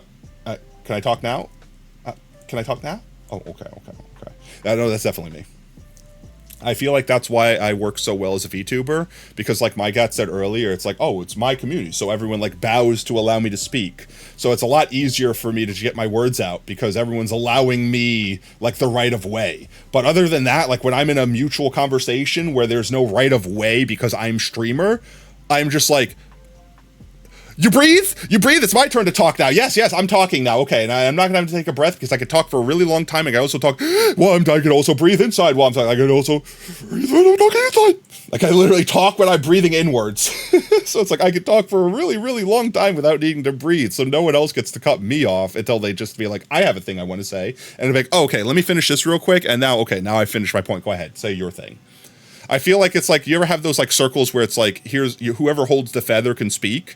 I feel like society would be so much easier if we all had the speaking feather and we could just pass it around where it's like, oh, it's my turn to speak and I won't be interrupted because I'm holding the feather. Me and Potato have conversations like a wrestling match, but somehow, yeah, it does. Because we both be like, all right, you got me in an arm bar now, so I'm letting you ham it up for the cameras, but then I'm going to do this move, and now I've got you in the arm bar, and you're like, oh, no, you've turned it around on me. And we're just like, it's almost like we're like wrestling like in the WWE, where we both understand that there has to be this back and forth. It's boring if someone just talks consistently the entire time. You think some people would still hug? Oh, some people would definitely hug the feather, but at least I would know when it's my turn to talk. I'm considered a loner by those who know me best, definitely. 100%. I am definitely the recluse. I very rarely yearn for social interaction, but when I do, it's like, cool, I got my hour of social interaction for the week. I'm done. I usually speak in a normal tone. I feel like I only speak in one tone. I feel like I speak like this, and that's how I speak permanently, forever. And like, even when I'm upset, I'm like, well, now I'm just upset. This is very uncouth. I can't believe this happened. I'm actually really annoyed right now. Like that. Like, I will literally say, I'm actually really upset right now. Like, just exactly like I'm talking. Like, oh, I'm having a good time. This is really fun. Actually, no, I'm low-key pissed off right now. Nope, now I'm high-key pissed off. That's really stupid. I hate that. I'm actually upset. Like, that's literally how I talk when I'm angry. Is it abnormal or is someone screaming? I don't know. See, now you make me Am I talking in a normal tone like this? Like, is that a normal tone? You know what I mean? Is it talking like that? I usually speak in a normal tone. No, I always speak in a normal tone. I feel like I always speak in a normal tone. I feel like this is a normal tone. And when I'm angry, I'm supposed to be angrier. Like, I'm supposed to emote with my voice, and I don't. Well, when I'm doing the goofy voice, I'm like, yeah, I'm doing a goofy voice now. Yeah. Like, I'm doing a voice, effectively. That's not how I would normally speak. You don't get loud when you're supposed to be upset. Is that normal? Is it? I assume so. I assume it's abnormal. Yeah, no, oob is obvious when they're angry. And oob can go from, like, I'm perfectly fine to, nope, everything is not okay. I'm going to freaking freak out right now, like, very quickly. And it's like, okay, do what you need to do. I'm here if you need me. Take a breath. Do your thing. Count backwards from 10. I'm going to keep it that just because that was my first instinct. And I don't really have a better answer. I like things to be exactly the same day after day. And even small things, 100%. I think we answered this. Didn't we answer this question already? Literally, I am a creature of habit. 100%. Something being out of my routine ruins my day. Oob's anger can be so entertaining. Sorry, no, literally, like, the oob rage. The oob rage is, clinically diagnosed maniac. Yes, I could see that. But I also kind of like it, oob, because, like, it's not like, no, I'm seething right now, and I'm going, like, I feel like I'm an annoying person to be around when I'm angry, because it's like, are they actually angry? Are they joking? Like, I'm gonna kill someone. Oh, that's funny. Oh, he's serious. You know, like that sort of thing.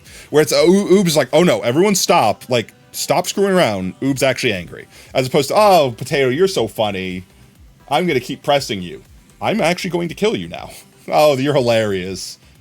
Prepare to die. It gives you comfort that other people can get joy from it.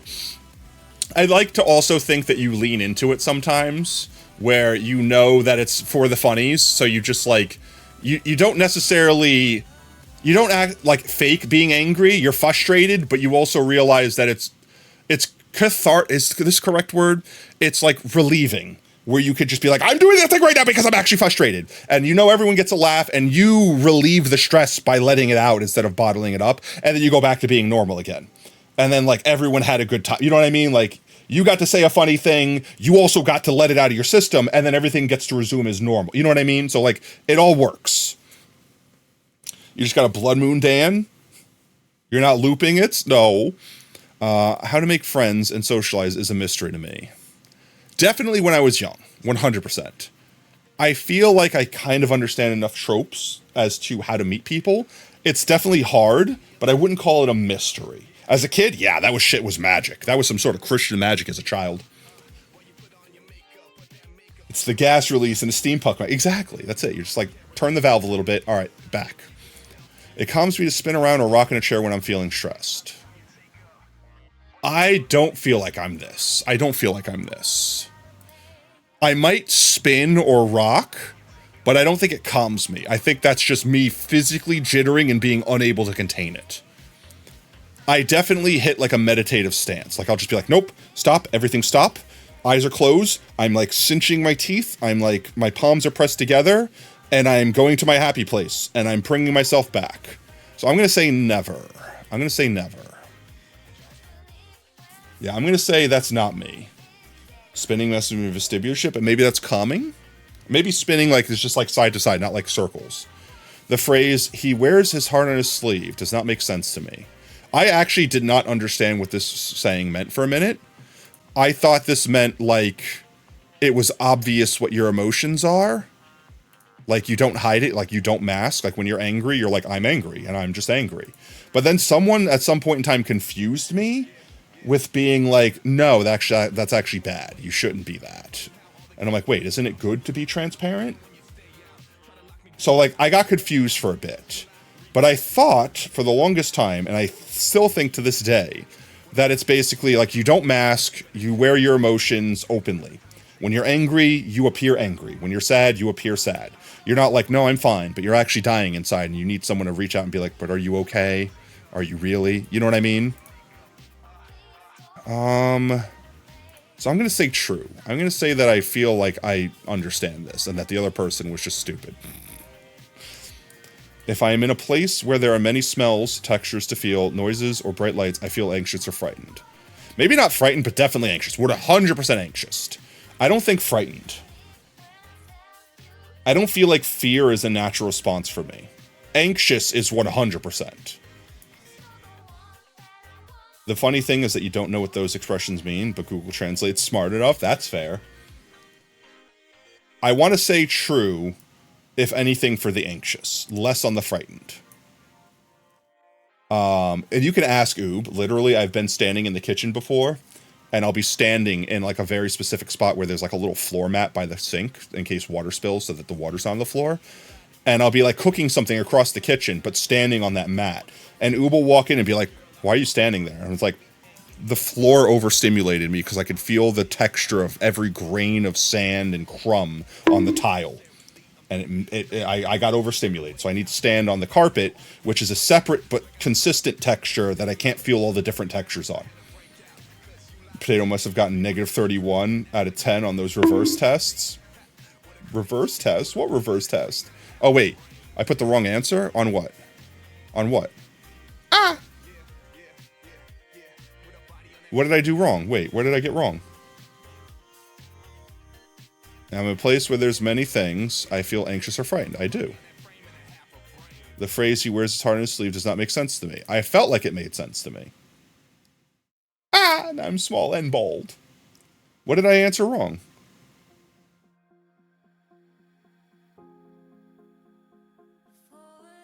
You said it did make sense to me and then put never did. What? Did I fix it? Because it's right now, right? You should answer that it does make sense. It does, right? That's what I did. True now. Oh, wait. Oh, does not. Oh, I see. I missed. I thought it says made sense to you. I missed the does not. You're correct. You're correct. Okay. You're good. I understand now. I get it. I missed the does not part. I just read the makes sense to me. Makes sense to me. I'm in a place where I feel anxious or frightened. Okay, I got it. Got you. Thank you, chat. I might have skewed the results. I could tell when someone says one thing but means something else. Definitely now, definitely not as a kid. I feel like I've gotten pretty good at reading people like, no, I'm fine. Are you really, though? Are you really fine? Or are you just saying you're fine because you don't want to deal with having to explain why you're not fine? I won't press people when they're like that, but I'll be like, but if you need someone to talk to, I'm here. Like that sort of thing. I definitely feel like only now. As a kid, I'd be like, oh, they said they're fine. You said the word, so that must be the way you feel. You would say in English you became good at context guessing. That's important because 90% of English is context to tell what word to use. I like to be myself as much as I can. Definitely now. As a kid, I was just trying to be whatever I needed to be to fit in. I was just trying to not get bullied. I was trying to make friends. I was trying to do things because I thought so much of it mattered. And I realize now, none of it really did. I should have just been myself and not given a shit. Of course, hindsight's always 20/20. But now I just try to be myself. There's no sense in trying to pretend to be someone that I'm not. Because then if I make friends, they're going to be friends with the person that I'm not. They're not going to be friends with me. If I make a friend, even if I only make one friend now, they'll be a friend with me, the real me, as opposed to 10 fake friends with a fake me. So yeah, definitely try to be myself as much as I can.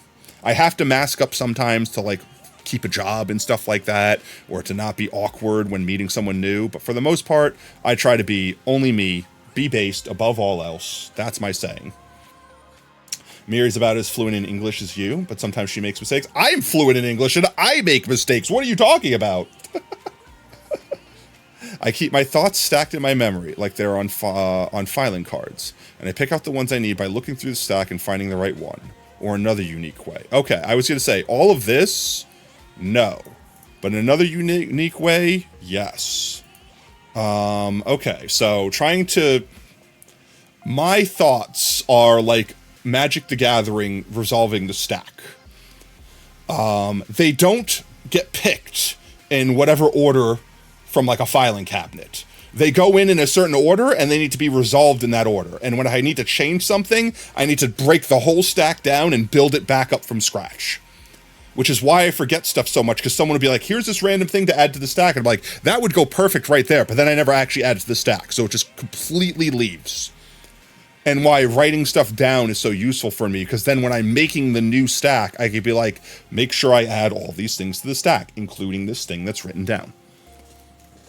Yeah, I'm like I was like, nope, this is definitely a no. But once it got to another unique way, yes, definitely. Eat my water. Thank you, Fit. I'm actually, you guys need to hydrate me a lot right now because I'm yapping so much my throat is drying out. Chat, eat your water. It's good for you. Thank you for watering your streamer, mate.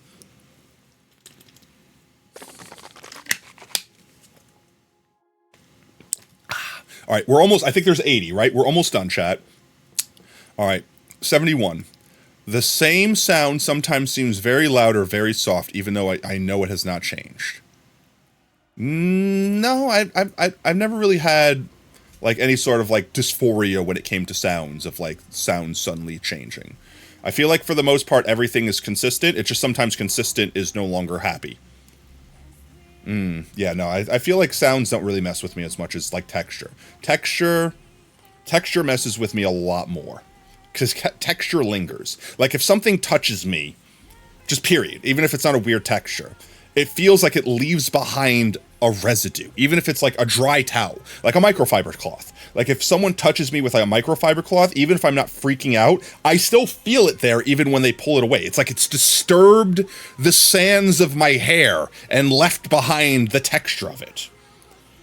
Texture do, exactly. Like I don't know how to describe it, but like texture screws with me a lot more than sound. Sound is just, it happens and it goes away. It either affects me or it doesn't. Exactly. Like, yeah, exactly that, Brev. Like, it doesn't matter how many times you wash your foot and dry your foot, it still feels like it's there because it was there. Like, shit like that, literally. But sound's never really done that to me. I enjoy spending time eating and talking, definitely, with my friends and family. Yeah, I would say yes.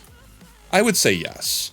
Eating gives me an opportunity to feel like I'm spending time with people without having to feel like held responsible for holding a conversation. So much so that I do most of my talking with my friends while eating, I would say. Like me and Oob will go out and like eat, like we'll go watch an episode of TV, but we're eating food while doing it. We'll go out to a restaurant and like gap, but we're eating while doing it. Like 90% of the time I spend with my friends and family is at family dinners or hanging out while eating. Like I feel so much more comfortable while eating. It helps just distract me from everything else.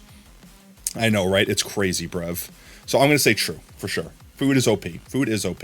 There's like a psychological thing where human beings like, and I think not just humans, but like animals in general, like their brain says like, we're eating, dopamine. You're clearly not in trouble if you're eating because you can't be running and eating at the same time. So like you naturally get put into this state of calm, relax.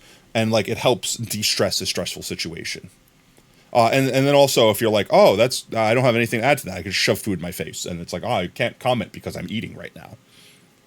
So you're going to play Phasmo that you just didn't because you got distracted? Sounds like me. I can't tolerate things I dislike. Smells, textures. Oh, definitely. Definitely. I like literally like to the point where it's like, I literally cannot be in this room because it smells like this. But like those physically hurt. Like that's like someone like attacking you. Like I can't be in this room because this person's here because they're punching me in the face. Like certain smells like literally make it so that I can't breathe. Like I'm allergic to them. So I feel like that's a little unfair. But like yes, like if a certain room is like got like that screeching sound or like colors that hurt my eyes or textures that are overstimulating or smells that will try to kill me, 100%. I will literally be like, I cannot just sit here and tolerate. I need to go. It will drain a separate social battery to tolerate things effectively. I don't like being hugged or held. You guys already know that answer. I definitely feel like it's gotten worse in my adult life, but I definitely never really felt like I liked it. It's just now it's like actually trauma. Now it's actually like, do not fucking touch me. Oh my God, leave me alone. I could still mask up if I like, it's a simple pat on the back, like, you know, like a coworker being like, good job, you did good there, champ. And it's like, okay, it's over. I know it's gonna be over. I can scrape the texture of their hand having touched that spot once they're no longer looking at me so I don't make things awkward. But like prolonged things, like just fist bump me. A handshake is as far as I want to go with touching someone.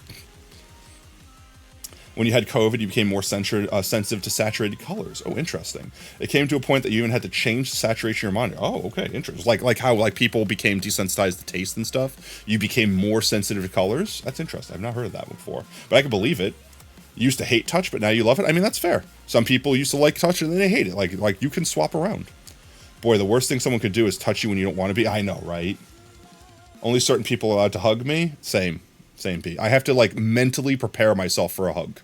And even then, it's like, I realize that the only thing that will make you feel comfortable right now is I need to do a human thing and like embrace you for a hug. Like you're really sad and a hug is the normal person thing to do. And it's like, okay, I'm the one initiating the hug, so I will feel more comfortable with it. But if someone just comes up and hugs me, nope, not okay. I don't feel safe. Help, stranger danger. Like 100%.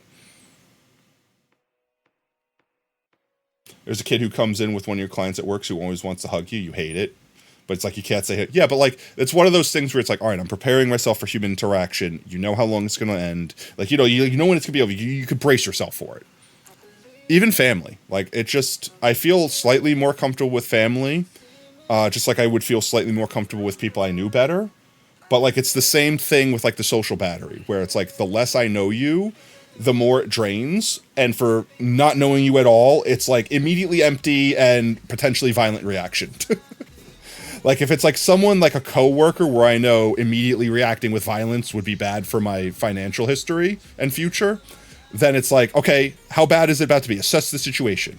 It's a pat on the back. They're going to tell you good job and move on.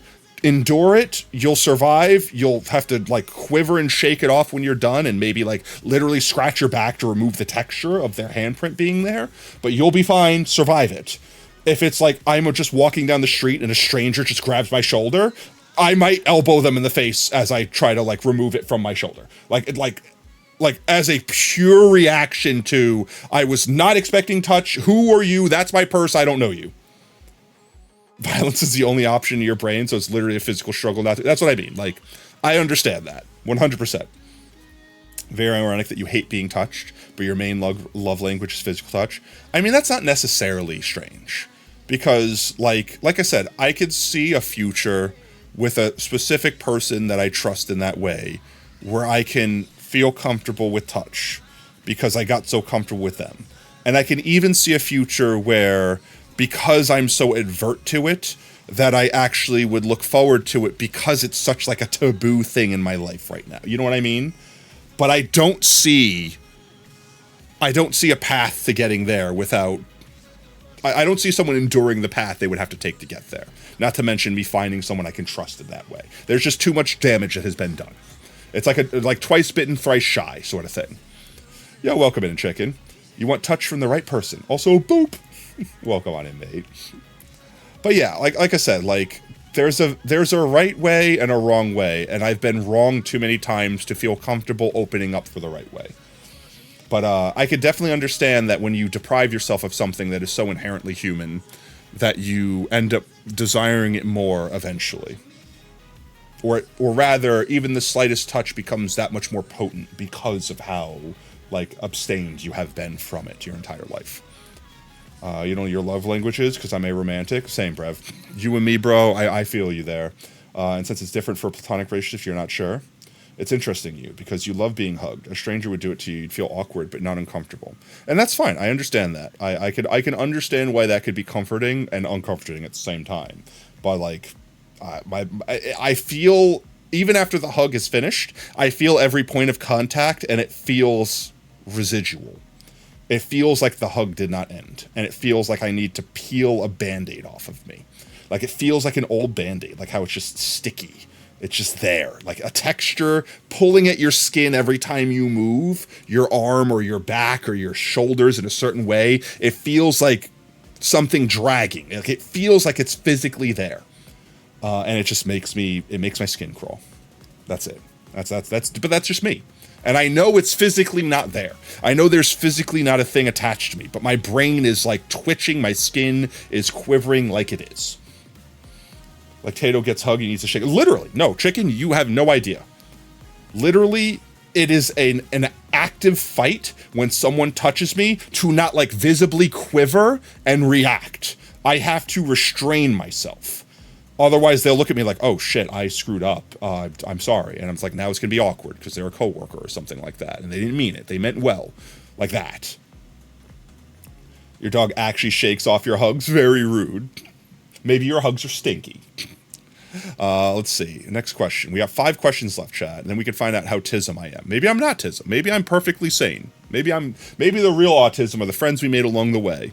When I go somewhere, I have to follow a familiar route, or I get very confused and upset. Okay. I will literally get lost. It's not even confused and upset. I will get outright lost. I am navigationally challenged. 100%. I'm navigationally challenged. I understand the concept of if you go 1 block up and 1 block left, that if you should just have to go diagonally 1 block to get there. But the only way I know how to get back, the only way I feel safe getting back, is going back the 1 block and then going back down the 1 block. The same way I came. That's the same way I see it. That's the same way I feel it. That's all I know. RV, mate, welcome on in. Hope you have a fantastic Tuesday, Thursday. Also, welcome to Team Tater. Whoop, whoop. You have a question. Answer. Go ahead, ask your question. Did you type ghost instead of fever? Get tizzled. Ghost fever. Ow, ow, ow, ow. Let's see. So yeah, definitely. I feel like that. I don't know about upset. I don't think I would get upset. Definitely confused. I would definitely get lost. And on top of that, if I know where I am based off my vision, the time of day matters. I don't travel as much at night because I'm not familiar with the way things look like at night. And it's basically like I'm in a completely different area. Once the night has fallen, it doesn't matter if I know exactly where I am. Everything looks different. I don't know where I am anymore. You see the background and you see one of the legends never die. Indeed, indeed. You see them. You know it. Exclamation point potatoes will explain why we're planting 5 million potatoes in our Minecraft world. And if you know about the legend, you probably have a good idea as to why that theming was also involved. Asking a question straight away is never awkward. No, I would say asking a question right away is never awkward. Asking something like, I have a really weird question. That might be a little... If you have to ask if the question's okay, that might be an awkward first chat. But asking a question right away is never awkward. Can you see something or glasses when you take up in the middle of the night? It looks so... Yeah, no, that's what I mean. Like nighttime is a completely different world. It's like just going to the upside down or something like that. Like, seriously. That's why I try not to travel as much as night, because I have night blindness, so I can't see as well at night, specifically when there are other bright lights around me. It's like blinding. I don't know if I have like an astigmatism or something, or if that's the correct, I don't think that's the correct word, where like lights like halo out, or like they do the star bright thing, like what's the thing called? But I don't drive at night because of that. Because I don't drive as much at night, I don't see as much of the place that I live at night, which means I basically don't know where I am at night. There are very few places that are like, that's such a recognizable landmark, and I know where I am in the day that I can just pretend it's daytime. Like basically like literally close my eyes and imagine I'm traveling during the day to be like, I need to go in that direction. And then go long enough until I see another landmark that is recognizable enough, whether it's day or night. And that's literally how I travel. Someone wants to say something, but they're unsure if it's appropriate for chat. They can ask if it's appropriate. You'd certainly be able to tell. I mean, that's fair. Yeah. That would be fair. So yeah, definitely. True. Is it difficult to figure out what other people expect of me? As a kid, definitely. I feel like now I've picked up on enough context clues to understand what people expect of me. Whether or not I do it is a different story. Whether or not I succeed at it is a different story. But at least I feel like I know what they want of me. I don't know. Then there are times where I feel like I thought I knew and I just have no idea. I don't know. All right, how about this? It doesn't say it's impossible. It says difficult. I'll say it is difficult for me to figure out what people expect of me. I think I know, and then apparently I don't know. So yeah, I'll say that. That it is difficult. I like to have close friends, definitely. Who doesn't like to have close friends? I feel like everyone likes to have close friends. I might not have a lot of close friends, but I do like having a friend that I can confide in, for sure. People tell me that I give too much detail. Still do. I can't click it more than once. I definitely mansplain without ever needing to or knowing that I am. I'm told that I often ask embarrassing. Definitely. I hear something that I'm curious about and I ask the question. Even if it's awkward as hell. I've asked women questions about their periods because I didn't think it was awkward until they're like, that's a really weird question to ask. I'm like, oh, is it? Do you really bleed for 7 days, or is it just like a drip every so often? If it's a question that's come up where I'm like, I don't know the answer, and you know the answer, I'm gonna ask the question. I don't mean for it to be embarrassing. I just thought it's information, and they go like, that's really weird to ask. I'm like, oh, whoops, definitely, 100%. Still do that. I tend to point out people's mistakes. When I was a kid, 100%. I feel like I hold back now because I understand it's awkward. It's like the whole thing when you're like, you mean your? Like, I understand now that it comes off as, like, obtrusive and offensive.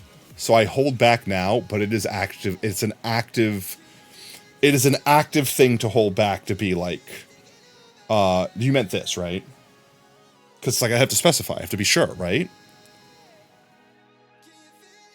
I mean, personally, I see a man trying to understand more about how the women work, and I'm like, okay, respect. I mean, I don't even think of it that way. I don't even think of it as just like, I have a question. I would type it into Google, and Google would answer it. Google is far away. It might give me the wrong answer. You would give me the right answer. That's it. That's the way I see it. If I have confidence that you know the answer, I'm just going to ask the question, and then afterwards find out that it's apparently a really awkward question to ask.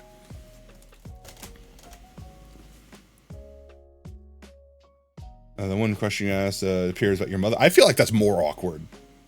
I feel like I'm more comfortable asking a random stranger that I'll never see again that question than my mother.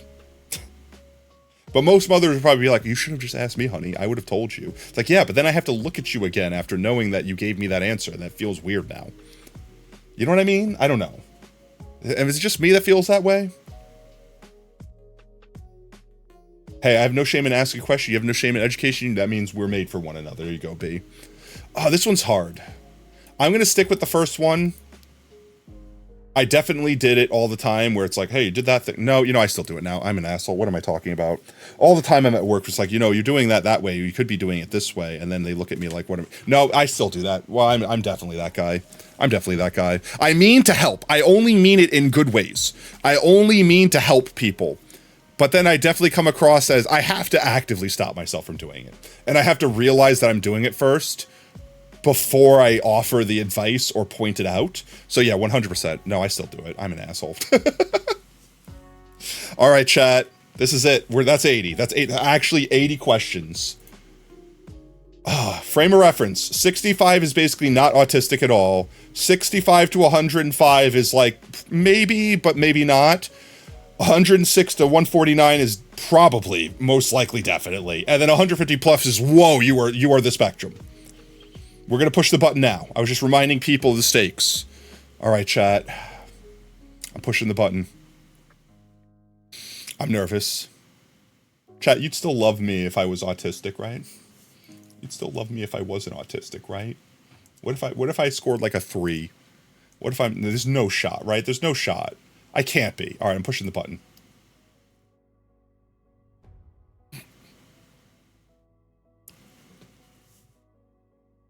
Wait. No!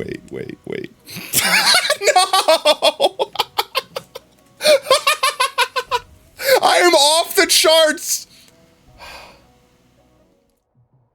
Chat, you'd still love me if I was autistic, right?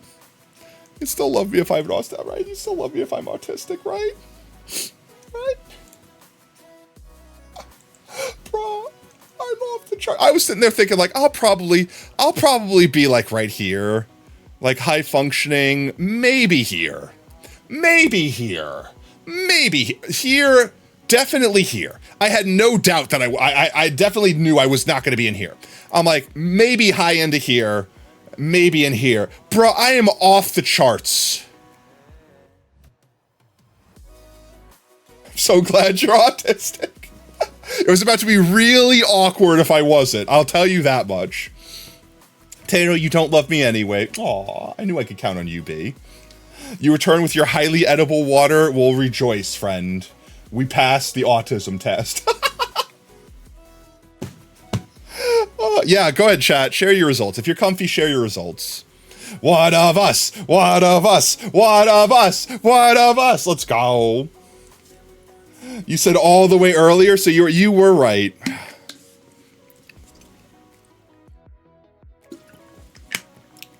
You can unhide the spoiler wall. Where's the spoiler wall? Did you post it on Discord? Where'd you post it? Oh, here. Oh, that works too. Yeah, post your scores there. Wait, let me post mine. Let me post mine. Chat, do I have a high score? Did I beat everyone else in the Discord? There we go. I'm posting mine before I look at everyone else's. My God, okay, let's go. Brev, me and Brev are like right next to, oh wow, literally right next to each other. Let's see, I'm comparing me and Brev's. Circumcised interests subtotal. I don't know what that means, but 33 and 40? Sensory mode. All right, so me and Brev like have reversed sensory and circumcised interests. That's interesting. Social related readiness. I failed and or passed that with flying colors and or horrible colors. Language subtotal. Okay, pretty much spot on. Yeah, right, we just literally switched these. Like, otherwise than that, we're like pretty much the same. We just swapped these two around. Now, let's see, my gats. My gats, you have like a pretty even spread. I don't know what the language subtotal is. Like, I guess difficulty with communication, potentially? Like, communicating? That's interesting. Okay. Well, if anyone else takes the test, feel free to drop your... In fact, you know, I will drop the link here. Let's see. I don't think we need that. That's just to jump to the results, right? Yeah. I'm going to drop this in content sharing. So if anyone else wants to do it, there's the link. It's right there. If anyone wants... I guess if anyone that's watching this VOD on YouTube or whatever, jump on the community Discord, and you could grab the link from there. Yeah, otherwise it's embrace-autism.com/rads. Rads-R. Just like this. You're mainly connecting to English, which makes sense, because English is not your native language. I mean, that's fair. That's fair. But yeah, okay. All right, it's almost 8 o'clock, chat. I think that's good. I'm hungry. Oob is hungry. I'm half tempted to go buy a potato and make potato and eggs. I'm not going to do that tonight, but I might buy a potato for tomorrow. I might literally come home with potato and eggs tomorrow and literally make that for supper tomorrow. Actually, I definitely am. What am I kidding? I'm definitely doing that tomorrow. I'll take pictures, too. I'll take pictures. I'm going to do it, and I'll take pictures, and I'll post it so you guys can see what it really looks like. I'll post it in the food channel. All right, let's see. Let's find someone to raid chat. It's that time. I hope everyone had fun today. I hope everyone had a good time. This was definitely something completely new to me. If you guys had fun doing it, maybe we can do more stuff like that in the future. If we ever do a real cooking stream, like an actual IRL cooking stream, this will probably be the first thing I cook, for real. And then maybe we do some other stuff. Check and make suggestions. Wash my hands. But I did. I just didn't use soap. That's all. I washed my hams. I did. I washed them. They were in the sink with the potato. That's how the potato got clean. I am also a potato. If water was good enough for the potato, why isn't it good enough for me? Why wasn't it good enough for me? All right, let's see. Who's live, chat? Let's see. Who's live? I'm Hungy. I'm pretty much down to, so if you guys have a recommendation, I'm down to raid anyone tonight. We did kind of a little bit of everything. I'm down to raid anyone. So if you guys have recommendations, drop them in chat. Let's see. Is there anyone online that we haven't raided, first and foremost? Have we raided It's Mike? Have we raided Furboros? Have we raided Very Cool Tiger? Hello? There we go.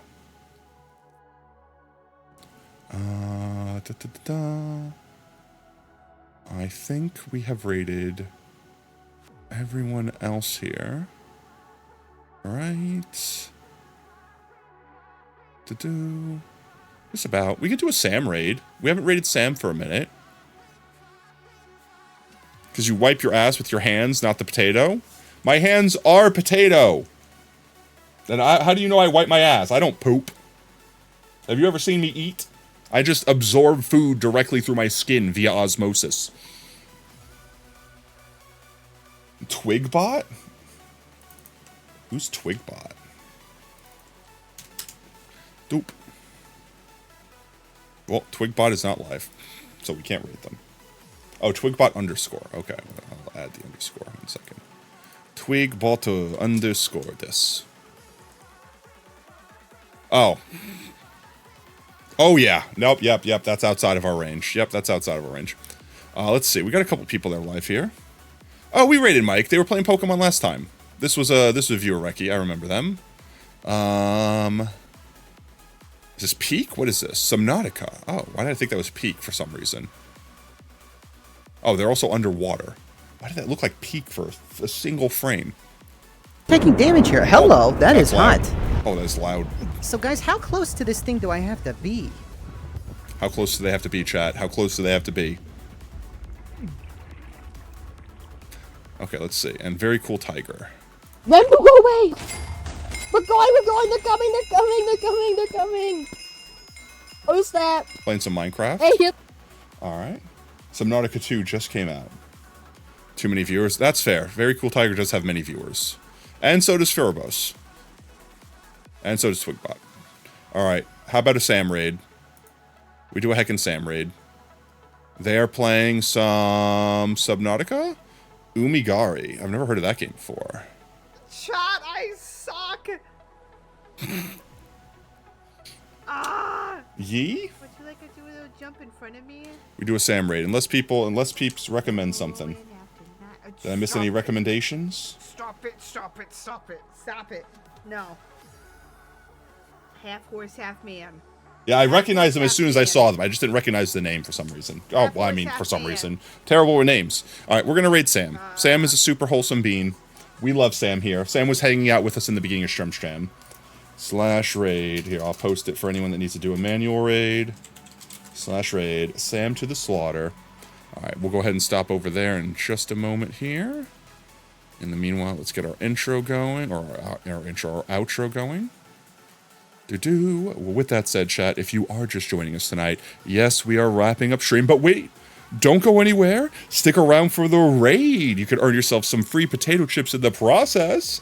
And speaking of potato chips, if you only hang out with us tonight, might I recommend Unlock the Pogtato? We could spam some Pogtatoes. We could spam some support for our fellow Twitch streamers. With that said, if you do like what you see, want to make sure you don't miss out on the next stream, consider dropping a follow here on Twitch. You can also do !socials in chat, gain access to our community Discord and Twitter. We always announce when we go live there next. We stream every day that starts with a T at 3:30 CDT. With that said, our next scheduled stream will be, let's see, technically on Discord tomorrow. We're doing Beat Saber, and then we'll do Beat Saber Monday, and we're doing back on Twitch on Tuesday. Yep, so Tuesday will be our next Twitch stream. However, if you guys are in San Diego and you guys are going to Fanime Con, you might be able to catch me there this Sunday, walking around between 2 and 3 PDT. Yes, PDT, which I think is 4 o'clock our normal time here. Yes, so we'll be at Con there, walking around because of the VTuber Research Club being super poggers and giving us a TV. Yes. With that said, yeah, guys, thank you so much for hanging out tonight. Thank you for all the subs. Thank you for all the biddies. Thank you for hanging out. Thank you for vibing. You guys are all amazing. You're all fantastic. But most importantly, you're valid. Don't let anyone tell you anything different. So until next stream, later, taters. Bye-bye.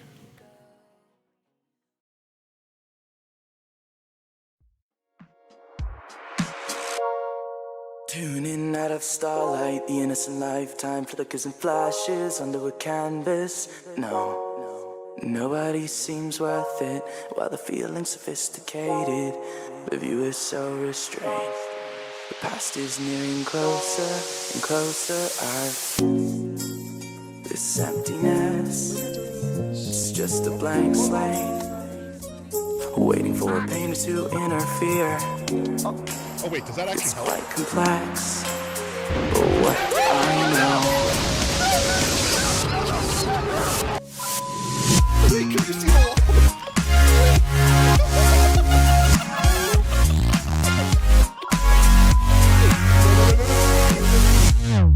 Oh, that shit looks like wrong. My face zoomed in. That's my microphone. Get that.